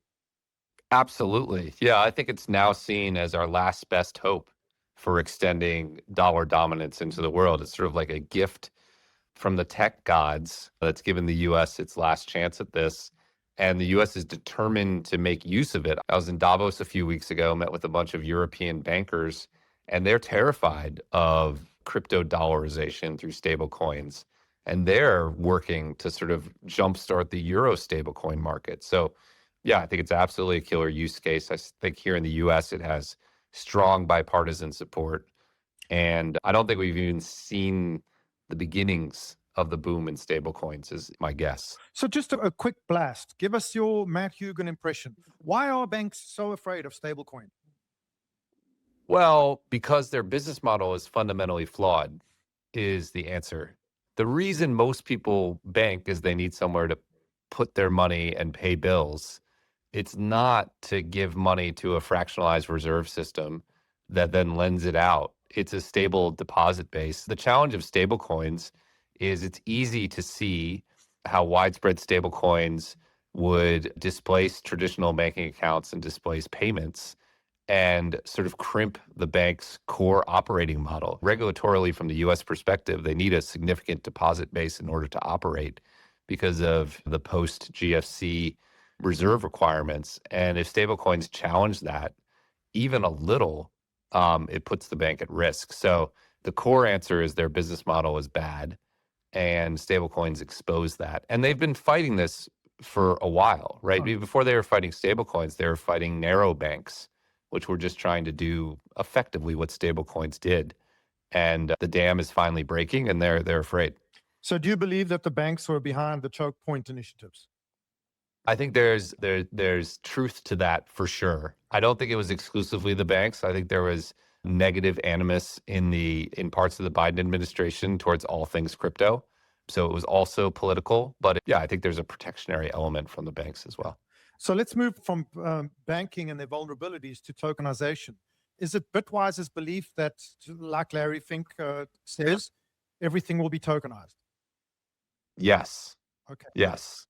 And from an investment perspective, do you agree that the valuation of current blockchain networks is purely speculative based on some fun and games, but turning this corner to tokenization of dollars, equities, debt, real world assets will return to fundamental valuations?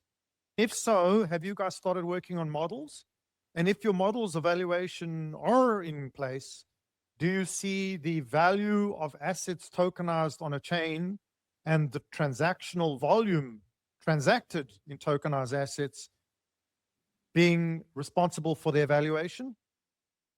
A lot to unpack there. Let me try to hit a few of those pieces. One, I think tokenization is much bigger than people think in a couple different ways. For one, the numbers are just huge, right? There are $110 trillion of stocks, $150 trillion of bonds, $250 trillion of real estate.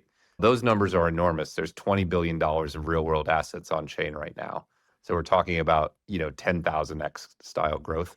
And I think very few people are thinking about what that means for the DeFi ecosystem, what that means for the volume of transactions, et cetera. They're sort of doing first order thinking on tokenization and not thinking about what it means for the ecosystem. So I think it's a bigger boom than most people think. On the valuation side, my view is that most of these blockchains are still like Series A startups.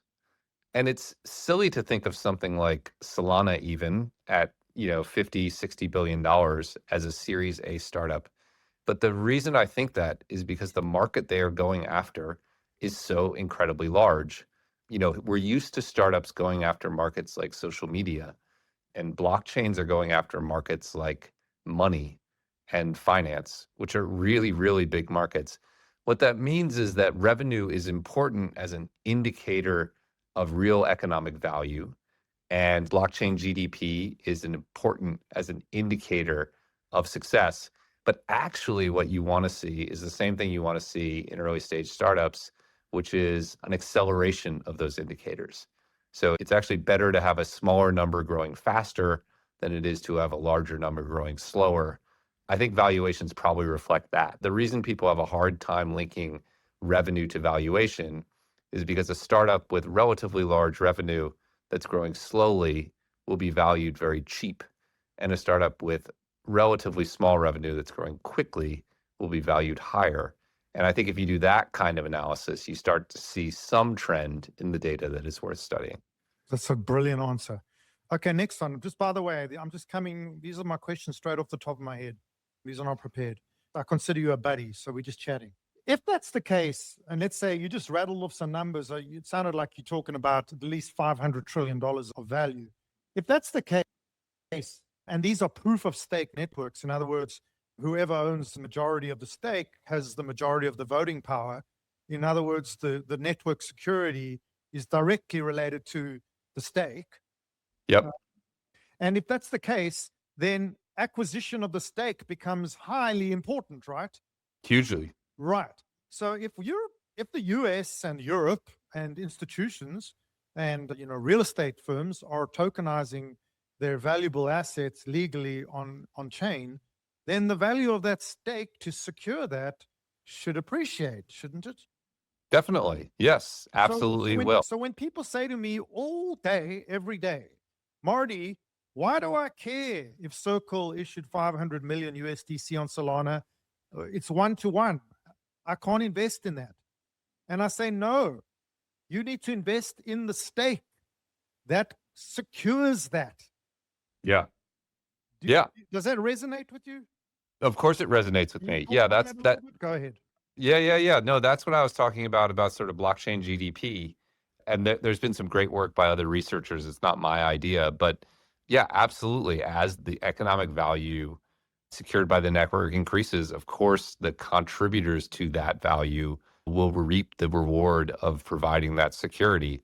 And that is what's staking. It's baffling to me that people get tangled up in those arguments because it seems obvious to me. But what you're saying is exactly right. Of course, if there is $100 trillion secured on a network, that network is going to be valuable, and the people who secure that value are going to be compensated for it. You always go back to misinformation and miseducation. I don't know if you know her. Yeah, for sure. Early on, she's no longer with the Digital Chamber. She's on her own, but I think a visionary in the space of crypto lobbying. And she said she was the person that initially, years ago, told me, no, the whole notion of stablecoin is an outsourced CBDC. But she told me very clearly that, at the end of the day, if the government is issuing US Treasury bills and seeing stablecoins as a buyer of last resort, and then tokenizing them through issuers so as not to do it themselves, which they could between you and me. Scott Bessien could literally print treasury bills, issue tokens on Solana, Ethereum, and bypass Circle entirely. But that wouldn't make sense because they need to separate through the public sector, right? So they created this notion of an issuer. But if that's the case, then shouldn't they need some form of stake, because now their US Treasury debt is on chain, available to anyone in the world that can get more stake than them? So do you believe that's this whole premeditated move to create this concept of a crypto stockpile? Oh, that's an interesting question. I hadn't thought that process through. Maybe I think it's what it is. It could be. Yeah. I think it's definitely part of the desire to have America be the center of the crypto world, right? That's an explicit push that understands that we've benefited tremendously from being the center of the financial world for the last at least 50, 60 years. And we want to be the center for the next 50 or 60 years. I don't know if the crypto stockpile is a happy accident or tied into what you suggested, but it's a great idea. I like it. Well, I mean, let's just say there's $1 trillion tokenized on Ethereum and Solana in stablecoin, and some other adversary manages to suppress the price sufficiently to accumulate 51% of Ethereum. They would control $1 trillion.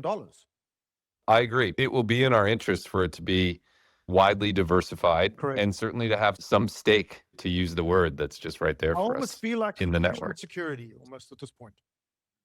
Yeah, of course. If you take it out of crypto and imagine it with exchanges today, it becomes obvious. Okay. Yeah. Excellent. Okay, we're rounding out. We've got 20 minutes left. I want to try and get through this. Do you know my friend David Sachs? He's a friend of Bitwise. I don't know him personally, but he's a friend of Bitwise. He's an ex-South African. We went to school together. Do you believe that the US's commitment to crypto is real? What is your answer to a sort of adversarial, conspiratorial person saying that Trump is in this for the money? Well, I think the commitment to crypto is extraordinarily real. I mean, Sachs has been empowered and has done a huge number of things. We've made massive improvements on a regulatory side, massive improvements on the banking side, and the industry is growing as a result of that.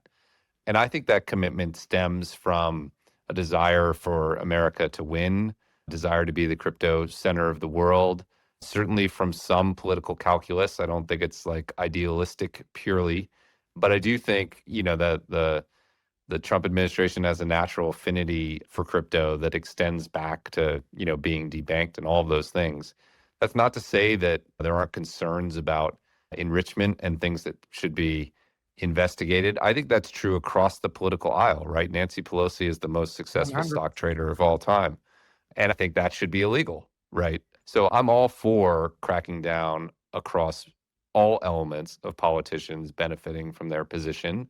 But it doesn't take away from the fact that what we're doing on a regulatory side is extraordinarily positive and good for crypto and good for the country. Let's move on to Solana. What I'd like to know from you, and the audience would love to hear, from an institutional perspective, has Solana narrative moved on from meme coins?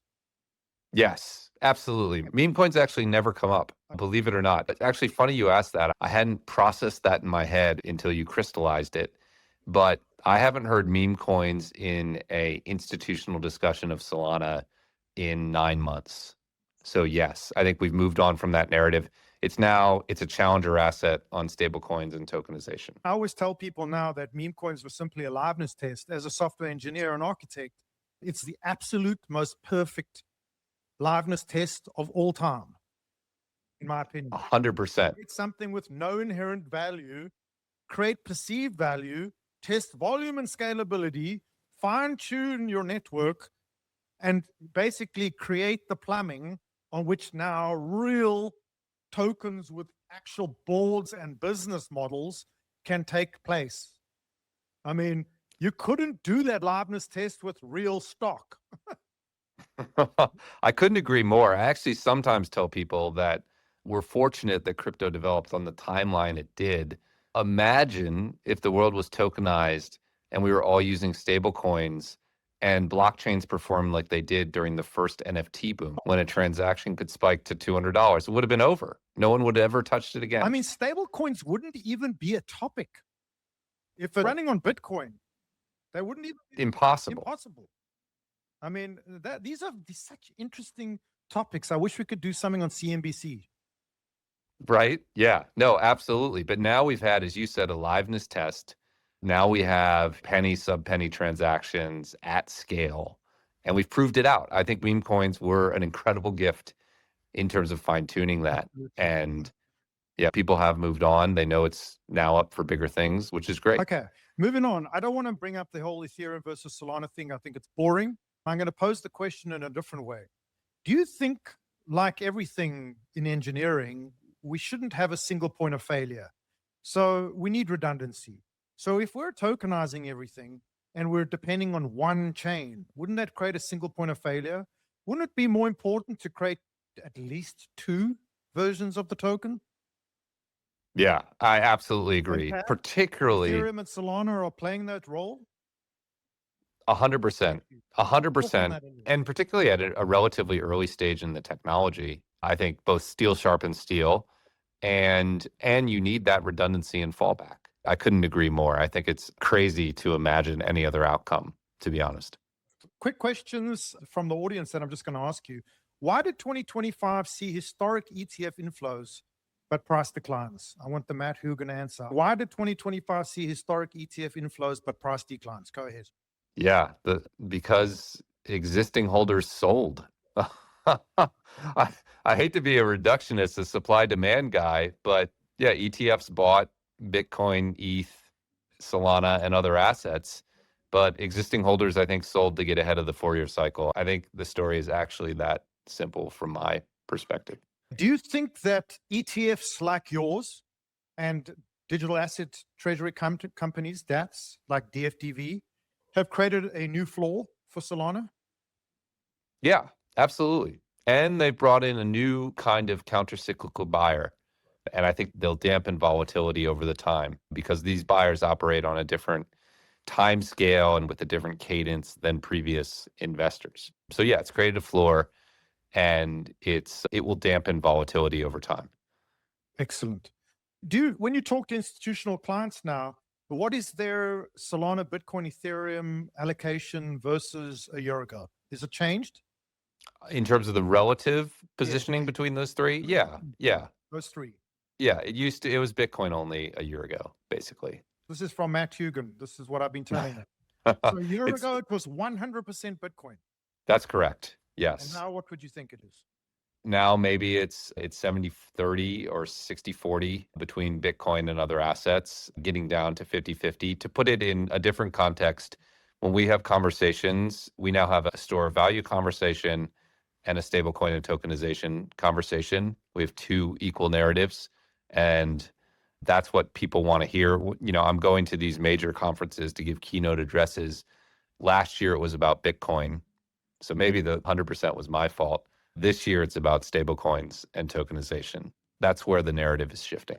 Your institutional clients and yourselves, where do you custody your Solana?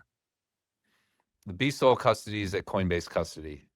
What is it like working with Coinbase Custody and Coinbase in general? They are excellent at what they do from a technological perspective. They're very professional and good to work with, and they know it, and they are not the cheapest game in town. They come at it with true excellence on a technical side, and prices and orientation fits that. But they're actually exceptional professionals. It's a well-run business. Okay. And then the second question, has Anchorage posed any competition to Coinbase yet? Yeah, definitely. We work with Anchorage on our DeFi index fund and on some other initiatives. We love the team there. I think they're a rising competitor. They're now firmly in the conversation when you talk to clients about the leading custodians, and we love their technological implementation. So we're big fans of Anchorage too. We use multiple custodians across the suite of all of our products. Are you able to name all of the custodians so people are aware? We use Coinbase, we use Anchorage, we use Fidelity, we have SMAs with Gemini. In Europe, we use Zodia, which is a Standard Charters custodian, and I believe we have a relationship with BitGo as well. What's your feeling on XRP? Why do you not have an XRP ETF? It's a question from somebody. Oh, we do have an XRP ETF. There's the answer. There's the answer. We actually have a good ticker, which is XRP. Okay. Have you ever met anyone with an XRP wallet? I've met people who own XRP. I can give you my view on XRP if you want it. I think a rational view on XRP. Sure, go ahead. So the rational view on XRP is it faced a sword of Damocles regulatory threat for many years, and it was trying to be a business-to-business blockchain. And there's no hope it would succeed in that environment, because who's going to work with it when the SEC is suing it? Now they won that lawsuit, so they're freed from that perspective. And the question is, can they develop real-world use cases? And I think the story of that is out. But I think you can't sort of blame them for having slow business-to-business adoption during the lawsuit phase, because it was existential in nature. And I also wouldn't write off the possibility that they find product market fit in a major way in the future. But I also wouldn't avoid the reality that right now they're still looking for that phase. So I think that's the way to think of XRP, at least how I think of it. Next question, regarding Solana validators. When institutions talk to you about Solana, do they ever bring up the Solana goes down narrative? It was funny, when you raised the meme coin narrative, I almost brought this up. No, not anymore. I always thought that narrative concerned crypto Twitter more than it did the institutional community. The institutional community is like, 40s and 50s, and they remember when the internet went down. Like, they remember when Facebook used to go down all the time. And they're actually sort of legacy memories from early internet of downtime being the norm, and those businesses today being worth a lot. And so I don't think the Solana going down narrative actually ever really dramatically impacted institutions the way we saw parts of crypto Twitter freak out. But even to the extent that it used to come up in conversations, it no longer does. Okay. And with 10 minutes left, I just want to bounce into my own questions because I just saw your interview. So let's talk a little bit about the Clarity Act.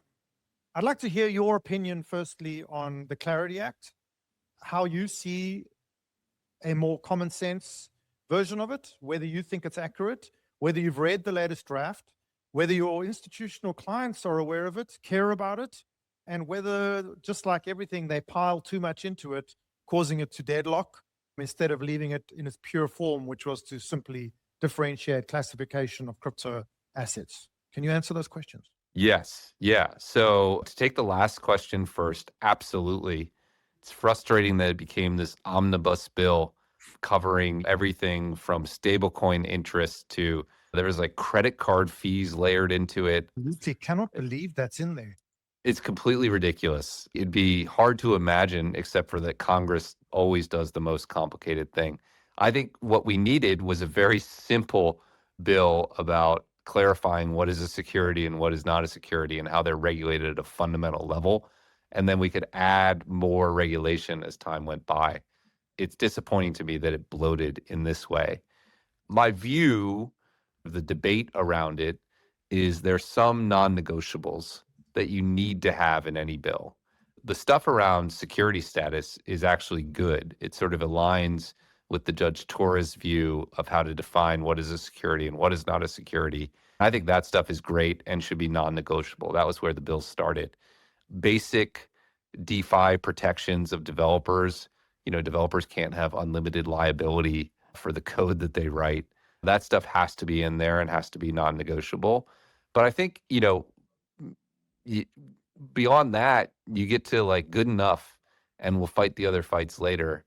And I do think, from my perspective, I would love to see a good enough bill pass that earns like the first 6 yards and shoots for a first down later on. It does come up in institutional conversations. They don't know the details. They mostly want to see it pass because they think it'll be a catalyst for future growth, which I agree with. And look, the poly market odds right now, I think, are 56% that it passes. I'm actually slightly more pessimistic than that. I think it's more like a coin flip, but I'm really hopeful that we get something because I do think it will provide a floor that will allow big investment from institutions that will at least have a common understanding of what the base layer of regulation is. If you run a simple AI query right now and say, please classify major crypto network tokens based on the recent Clarity Act markup, it says that Bitcoin, Ethereum, Solana, XRP, Litecoin, Dogecoin, Hedera, and Chainlink are expected to classify as digital commodities. All the others will have to prove that they're not securities. What do you think will be the reaction if that is the outcome to other cryptos? What is a real world consequence of this ruling with regards to the projects? So my interpretation of what the Clarity Act says is actually much more expansive than what ChatGPT is giving you there. I think that the core of the Clarity Act aligns with the idea that the initial issuance of a security of a crypto asset can be a security, but future subsequent scales won't qualify as a security. To zoom out, just for people who aren't close to why this matters, securities law in the US is based on disclosure. The reason crypto always said a blockchain can't be a security is literally from an SEC perspective. You need to have somebody go in and sort of vouch for things about a blockchain. And, to take the most extreme example, who is that on Bitcoin? Who is going to register Bitcoin at the SEC? The very point of it is it's decentralized. And so you can't be a security and require that.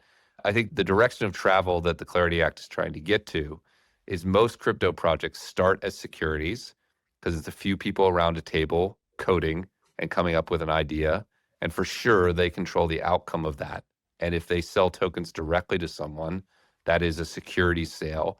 And they should have to disclose things about insider ownership and what they plan to do with the project.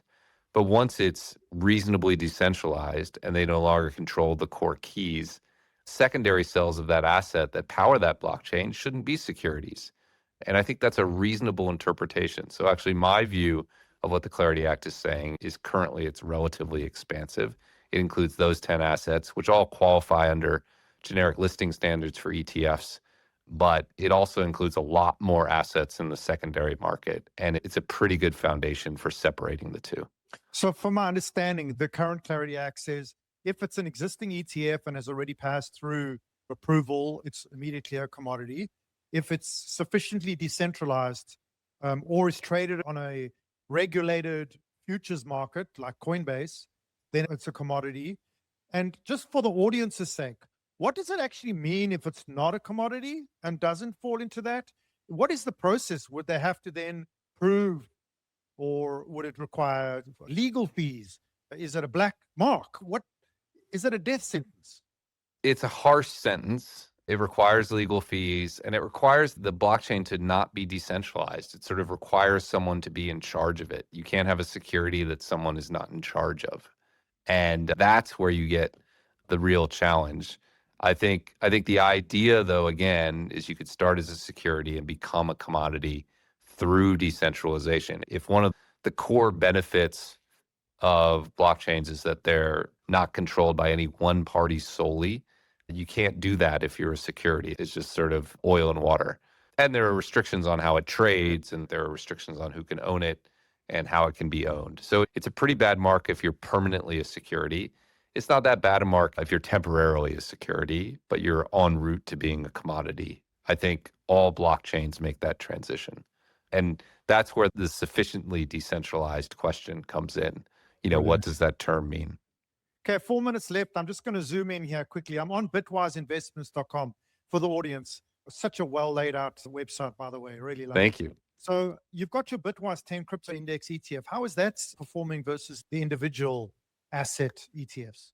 Yeah, it's actually held up really well. So that's peculiar in that it was a GBTC style trust. And so typically when those convert, you see a lot of money flow out because there were people who bought it at a discount and were arbitraging the difference. Since it's converted to an ETF, the assets have been fully sticky. I think that's ultimately going to be a massive product. I think it'll be a $10, $100 billion product eventually, because I think it's a good solution for many investors. Not for everyone, but I think it's a good starting point. And talk to us, what exactly, just quickly, what is the Crypto Industry Innovators ETF?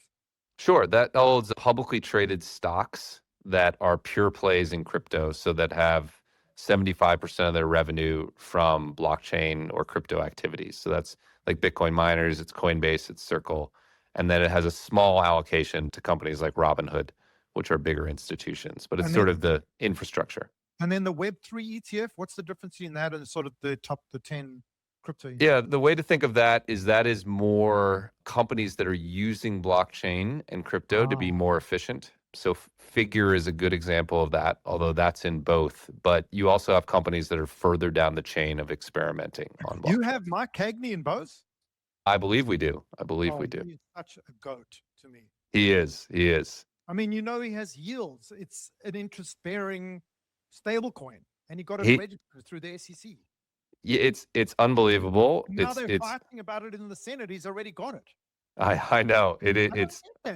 He's a legend. He had a post which I tweeted about today that I'll call out. He was writing about his core business, which is home equity loans, and he noted that it takes $13,000 to originate a loan with Fannie Mae, and on a blockchain it takes $1,000, which I think is just such a concrete example of the efficiency that we're going to gain. He's really at the forefront of real world use.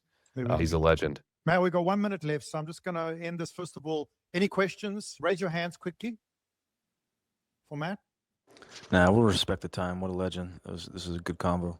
Yeah, Matt, we'll do another one. Obviously, I think we should do another one. I've got lots more to talk to you about, but this is a really nice and concise 1 hour we can share. Fantastic website. Everybody, go and look at Bitwise's website. Go shopping. This is the time. We're at the macro bottom. This is the time. Right now. Go shopping now. Bitwise has got the best catalog. Go and have a look. Go and buy some Bitwise ETFs. These things are magnificent.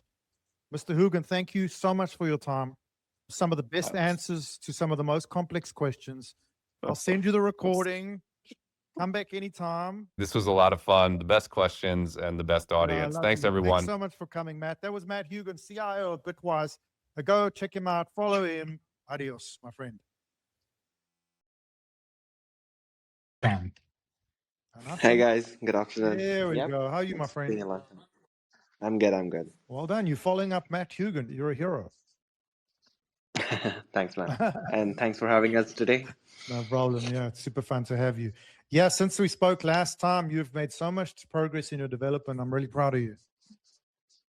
Thanks, man. Yeah, man. Just continuing to upgrade, continue to add features. because that's what we like to see. Still shipping. And hiring our good friend Marty over here was a good move. And us started off, those people are not familiar with that there's any other platform than Jupiter on Solana to do. Welcome, meet Flash Trade. This is Anas. He's the man behind Flash Trade. It's an amazing piece of software. I highly recommend it.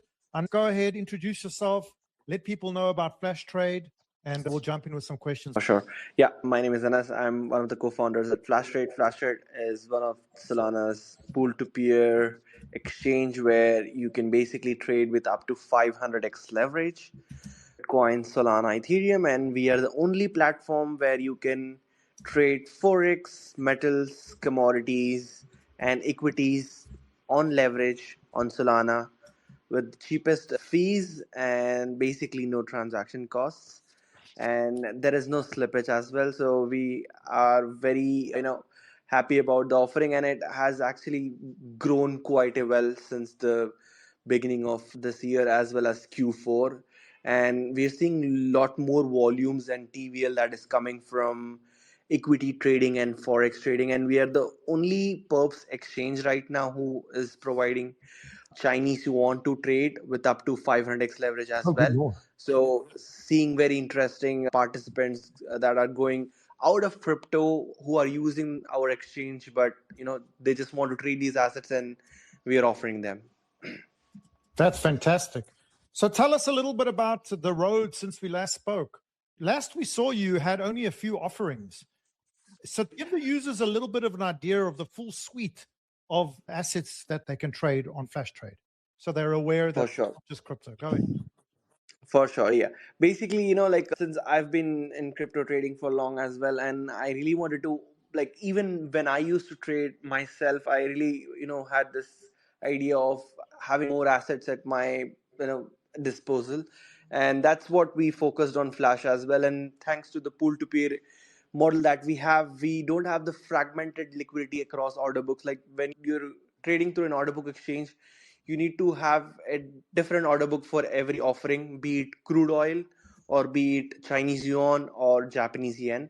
But when you're offering in a pool-to-peer model, you can basically have one pool that backs all these assets, and you can instantly, launch as many perps as there are, as many assets as there are on using the single source of liquidity, which basically unlocks more capital efficiency around the liquidity that we have on the platform. And then not only that, we also have a very unique token economics, which is one of the most interesting, and we were like the only ones who launched a token with no team tokens as well as no vesting schedules, and also went against the meta of doing the buybacks and sharing the revenue for the stakers.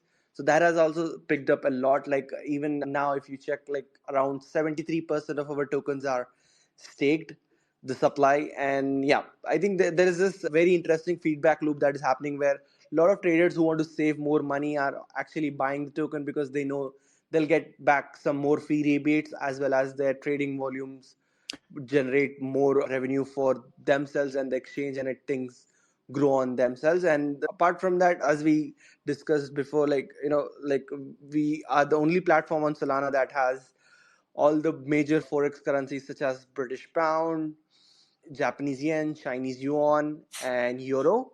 And then talking about commodities, we have crude oil at 100x leverage. I don't think there is anyone who's offering that on Solana. As an engineer, I have to ask you. So Yes. you actually bought collateral of each of these assets? Yes. So basically what we do is not all of the assets. What we have done is we've made a very neat mechanism called flexible lock utilizations. So basically every asset has a correlation, right? So what we do is we bring on the most correlated asset and use that as backing to offer the perps on it, because you cannot bring every asset as fast as possible. So you try to bring the most correlated asset, and thanks to the tokenization of more real world assets, we're just picking the right assets that have the highest correlation factor and then listing against it. Can you give us some examples? Like what asset do you correlate for oil? Yeah, for oil right now it's USDC, but the idea was if we talk about silver, so we correlated it against gold, And even we have BNB perps, which is correlated with Bitcoin backing. So if you check historical analysis of most of the assets, they follow the leader. So if you are able to list the leader, then you can use that leader asset as a with a correlation factor to list the underlying assets. So this idea actually extends on its own, where we are planning to basically, use S&P 500, SPY 500 as the backing to list its underlying assets, because eventually markets tend to go in the direction of the index itself. So you don't need all the individual underlying assets. As an LP, you will just hold the index token, which gives you the exposure of all the underlying assets, while giving all the perps traders all the options to trade the underlying index assets. Okay. Fantastic. Okay, so these are the questions I want to ask you. You claim to have zero slippage. Yes. So how does, and I've also off your website read this pool to peer model, right? Yes. Maybe you can explain firstly to the audience, what is pool to peer? Yes.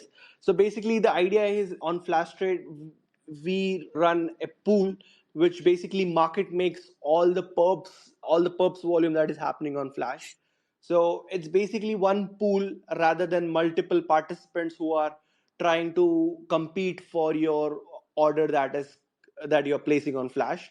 So it just gives you a more concise control over the fills, and thanks to the partners that we work with, such as Pith, you get a very aggregated price source which can be used to quote any fill that trader wants, and we basically fill you at the exact price that you ask. So when you are trading on order books, if you imagine, if you're opening a position of about $100,000 or $200,000, you basically might have to jump few quotes to get your buy side to get filled. But on Flash, it happens instantly on the same price as you requested, and that's how we match the price according to the aggregated prices that we get from all the underlying exchanges. Yeah. That sound means we're going up. So yeah, that's how it works, and it essentially allows people to get filled at the price they want to get filled. Like even if you check many exchanges, like you will always see there are places where prices are different. Like if you talk about lighter, there will be always that the perps are being quoted at a higher price than the spot price of Bitcoin. So you are essentially buying the perp contract at a higher premium, or when the markets are going down, you might be selling at a discount. But on Flash Trade, we quote it exactly on the Oracle price that is aggregated through all the major spot exchanges price. So it gets you the best fill for your money. Amazing. So the zero slippage is that's how you achieve zero slippage. Yes. Now, is there any other perp decks in the universe offering zero slippage? The first pioneers around this were the GMX exchange on Arbitrum. And I think they basically unlocked this idea of pool to peer model. And when you bring models to Solana, you are able to scale things at a much faster rate and at a much cheaper transaction costs. And that's what we are seeing happening with basically every DeFi protocol that comes on Solana.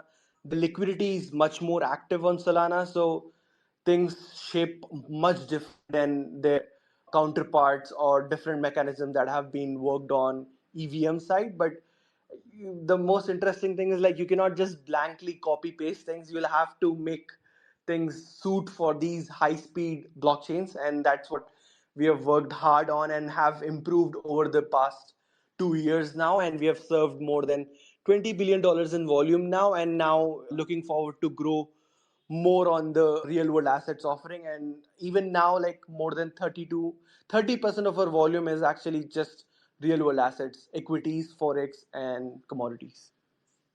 So when you get your actual pricing from Pith, so Pith is transmitting to you like over what, RPC? How does the actual software get the quotes so fast from Pith? Yep. So we use the most highest grade version of offering that they call Pith Pro, which is served over WebSockets. They serve it every 50 milliseconds to us, and that is posted on Solana blockchain every slot. We pay something around 1 to 2 SOL every day to get those price feeds on chain. And then whenever a position is opened, the nearest price is basically filled, like you are filled at that. That's how the prop AMMs also work. That is the reason why you will see exchanges like Humidify or Solfy, they are sending a large amount of price quotes, because that's how you get filled on chain. Like you have to send your code, basically the request for that you would fill any order at, and any order that comes at that time, the closest price that is most favorable gets filled. And that's how we also quoted Flash, and that is the reason why you are getting the best fill for your money at every second. And it says that Flash Trade is asset backed. Yes. How is that approach more resilient? Yes, to that's a usability very, during very interesting these question. sort of highly volatile black swan 10-10 Yeah. approaches versus others, which the audience needs to know, terminology wise, are purely synthetic, correct? Yes. Others are just purely synthetic or Oracle dependent. So how does the Yes. asset backing approach protect the user? So essentially, if we step back first, most of the perps contracts that you see on the major exchanges such as Binance or Hyperliquid, these are all USD backed perps, which basically emulate your holding in that asset. And during events of major volatile times, you generally see the thing happens where there is no buyer for the liquidations. That's where their internal engine comes in to fill them. But when you are having a position that is asset backed, no matter how far the position, like the price of asset goes, like more than 10x or 20x, you always have the collateral locked in the program. So imagine you are opening a 2x long on Solana right now, and Solana goes 50% or 100% higher. We all will always have the collateral backing to your asset that is locked. So basically, it's margining to its core. And since we have the collateral, we can always fulfill the unrealized P&L that you were owed, and that's what makes much more like things predictable for traders, because during events where prices move very sharply, that's where things become more unpredictable when you are holding a USD collateral contract while it's mimicking an asset whose price is gonna go like 40 or 50% down or up. But when you have position that is collateralized, you'll always have the collateral to fulfill the PNL. So that actually protects. And I want to extend this thing on the real world asset side. So during times of volatility, when like on the weekend side, if your positions are not backed by the real asset, you're bound to get more liquidations around when the books are thin. That's what we are seeing on Hyperliquid during weekend times. People are hunting positions that are of high leverage on the real world asset perps, because it's much easier to move order books.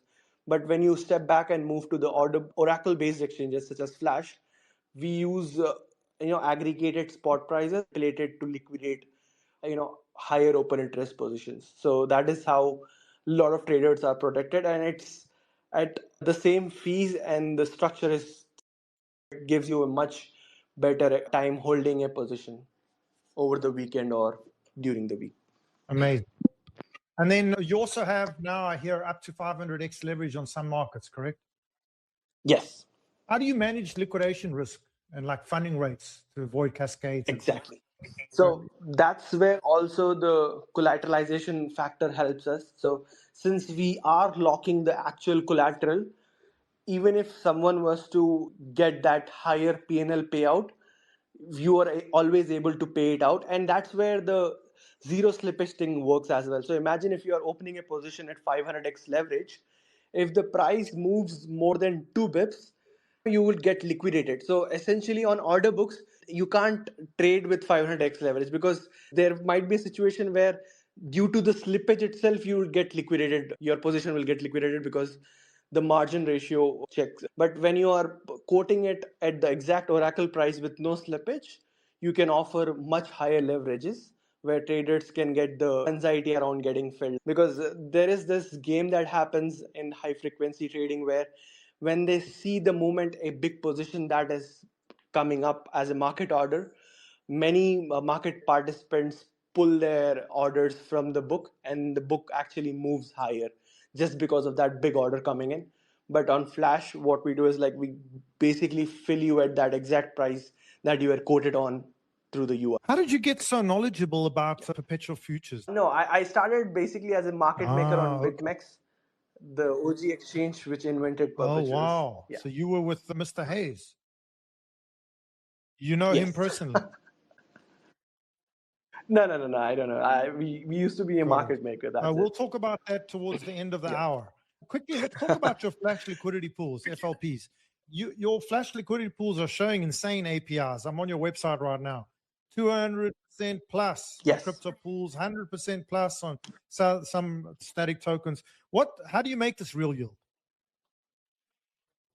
Yes. So basically, as I said, like given we have a pool to peer model, this is basically market making at its core, where people providing liquidity is being used to market make perps. And I'm sure a lot of people know this, that the business of market making is actually really profitable on the perp side, because due to high leverages and high volumes that people take, there is a very good benefit on providing liquidity for these sorts of vaults, as well as the market makers. I'm sure you can check out a lot of market makers who have very good balance sheet just because of quoting on perpetuals exchanges. And the reason why we get higher APY is due to the PNL of traders, as well as the liquidations that they do and the fees that they pay. And essentially that gets converted into fees, and on a weekly basis that fees is extrapolated, and you get the 7-day weekly average of the APYs, while the underlying index is basically your exposure to the assets that the index is made of. So crypto pool 1 is basically an index of Bitcoin, Ethereum, Solana, and Zcash. So it market makes these assets as well as gives you an exposure as an index to these assets. And we have multiple pools in that direction. And even we have an equity pool, which is backed by Remora assets. It has S&P 500, Circle, MSTR, very interesting stock, Tesla. So basically, this pool has actually given returns of about 9% over the last 45 days, although the underlying assets have actually gone down or corrected for about 3 to 5%. So that percentage of increase has been just due to the trading PNLs of people opening positions against the pool, as well as the fees that is generated. So that's a good segue. So you support a lot of non-crypto assets now. What percentage of your assets are Yes. non-crypto versus crypto? As of now, it's about 35% of the Do you have an TVL. aim to expand that? Yes, as I said, like we've been seeing this appetite with all of the traders where they are exhausted with crypto assets, because the way the tokens are structured, most of them are actually down only, and it basically kills the vibe of trading assets, because a lot of traders love to long things, and we want to get assets that actually go up. And there are two things basically being done in that direction, which are ownership tokens, hopefully that come out very well in crypto, and then we'll see more tokens that go up in crypto. But till then, we'll also try to focus on getting more assets that are real and are. A question I had is, how do you handle how do you handle the 24/5 TradFi market hour things on a 24/7 platform? Yeah, so basically we have the banners there and their indicators, where it clearly shows you that you can trade these markets for like basically 5 days a week, because during weekends we still don't get the actual quotes of these assets, because the major exchanges that where these assets are traded are closed over the weekend. But till the week, over the weekdays, people can open and close positions, and we are the only exchange that offers trading of these assets 24 by 5, like if we were talking about the oracle based exchanges, because other exchanges, they limit to the only US active hours, where it's about 6 hours a day. Fantastic. Okay, that's almost half an hour. Let's jump into another line of questioning. Good job, Anas. You've become so much better at talking as well. I'm very impressed. This is a very, very, very good interview so far. You're teaching people a lot, let me tell you. What is the biggest friction point currently in your UI? Do you still find people are always trying to make the argument that dexes are not feel as good as sexes? Or do you find that people even complain anymore? Or have you reached a point in your UI where people no longer compare? Yeah. So something that we've internalized ourselves, like people don't care on which blockchain you are running or what's going on behind the scene.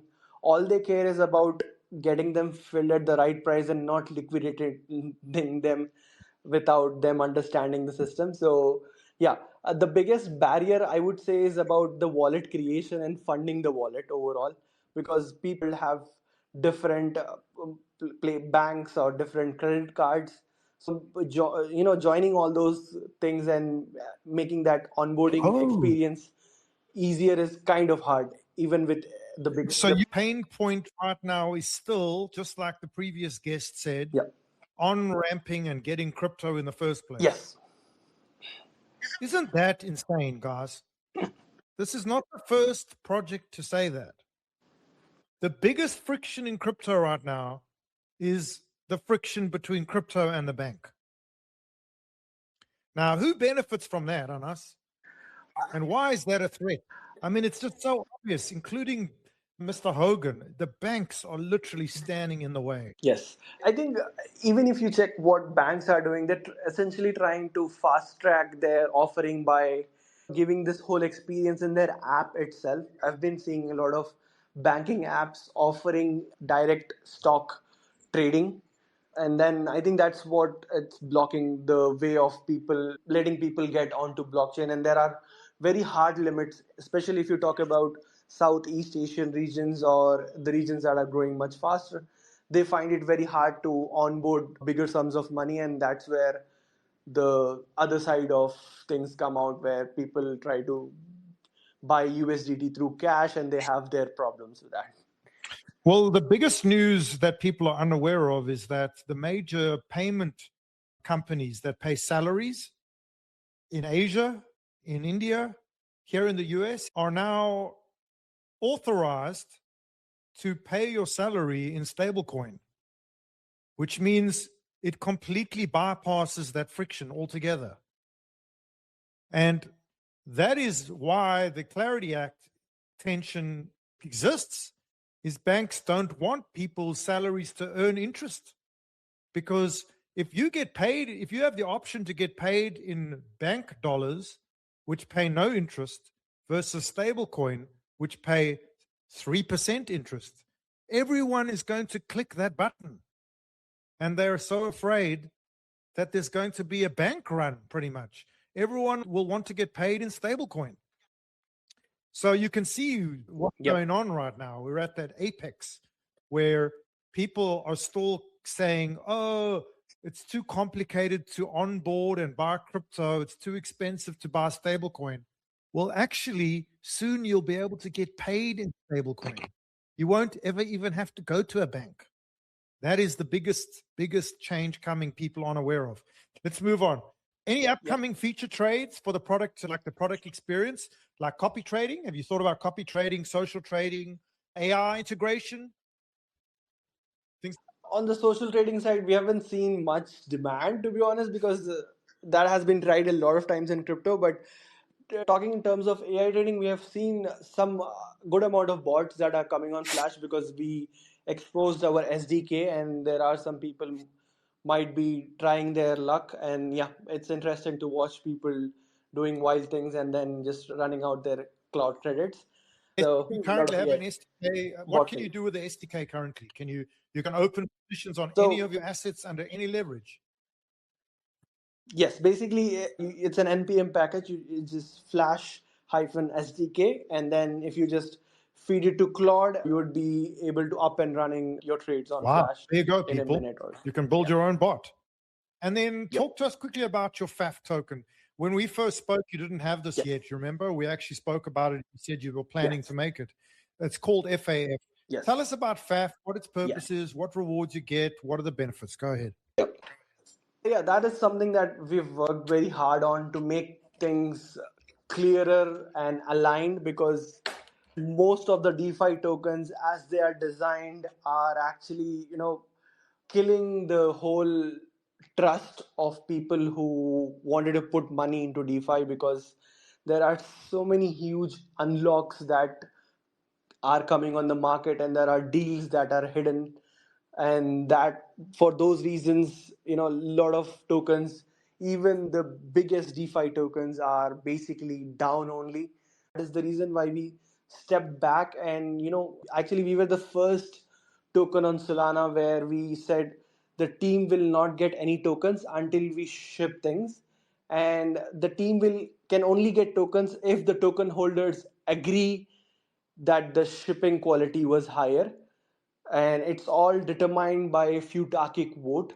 So it's like board of members agreeing that the performance of the CEO was good enough to give them a bigger share package, apart from their revenue streams, that like the salaries that are paid. So we really like that model, because that is the model that has worked in the corporate world, and the biggest companies such as Microsoft, Tesla, or Google have the same structures as well.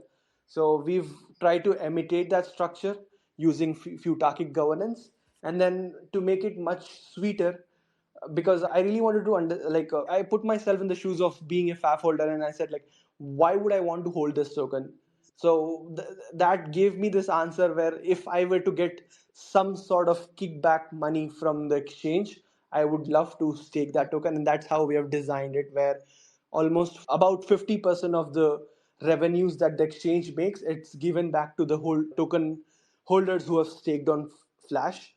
And I think that has given us a very interesting feedback loop mechanism, where people who are aligned with us buy the token and stake, and they get the money from the exchange, and they are very aligned on that direction. And this also kicks in a very interesting human psychological phenomenon, where since you get some amount of money coming from a place, you always go to that exchange, and when you do those actions, you are basically creating this emotional connect with that company or community, where this money is coming from it, and you want to improve that or do something about it. But if you do buybacks, it just increases this gap between you and the company, and you are just looking for that buyback pump to sell into. So that's what we did understand, that psychologically it makes much more sense to give money to the people who are holding the token, and then not making any dilution until unless the token holders agree on that. Excellent answer. What about voting power? Are you planning to give FAF holders any veto or proposal rights to changes in the platform and protocol? That is something that we have held back, because Flash is a bootstrapped exchange, and we have reached this position by taking the right decisions so far.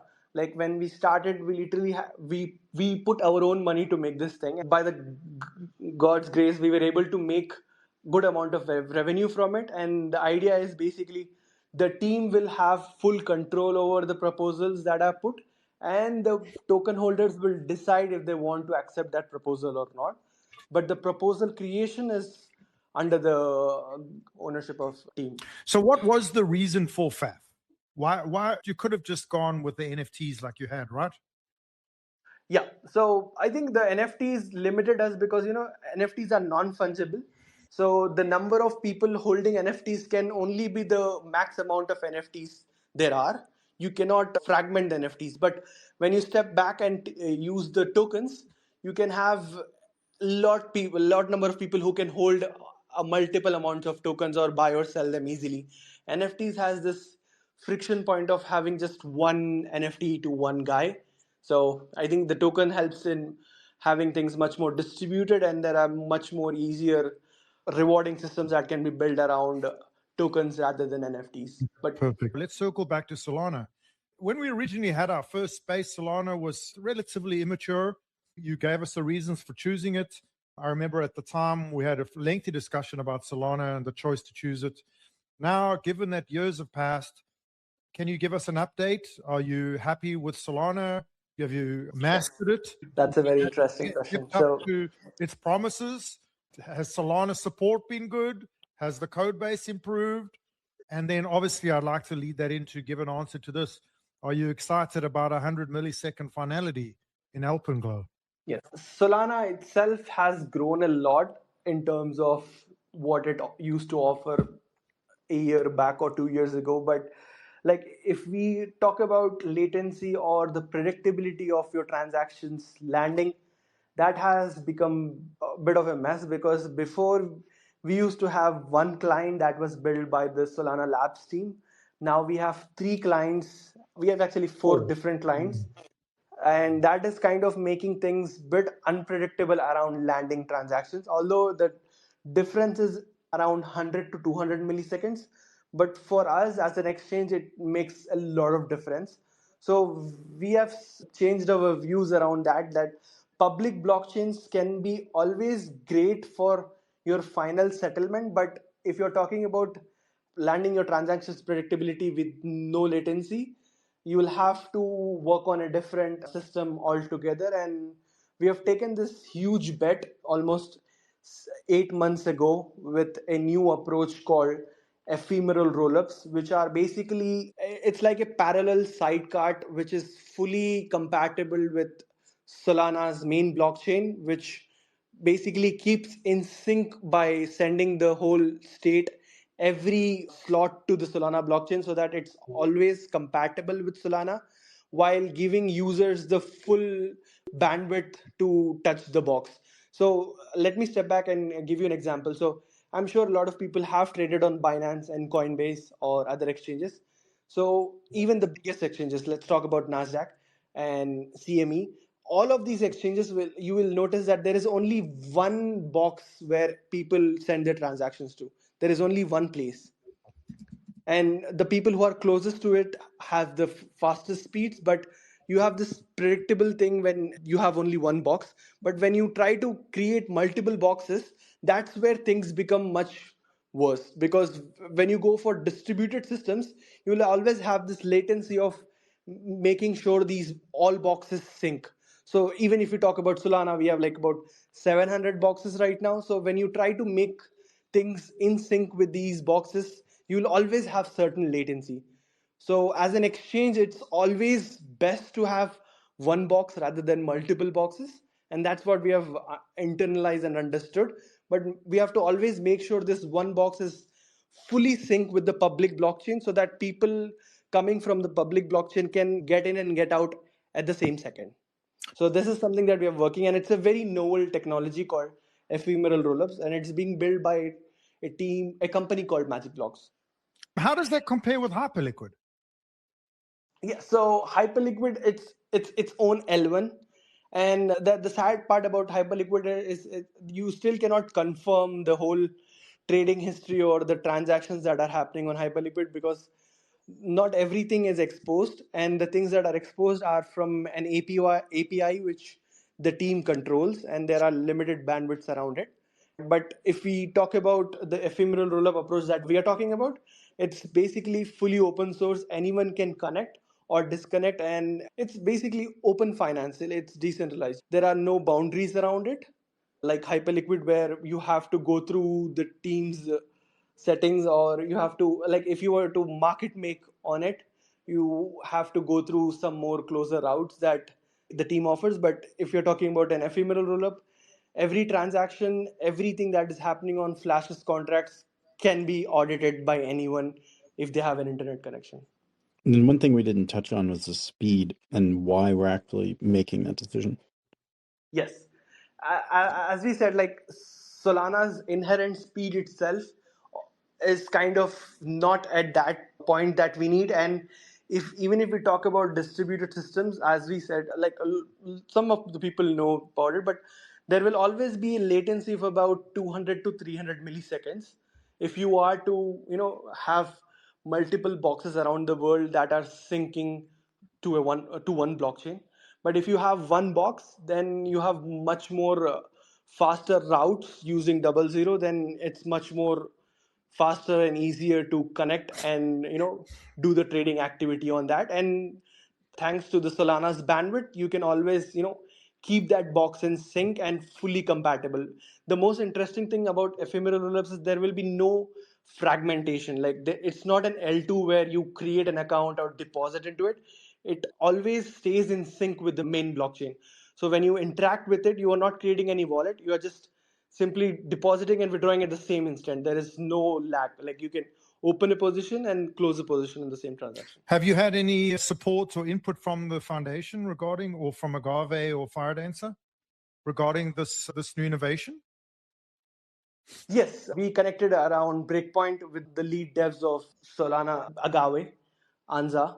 We discussed about the solution and they were really excited about the outcomes of it. Some of the devs are actually investors, like basically angels in the Magic Blocks. That's fantastic. So, Proud of yeah, you.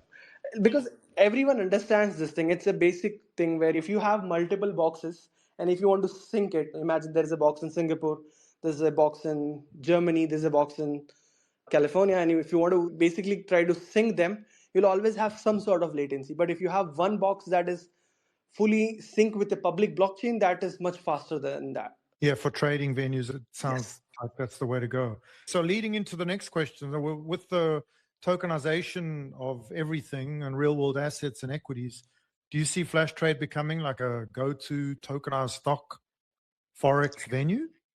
Yes, we already are on Solana. Like if we talk about the volumes that we are doing on Tesla or S&P 500, we are the only place that are doing the highest volumes. We on many days we are actually doing more volumes than the spot trading that is happening through Jupiter. So as things move, we have to basically abstract this whole thing that you're trading on Solana. It's just about you're trading on an permissionless network where your money is your money, and if you want to trade any asset, here's the asset is the idea. That's incredible. And what a fantastic job. Let's open up. Marty, do you want to add anything? Bring up Marty. I'm right here. Talk to us about marketing. Talk to us about promotion, plans, vision, roadmap. What are you guys doing next? What's the next iteration? Yeah, first, if you don't go ahead. If you don't know who I am, I'm Mighty Mags. I'm head of custodial services over here at Flash Trade. So Woo-hoo! Head of custodial services, chief custodian, it's a very important custodial role. officer, CCO. CCO, that's It's like it. Coinbase custodial, right? No, I don't think that's what you mean. What's going on, guys? Hope everybody's having a great day. Just wanted to pop in and say hi. What's up? What's up, brother? Yeah, I guess go ahead. One of the biggest reasons I even joined the team in the first place was the vision and the pioneering in a space where it's blue sky. I mean, pool to peer hasn't really been pushed to its boundaries, and this is, I mean, literally Zahab and Anas, they have this vision that is pretty inspiring if you are able to look at the backstory as well. That's actually in our docs. I did a full monologue on the backstory of Flash Trade and how it actually came to be. And in short, they had some issues with EVM and speed and everything else, all the issues that come with developing on EVM, realizing that their dream really couldn't come to fruition, kind of losing hope as far as that side of engineering. And then Solana came out right at the right time, and they moved over to Solana, and it was kind of a match made in heaven, or a dream that they could get these speeds on a blockchain. So yeah, and then basically some other things happened in between, like the FTX blowing up, but that's from the ashes. Flash Trade was born, and now we're here. And like you say, the big thing that I think a lot of people are unaware of is it's not like your traditional layer 2 where you have to bridge and there's this time waiting and there's all this kind of like it's just really terrible user experience. With Magic Block, the big unlock is that it's fully composable, average of 50 millisecond block times, and you're able to just use the platform like the user themselves will never actually know, but what they will feel is the speed and reliability of their trades. And that's really the most important part. Okay, so if you guys want to play around with Flash Trade, I highly recommend going to flash.trade and any Solana wallet, right? Mike? Yes. Oh, yeah. Okay. Yep. Do you need to deposit? No, or it works directly with the wallet? It works directly with your wallet, and we have full support with you social logins as well. You can get started with an email Terrific. or a Gmail account. So yeah. Fantastic. And so, as with regards numbers, what are your numbers in comparison to Jupiter right now? In terms of perps Hey. daily volume, we are something around $20 to $40 million per day right now.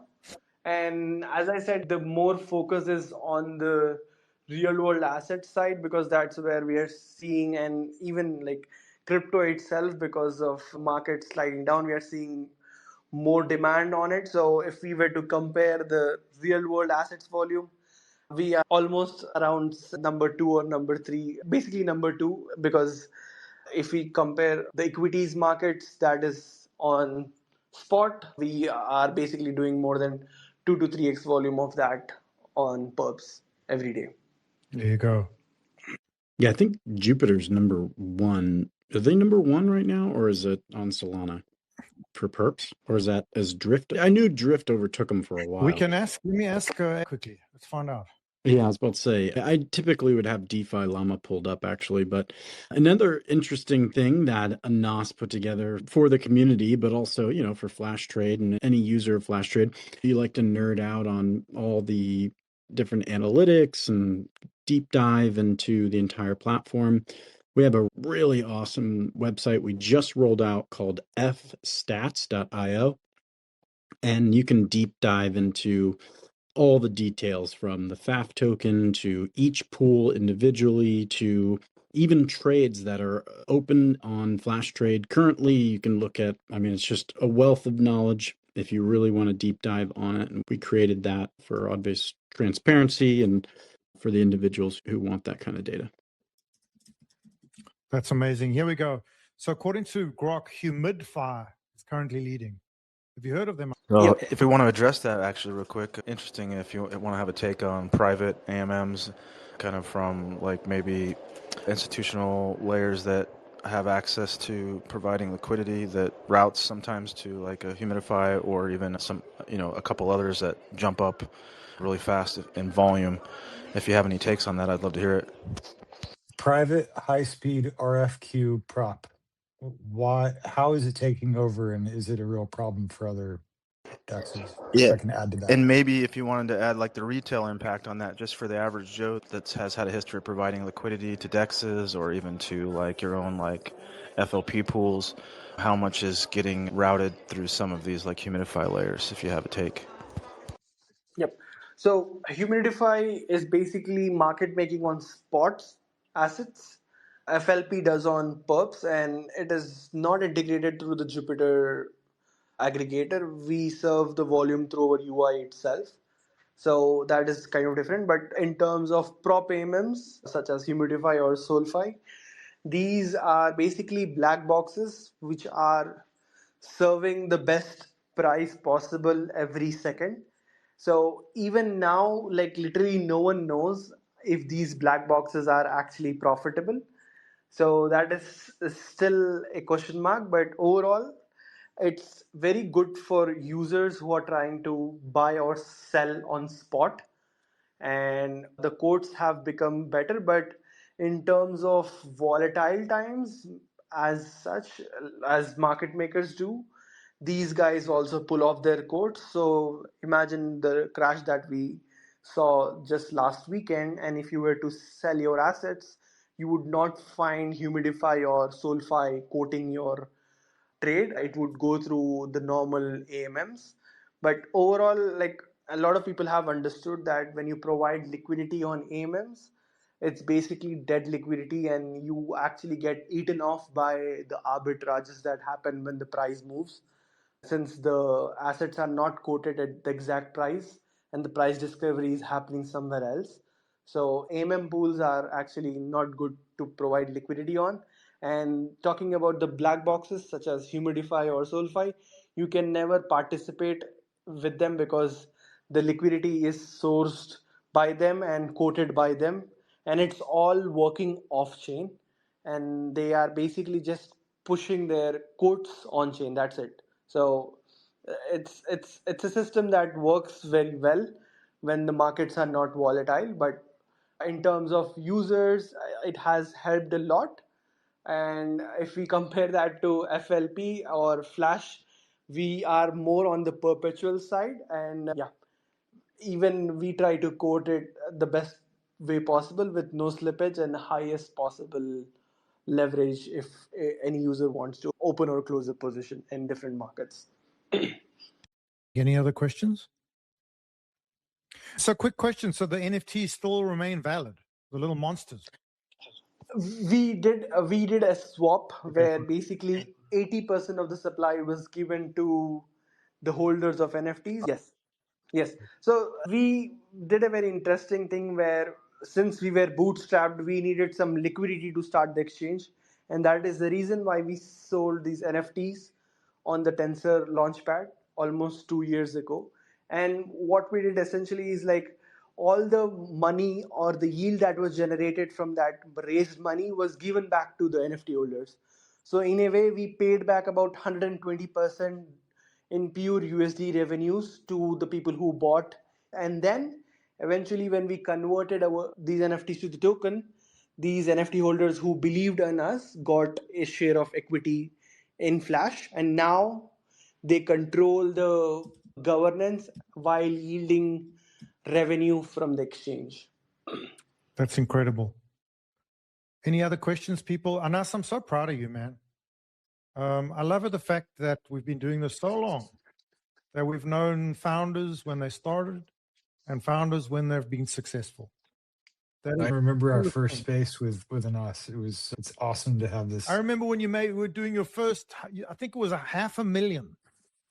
I don't even think I was thinking about working for Flash Trade, but I think I was just part of the space. You were around, but you were into some other stuff. The progress over the years. Can you remember what kind of market we were in last we were talking to them? I think it was almost a similar kind of market. That's true. As a similar market. Well, I mean, I wish you the best, and I urge everyone here to go and play with Flash Trade. This is a great time to do it, not only for crypto, but for all assets. Go and short gold, go short silver. If you believe in it, you can go and short anything, you can long anything. Sky, zero slippage, connect straight, pure DeFi, straight to your wallet. Really, best of breed stuff, man. Unbelievable. Yeah. Our community, go and support him.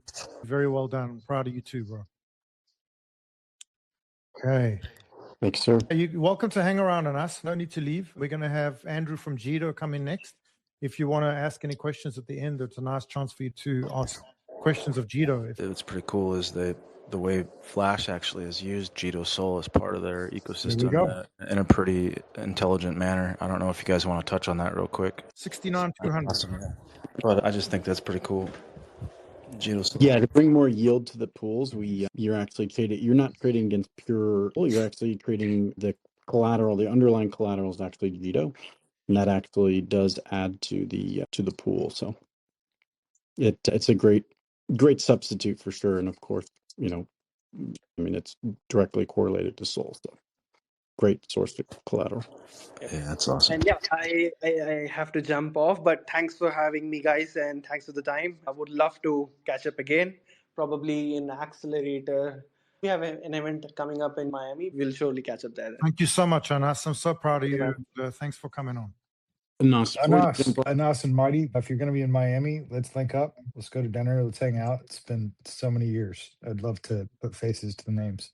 Yeah, I already know what you look like, Mighty. You can put a face to my name. Anas, the funded wallet, that was one thing. I'll go over it, but I just wanted to add that too. Something cool that I just thought was really awesome was the idea of a funded wallet. So we have a really cool feature that you saw it during Trade Wars. Essentially what it is it's a wallet that's controlled on our end, but we fund it. And then we allow your wallet to fully control it. And you can actually trade on Flash Trade with it. So like, let's say we load it up with $100, you can actually use it. It can be controlled through your wallet. So all we need is your public key, and the public key is then tied to that wallet. And then that's our funded wallet feature. It's pretty cool, man. I just thought that was agreed. Awesome. That is cool. Very cool. Andrew, but yeah, West, I owe you an apology. Andrew? Yes. Oh, what? Here we go. Andrew. Andrew who? Hey, Marty. How are you guys doing? Hey, what's up? Andrew Thurman, everyone, from Jito. Okay, we're just wrapping up with Flash Trade. 3 minutes to go, Andrew. Just hold tight, 3 minutes, and then we'll kick it off. We're recording the space, so we're doing it on the hour. But thanks a lot, Marty and us. Marty, so proud of you, and welcome to stay for Jito. Okay. Yeah, I'll be here. We've got Andrew Thurman from the Jito Foundation. He had to talk to us about Jito. Always wanted to talk to Andrew, actually, so this is an honor. Let's kick it off. It's 8 o'clock Eastern Time, February 10th. But here we go. Andrew, welcome to the space. How are you doing, my friend? I'm doing well. Calling in from Washington, D.C. We're just starting to dig our way out of the snow over here, but always good to hop on with a community as large and as vibrant as yours. Terrific. Yeah, I've always actually wanted to speak to you. I've read a lot of your work, a lot of your papers, the original papers that you wrote. Let's kick it off with the basics. Why don't you just introduce yourself to the audience? This is a recorded space. I'll send it to you afterwards. This is a nice way for you to do a little bit of a PR. Tell us about yourself, your background, how you got into crypto. Where did you hear about Bitcoin? I'm truly interested to hear your story because you've written so much in the crypto space. And then obviously your voyage to Solana, your voyage to Jito and Mev, and what you're doing today. Give us a little background and then we'll jump into some questions. Yeah, happy to. So I first got into crypto on a professional basis in about 2018, 2019. I was working with Chainlink on their business development push. We were helping out a lot of the core early DeFi protocols, Synthetics, Aave, Compound, and others on the Oracle problem. Was part of the BD team over there. When I started, it was 2 people. From what I understand, it's now many, many dozens. But back in the day, everything in crypto was much smaller and scrappier. I'd heard about Bitcoin much earlier, of course, but didn't really start trading or getting my hands dirty with the tech until buying the top of the 2017 cycle, and basically been a bag holder and sticking around ever since. But I bopped around a lot in the industry. After working at Chainlink, I was a reporter for many years, then headed over to Nansen to help them with their content.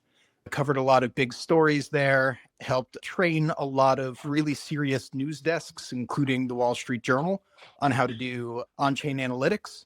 This was right around the fall of FTX. There were a lot of really big stories happening, and these guys needed help how to interpret huge data. We helped a lot over there. And then for the past 2 years or so, I've been over at Jito. Jito is still very small, wearing a lot of hats, BD, marketing, governance, but most recently I've been helping out on the communications and marketing side.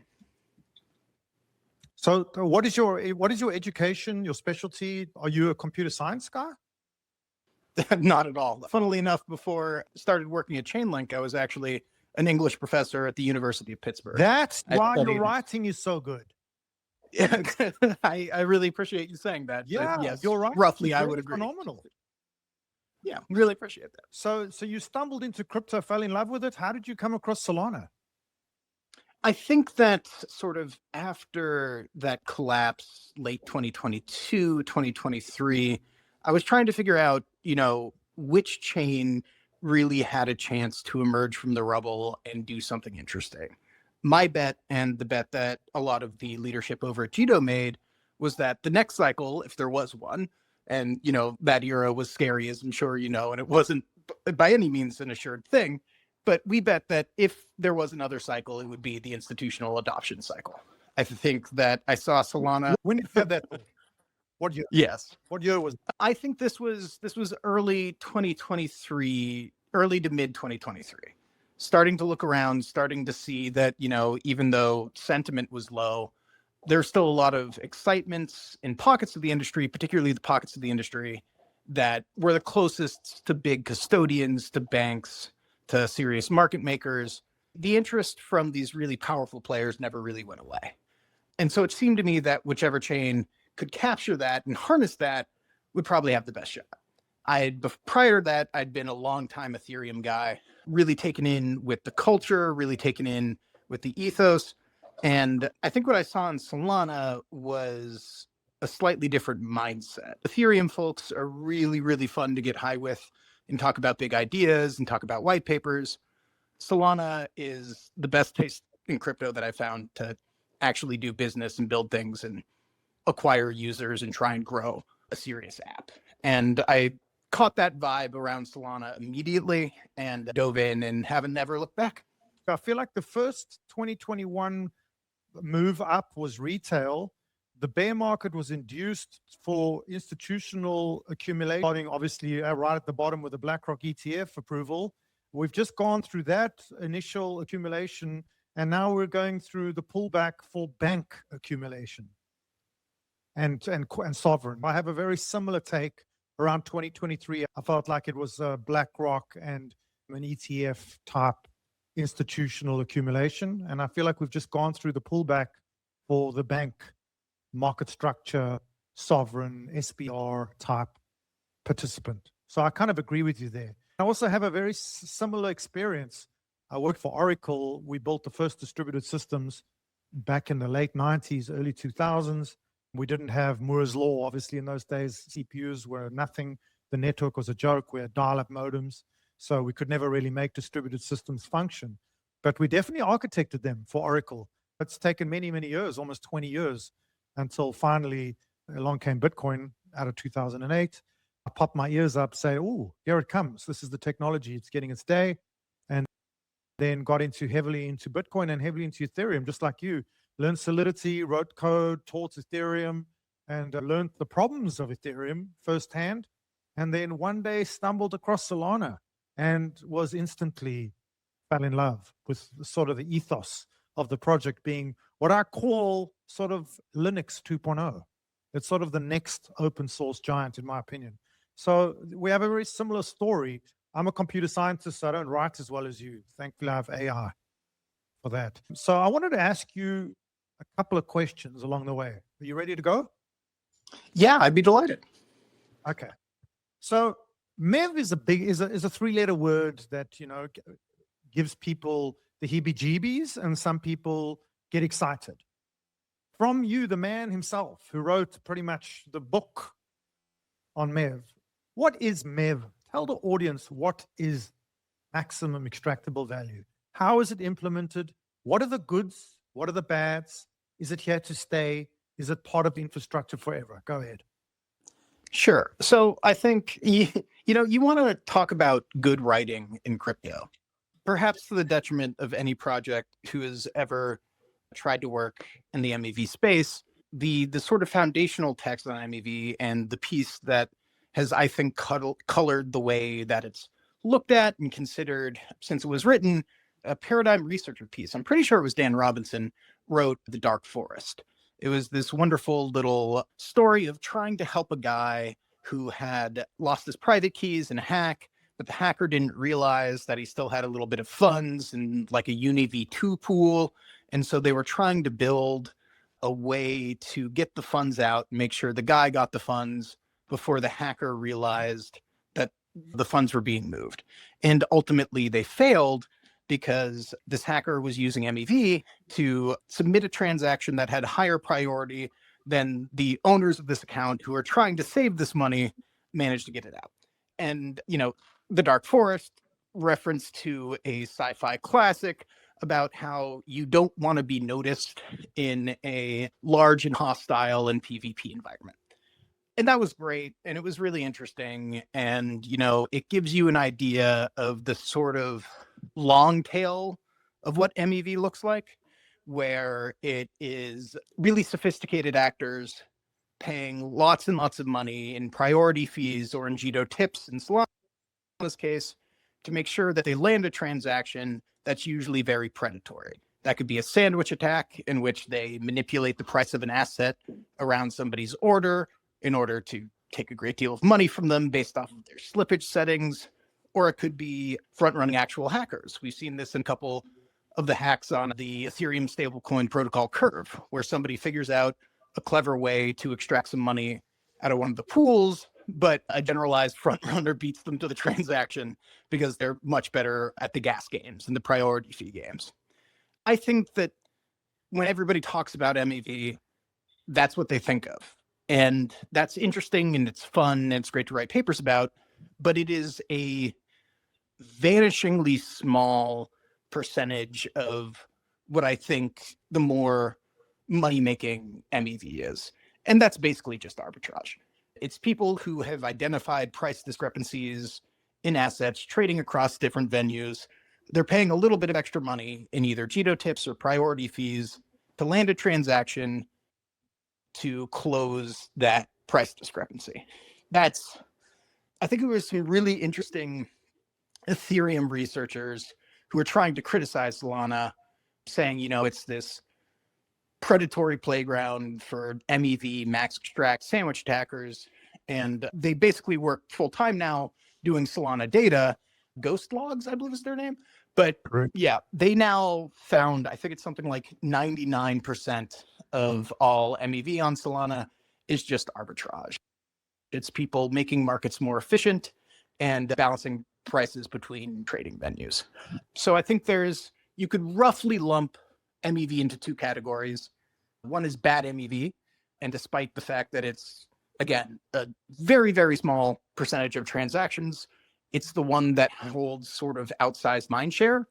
I think in part because of this excellent piece that everybody should check out called The Dark Forest. But good MEV, which, helps stabilize markets, and you can lump things like DeFi protocol liquidations into good MEV, I think. There's a lot of very good bots that are always just waiting to, liquidate those positions, make a little profit, but ultimately that makes the DeFi protocols run better. So arbitrage, liquidations, these all help the system run better, and users get better execution, they get better rates on their loans, things like that. And then bad MEVs, things like sandwich attacking or other predatory forms of extraction. That's roughly how we think about it over at Jito. Is there a MEV in the stock market? So I think it depends on where you are.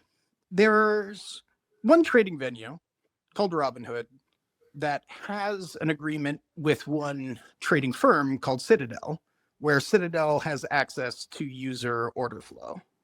And it may or may not be front-running user trades.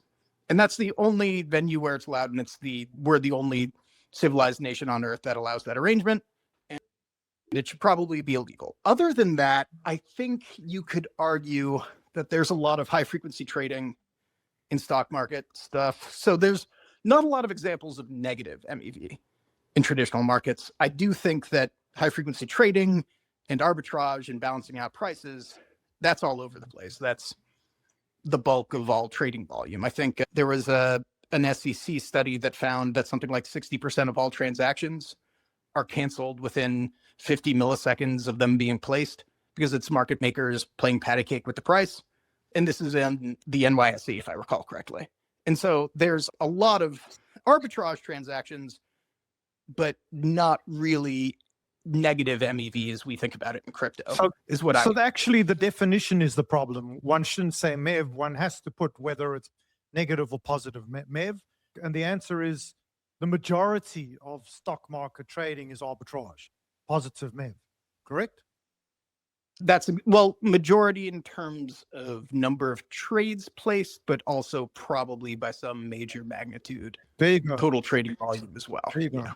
I agree. I think that we've bandied about internally, should we try and rebrand MEV? And I think it's a big task to undertake, especially given that Solana is still the redheaded stepchild in terms of mind share compared to Ethereum.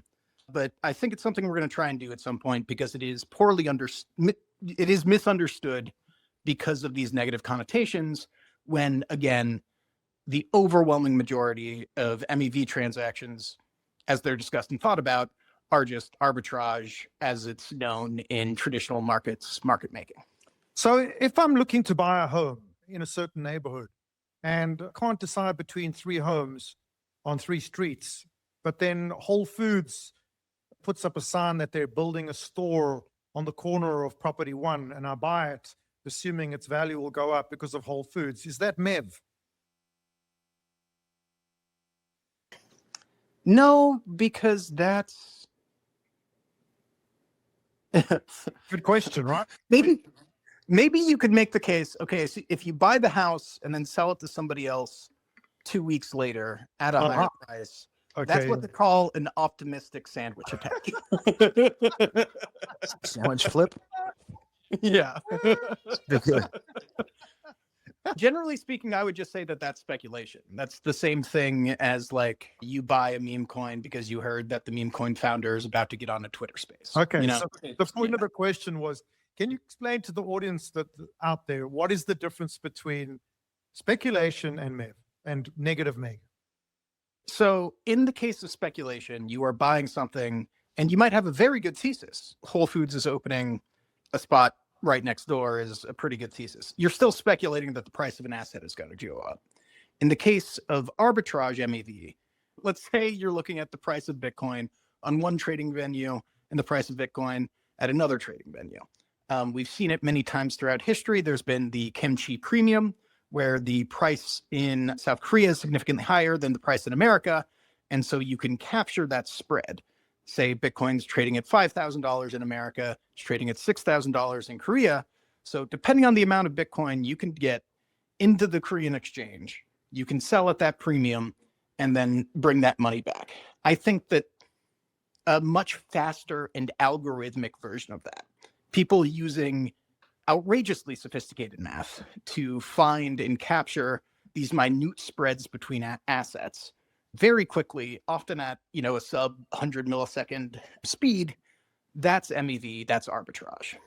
So very different from simply buying something and hoping that the value is going up. You're looking at the price of something at two different trading venues and capturing the spread between them. Got it. And on Ethereum, can you explain the difference? I get this question so often. What is the difference between the technical MEV on Solana and the technical MEV on Ethereum? Ethereum has a memory pool, right? A mempool. Does Solana have a mempool? This is an argument I hear a lot. Can you explain to people once and for all the difference between the two networks?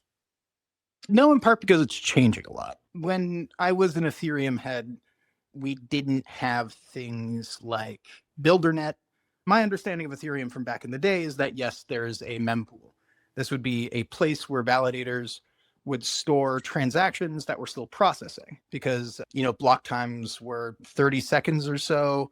Transactions would be stored in the mempool, and that's where searchers, these people who are trying to capture these spreads, or people who are more hostile, who are trying to execute sandwich attacks, they would see the transactions and then build a series of their own transactions around those.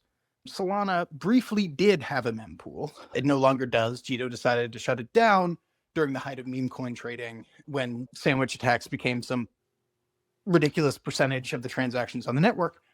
I think that does give Solana structural advantages around negative MEV. It means it's harder to do it.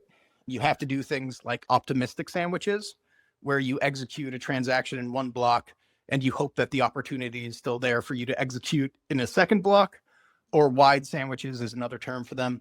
Because if you don't have the mempool, you're just expecting these trades to present themselves.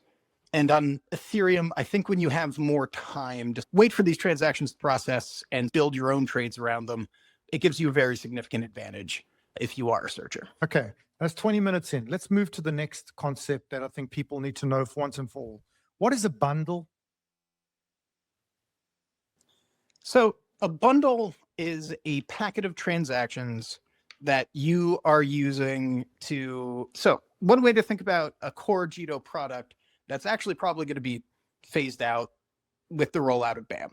But you would use this parallel on Ethereum. You have these priority fees. You pay those to get your transaction included. And if you're an MEV guy, you just pay a boatload of them and you can front run other people's transactions or make sure that your transaction is landed in a given block. On Solana, in addition to priority fees, Jito introduced this parallel auction mechanism for block space in which people would pay what we call tips in order to include their transactions as bundles. So multiple transactions could be included. Got it. And is bundles a Jito concept? That is a great question. I don't want to... There's always one Cosmos guy. And he's always like, oh, we did it first. But I'm pretty sure that it is a Jito first. Evan Bachman, right? Okay. Yeah. Can you walk us through? So let's just zoom out. So you had this idea and you then forked the Solana client, correct? Can you talk us about those days? What was the process? At what point did you fork the Solana client? And what exactly did you change? This was a little bit before my time. Okay. But on Solana, prior to the introduction of Jito, Okay. because the throughput was so high, because the chain was so fast and could accommodate so many transactions, it was profitable for searchers to not look for actual trades. So with the Ethereum mempool, people, wait for somebody to place a particular trade on a particular asset. If they think they can execute some sort of profitable strategy, they see that in the mempool during the 30 seconds waiting for block finality, and then they maybe execute their own trade around it. In the case of Solana, where block times are lower, but it could accommodate so many transactions, it was profitable for these high frequency traders to just spam the network with things. And if a user placed a trade that could be profitable, one of these spam transactions would then land. And they're paying, some amount of money in like failed transaction fees, but if you land a profitable trade, the math works out. It was profitable to just spam the network with these hypothetical trades.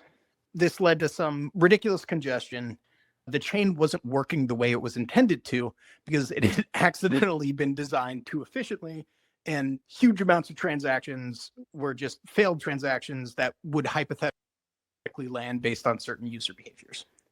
This led to the introduction of Jito tips, which allowed searchers to make sure that their transactions would land and they didn't have to pursue these spamming techniques. There was a more profitable way to make sure that you could execute your strategies and significantly reduce the load on the network as a result.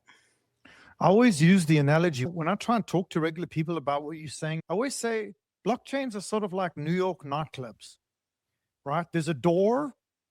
There's the speculation that it's unbelievably amazing inside, so you really want to get in. There's a line of people. There's a bouncer. There's a guest list. And then there's people paying each other to get closer in the line. So you have people tipping the bouncer to get in front of the line. You have people paying each other to get closer to the front of the line. And then you have a guest list, which gets you straight in. But you may get in and it may be no one in there. Do you agree with that? I think that's roughly right. Yeah, you can apply a lot of that to both how the Solana network used to operate and how it operates now. I think in terms of like the spam era, there was like a few hundred people who had a terminal in front of all the bouncers in every club in New York who were like offering minute amounts more to try and get in, and occasionally one of them would land and then they'd get to go to the club, I guess. But yeah, absolutely. It shouldn't take $1 to get ahead. It's got to be a minimum of at least $100 bill. That's exactly. I think it's a great analogy. Okay, so let's continue with the questions. This is fantastic, by the way. Thank you so much for giving us your time. So Solana, you guys, the Jito Labs. Tell us a little bit about Jito Labs so we can understand the difference between Jito and Jito Labs.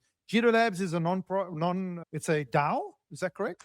So there's a couple entities, and this is, very much in line with what you see with a lot of the early Ethereum protocols.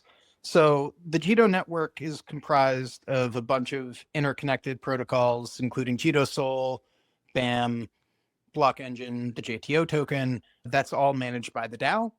Labs is the development entity that works on those and new technologies. And then Foundation is this organization that helps run the DAO and support the adoption of the network. If you want to go into a very complex breakdown of the history of the Gary Gensler SEC and why we're organized as such, we can do that. But in that sort of three entity formation, the DAO, the Foundation, Labs, we're very similar to most DeFi protocols. Amazing. Okay, so Jito was formed and you came along later on after the formation, right? I joined, I believe, January 2024. And what was your initiative when you joined? What was your grand scheme? What was your vision? The Jito DAO had just launched. And so figuring out a lot of things like early tokenomics, we have a particular program called StakeNet, Jito Sol is the liquid staking token. The Jito network, roughly analogous to something like Lido staked Ether. We have a very nifty program that automatically allocates certain amounts of SOL that's deposited to Jito Sol to certain validators based on on-chain performance history of those validators. And so instead of it being like a business development or governance process that one of the Lido validators gets some amount of stake relative to another, our LST is managed completely on-chain. And that required a lot of tuning and a lot of governance process. And so trying to turn Jito, which at that point, hadn't had to grapple with the centralized governance, that was a lot of my early focus. Got it. So at this point, they already had bundle auctions, right? They still had those, yes. Okay. So can you explain to the audience, first of all, let's just touch on this. What is an atomic transaction? Atomic transaction execution. What does that mean for the people in the audience who've never heard of that? You might have to tell me that one. I mean, bundles are ultimately an atomic transaction execution. So in other words, executing multiple transactions as if they won. It's basically, it either succeeds or it doesn't, even if there's multiple transactions in one, if you're talking about like an atomic. If it doesn't succeed, it rolls everything back. If it does, it all goes through. Got it. So with bundles enabling these automatic transaction execution and tips, what has been like the biggest challenge in preventing negative spam or sandwiching?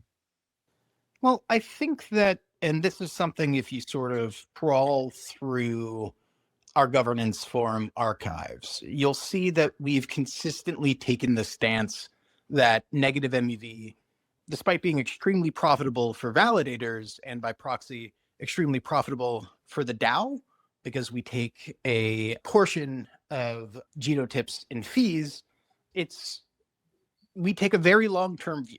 The Jito is profit maximalist, but we are long-term profit maximalist. And the way that the Solana network, and therefore us, are going to make the most money is if it's a healthy network where there's a thriving on-chain economy. We want to win long-term. And that doesn't happen if even a vanishingly small percentage of transactions on the network are negative NAV. It basically can't exist on the network. And we've always taken that view, and we've always done what we can to prevent negative MEV. What that is and what that looks like has been this shifting force for a very long time. Cutting out validators from Jito Sol delegation that are participating in fork clients of Jito Sol that accept that, include a mempool. That happened shortly after we shut down the mempool, like vote lagging and slot lagging, which is manipulating how much time you get to build a block, which depending on the builder software you're using can induce a little negative MEV. This can get very complicated, especially in the sort of latter stages of Solana block building. There's always these guys working on edge cases to make money in, kind of unfair and extractive ways. And a lot of the work that we've been doing is trying to find that, stay ahead of it, really sophisticated on-chain analytics and research to try and minimize that risk. So the next question is, so with Jito, transactions, there's a decision-making point to route stake to validators, right? Ones that have a high percentage of MEV rewards, things like that, right? Is that correct? No. So again, we do have this program called StakeNet that automatically delegates our stake to validators who have certain performance metrics. They might, they need to keep their fees at a certain level, do this, do that. And we only try and introduce any sort of manual blacklisting, or we don't really add, we do subtract based on people doing things that the DAO has deemed to be negative to the network. Got it. I got that in my head. Can you do you have any understanding of shred stream? That one is above my pay grade, I'm afraid. I'm familiar with the product, but I'm not going to be able to say anything intelligent. No problem. Okay, so Jito has distributed a lot of money. I think it's like $1 billion in MEV value to stakers, right, and validators. 1.3 the last time I looked at it, but yeah. Good Lord. And can you explain to the audience what exactly is Jito Sol? So yeah, Jito Sol is the Jito Network's liquid staking token. like I said, analogous to something like Lido staked Ether. Normally, when you stake your gas token on a network, it is locked. You don't have the liquidity. You can't use that asset as collateral in a DeFi protocol. You can't move quickly into and out of that position. On Solana, there's a 3-day wait period. I believe on Ethereum, it's about 2 weeks. But a liquid staking token like Jito helps mitigate those by giving you a parallel asset that represents your stake in the network as well as your accrued rewards from the staking fees.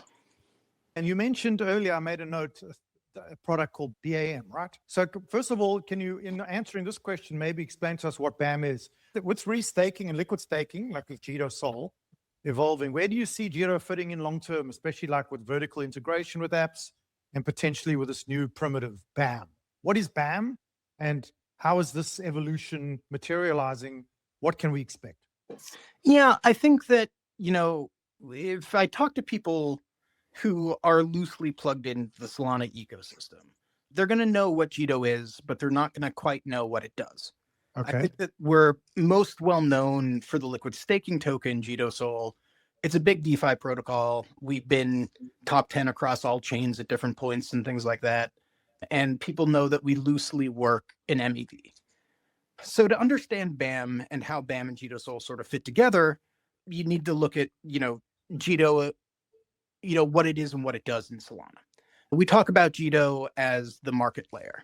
Solana is an incredibly efficient machine, incredibly high throughput, constantly getting better. But Jito is the layer that allows all of that capacity to turn into value. We make sure that the incentives are aligned, that execution is predictable, everything works properly. Jito, works well in that regard as a kind of internet form of capital. It can be used as collateral. It allows you to participate in the on-chain economy in the most capital efficient and yield-bearing way. I believe Jito now has 2 ETF applications, correct? Yeah, we've got one live ETP trading in Europe right now. That's the 21 shares Jito ETP. And we're waiting on one in the US as well. I'm not going to talk too much more because I don't know what we're allowed to talk about yet or not. But we have stuff in the works across the globe as well. And what is the benefit to the issuer as well as the ETF investor to a liquid staking asset in an ETF rather than the native asset itself? Other than the higher TVL, the higher yield, right? Yeah, that's exactly right. I think that there's a short answer to that, and there's a much longer answer to that. I think the short answer is that, of course, the yield-bearing version of the asset is obviously much more efficient. Anatoly, in particular, has talked about how he sees sort of naked or unstaked SOL. That's a tax on people who aren't staking it, who aren't participating in securing the network. The inflation is hitting you directly in the pocket if you have and you're not staking it. And so if you're somebody who wants to trade these assets in your brokerage account, you don't want to worry about getting on chain, you don't want to worry about self-custody, having this product that allows you access to the yield while giving you exposure to the underlying asset, I think that's really attractive. So that's the short answer. I think the longer one is that eventually, if the thesis that Solana does continue to capture some significant portion of things like stablecoin transfer volumes, where Solana is increasingly dominant, if it continues to capture things like trading tokenized stocks, if more and more of the legacy financial infrastructure moves on to blockchains like Solana, this means obviously the underlying asset's going to do very well, the yield is going to be very significant, and this is going to unlock a lot of really interesting large money opportunities like the carry trade. You see people trading around government issued debt. You hear about the carry trade in, US Treasuries, in Japanese bond yields, these huge sums of money building products around trading around that yield. I think that one of the things that Jito is really excited about and our long-term institutional BD vision is putting in place the infrastructure and getting enough liquidity in these exchange traded products that really, really sophisticated traders can build yield products around that Jito Sol ERP and ETP and things like that. And so that's the first step, is getting them listed and traded. And then from there, we can start working with custodians. We can start getting these bundled products together, where I think you're talking about hundreds of billions and trillions of dollars in trading volume from people executing these strategies.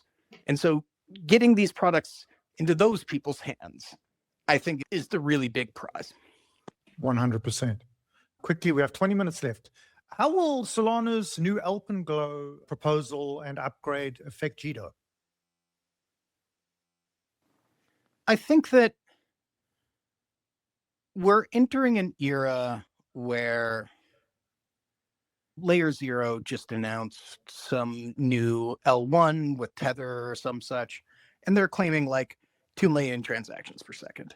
Firedancer is very, very admirable for making it clear that they want the limits of the engineering and the speed of TPS to literally be the speed of light.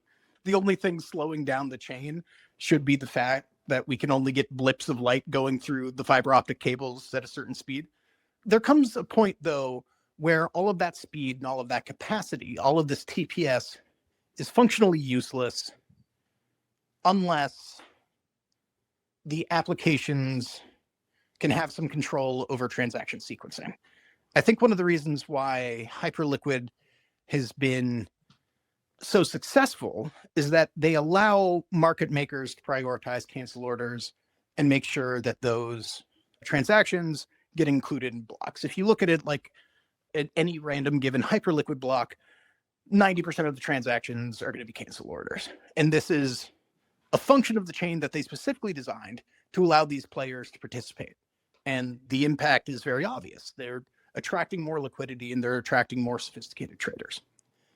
I do think that Alpenglow hugely important in terms of staying competitive with emerging L1s, but the more important narrative as time goes on is going to be called what they call ACE, Application Controlled Execution. Right. The apps have the ability to control and prioritize certain types of transactions, and in doing so, can begin to attract these really sophisticated players. As they're currently built, a lot of major banks and a lot of major hedge funds, a lot of market makers, they can't participate in these on-chain economies because they can't give best execution guarantees. They need to their clients. They have legal obligations to make sure transactions go through sometimes. They have to comply with OFAC and FinCEN, and that's another use case. They have all these needs that blockchain simply can't provide, no matter how many TPS there are. And so I think that that's the more important thing to think about going forward. There reaches a certain point where the difference between 50,000 TPS and 2 million TPS is de minimis, and ACE becomes far more important. Will there be a certain need to integrate technically with Alpenglow? Would there be a rewrite of the Jito code to adapt to Alpenglow, or will it be quite a smooth integration? We're talking with the guys all the time. We had the Jito Frankendancer, we've got Jito Firedancer, BAM Firedancer is coming out. I have the internal timeline for when BAM Firedancer is coming out. I don't know if that's public yet, but soon. For the audience, BAM stands for Block Assembly Marketplace. That's right. For those who are in the weeds, we took a lot of the inspiration of that design from BuilderNet on Ethereum. The idea is that there's a secondary set of validators or infrastructure providers called BAM nodes that will run these things called trusted execution environments, where these enclaves that can't be tampered with, that will order the transactions before sending them to the validators.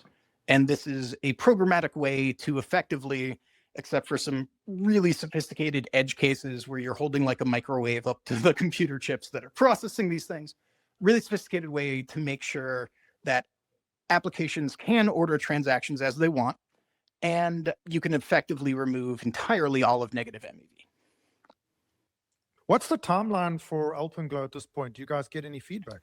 They say fall 2026, so 12 to 18 months. What are the major competitors to Jito block building? I know I have Ben from Harmonic coming tomorrow. Do you see them as a competitor? I think that's fair to say. I think anybody who's sort of following Solana Twitter right now has probably seen some chirping between Jito and Harmonic. It's very much mirroring a lot of the best of Solana culture, which I would describe as very familial. I grew up in a household with 3 brothers. There was a lot of infighting, but if an outsider picked on one of us, suddenly we'd form ranks. And so there's a healthy competition between us right now. But if you look at the adoption statistics, I think right now we're comfortably in the lead. And now, maybe a hard question is, I see Jito was involved in Clarity Act roundtables.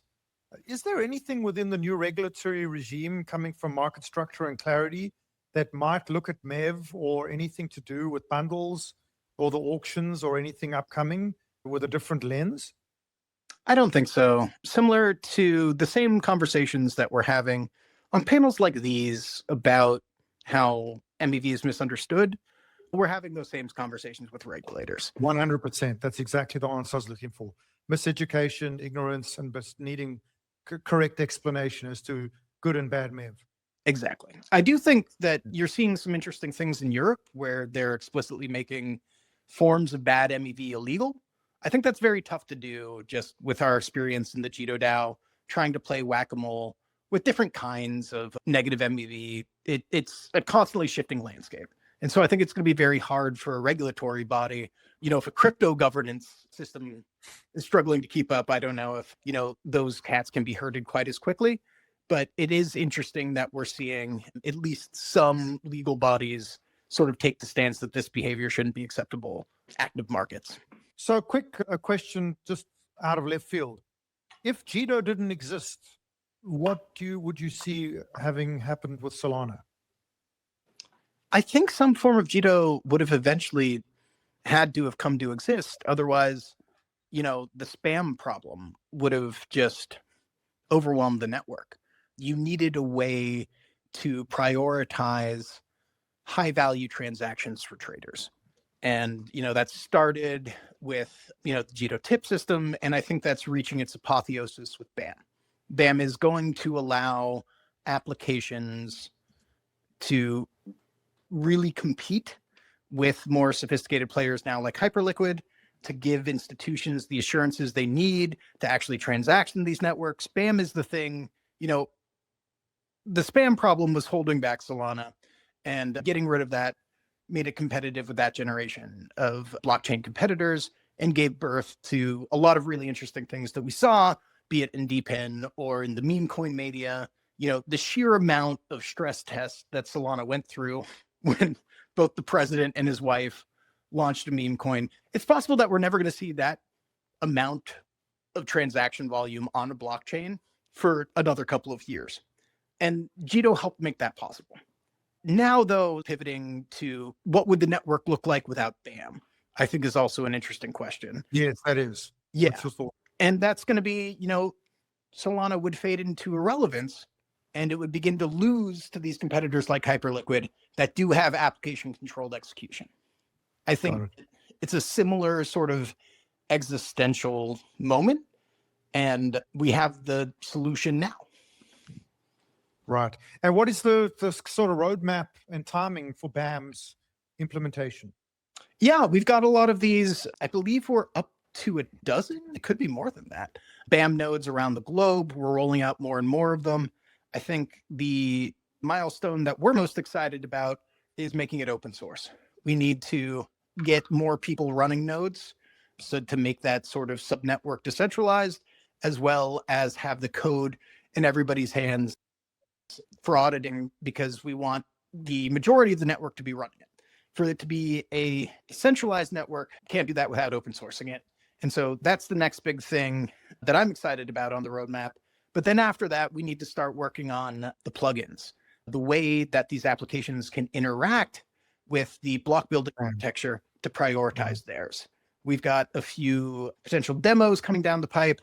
And we think once people see the possibilities, things like Oracle updates, cancel priority, that's really going to allow application builders to do a lot of really interesting things. And in your opinion, a couple more questions before we wrap up. Thanks for your time.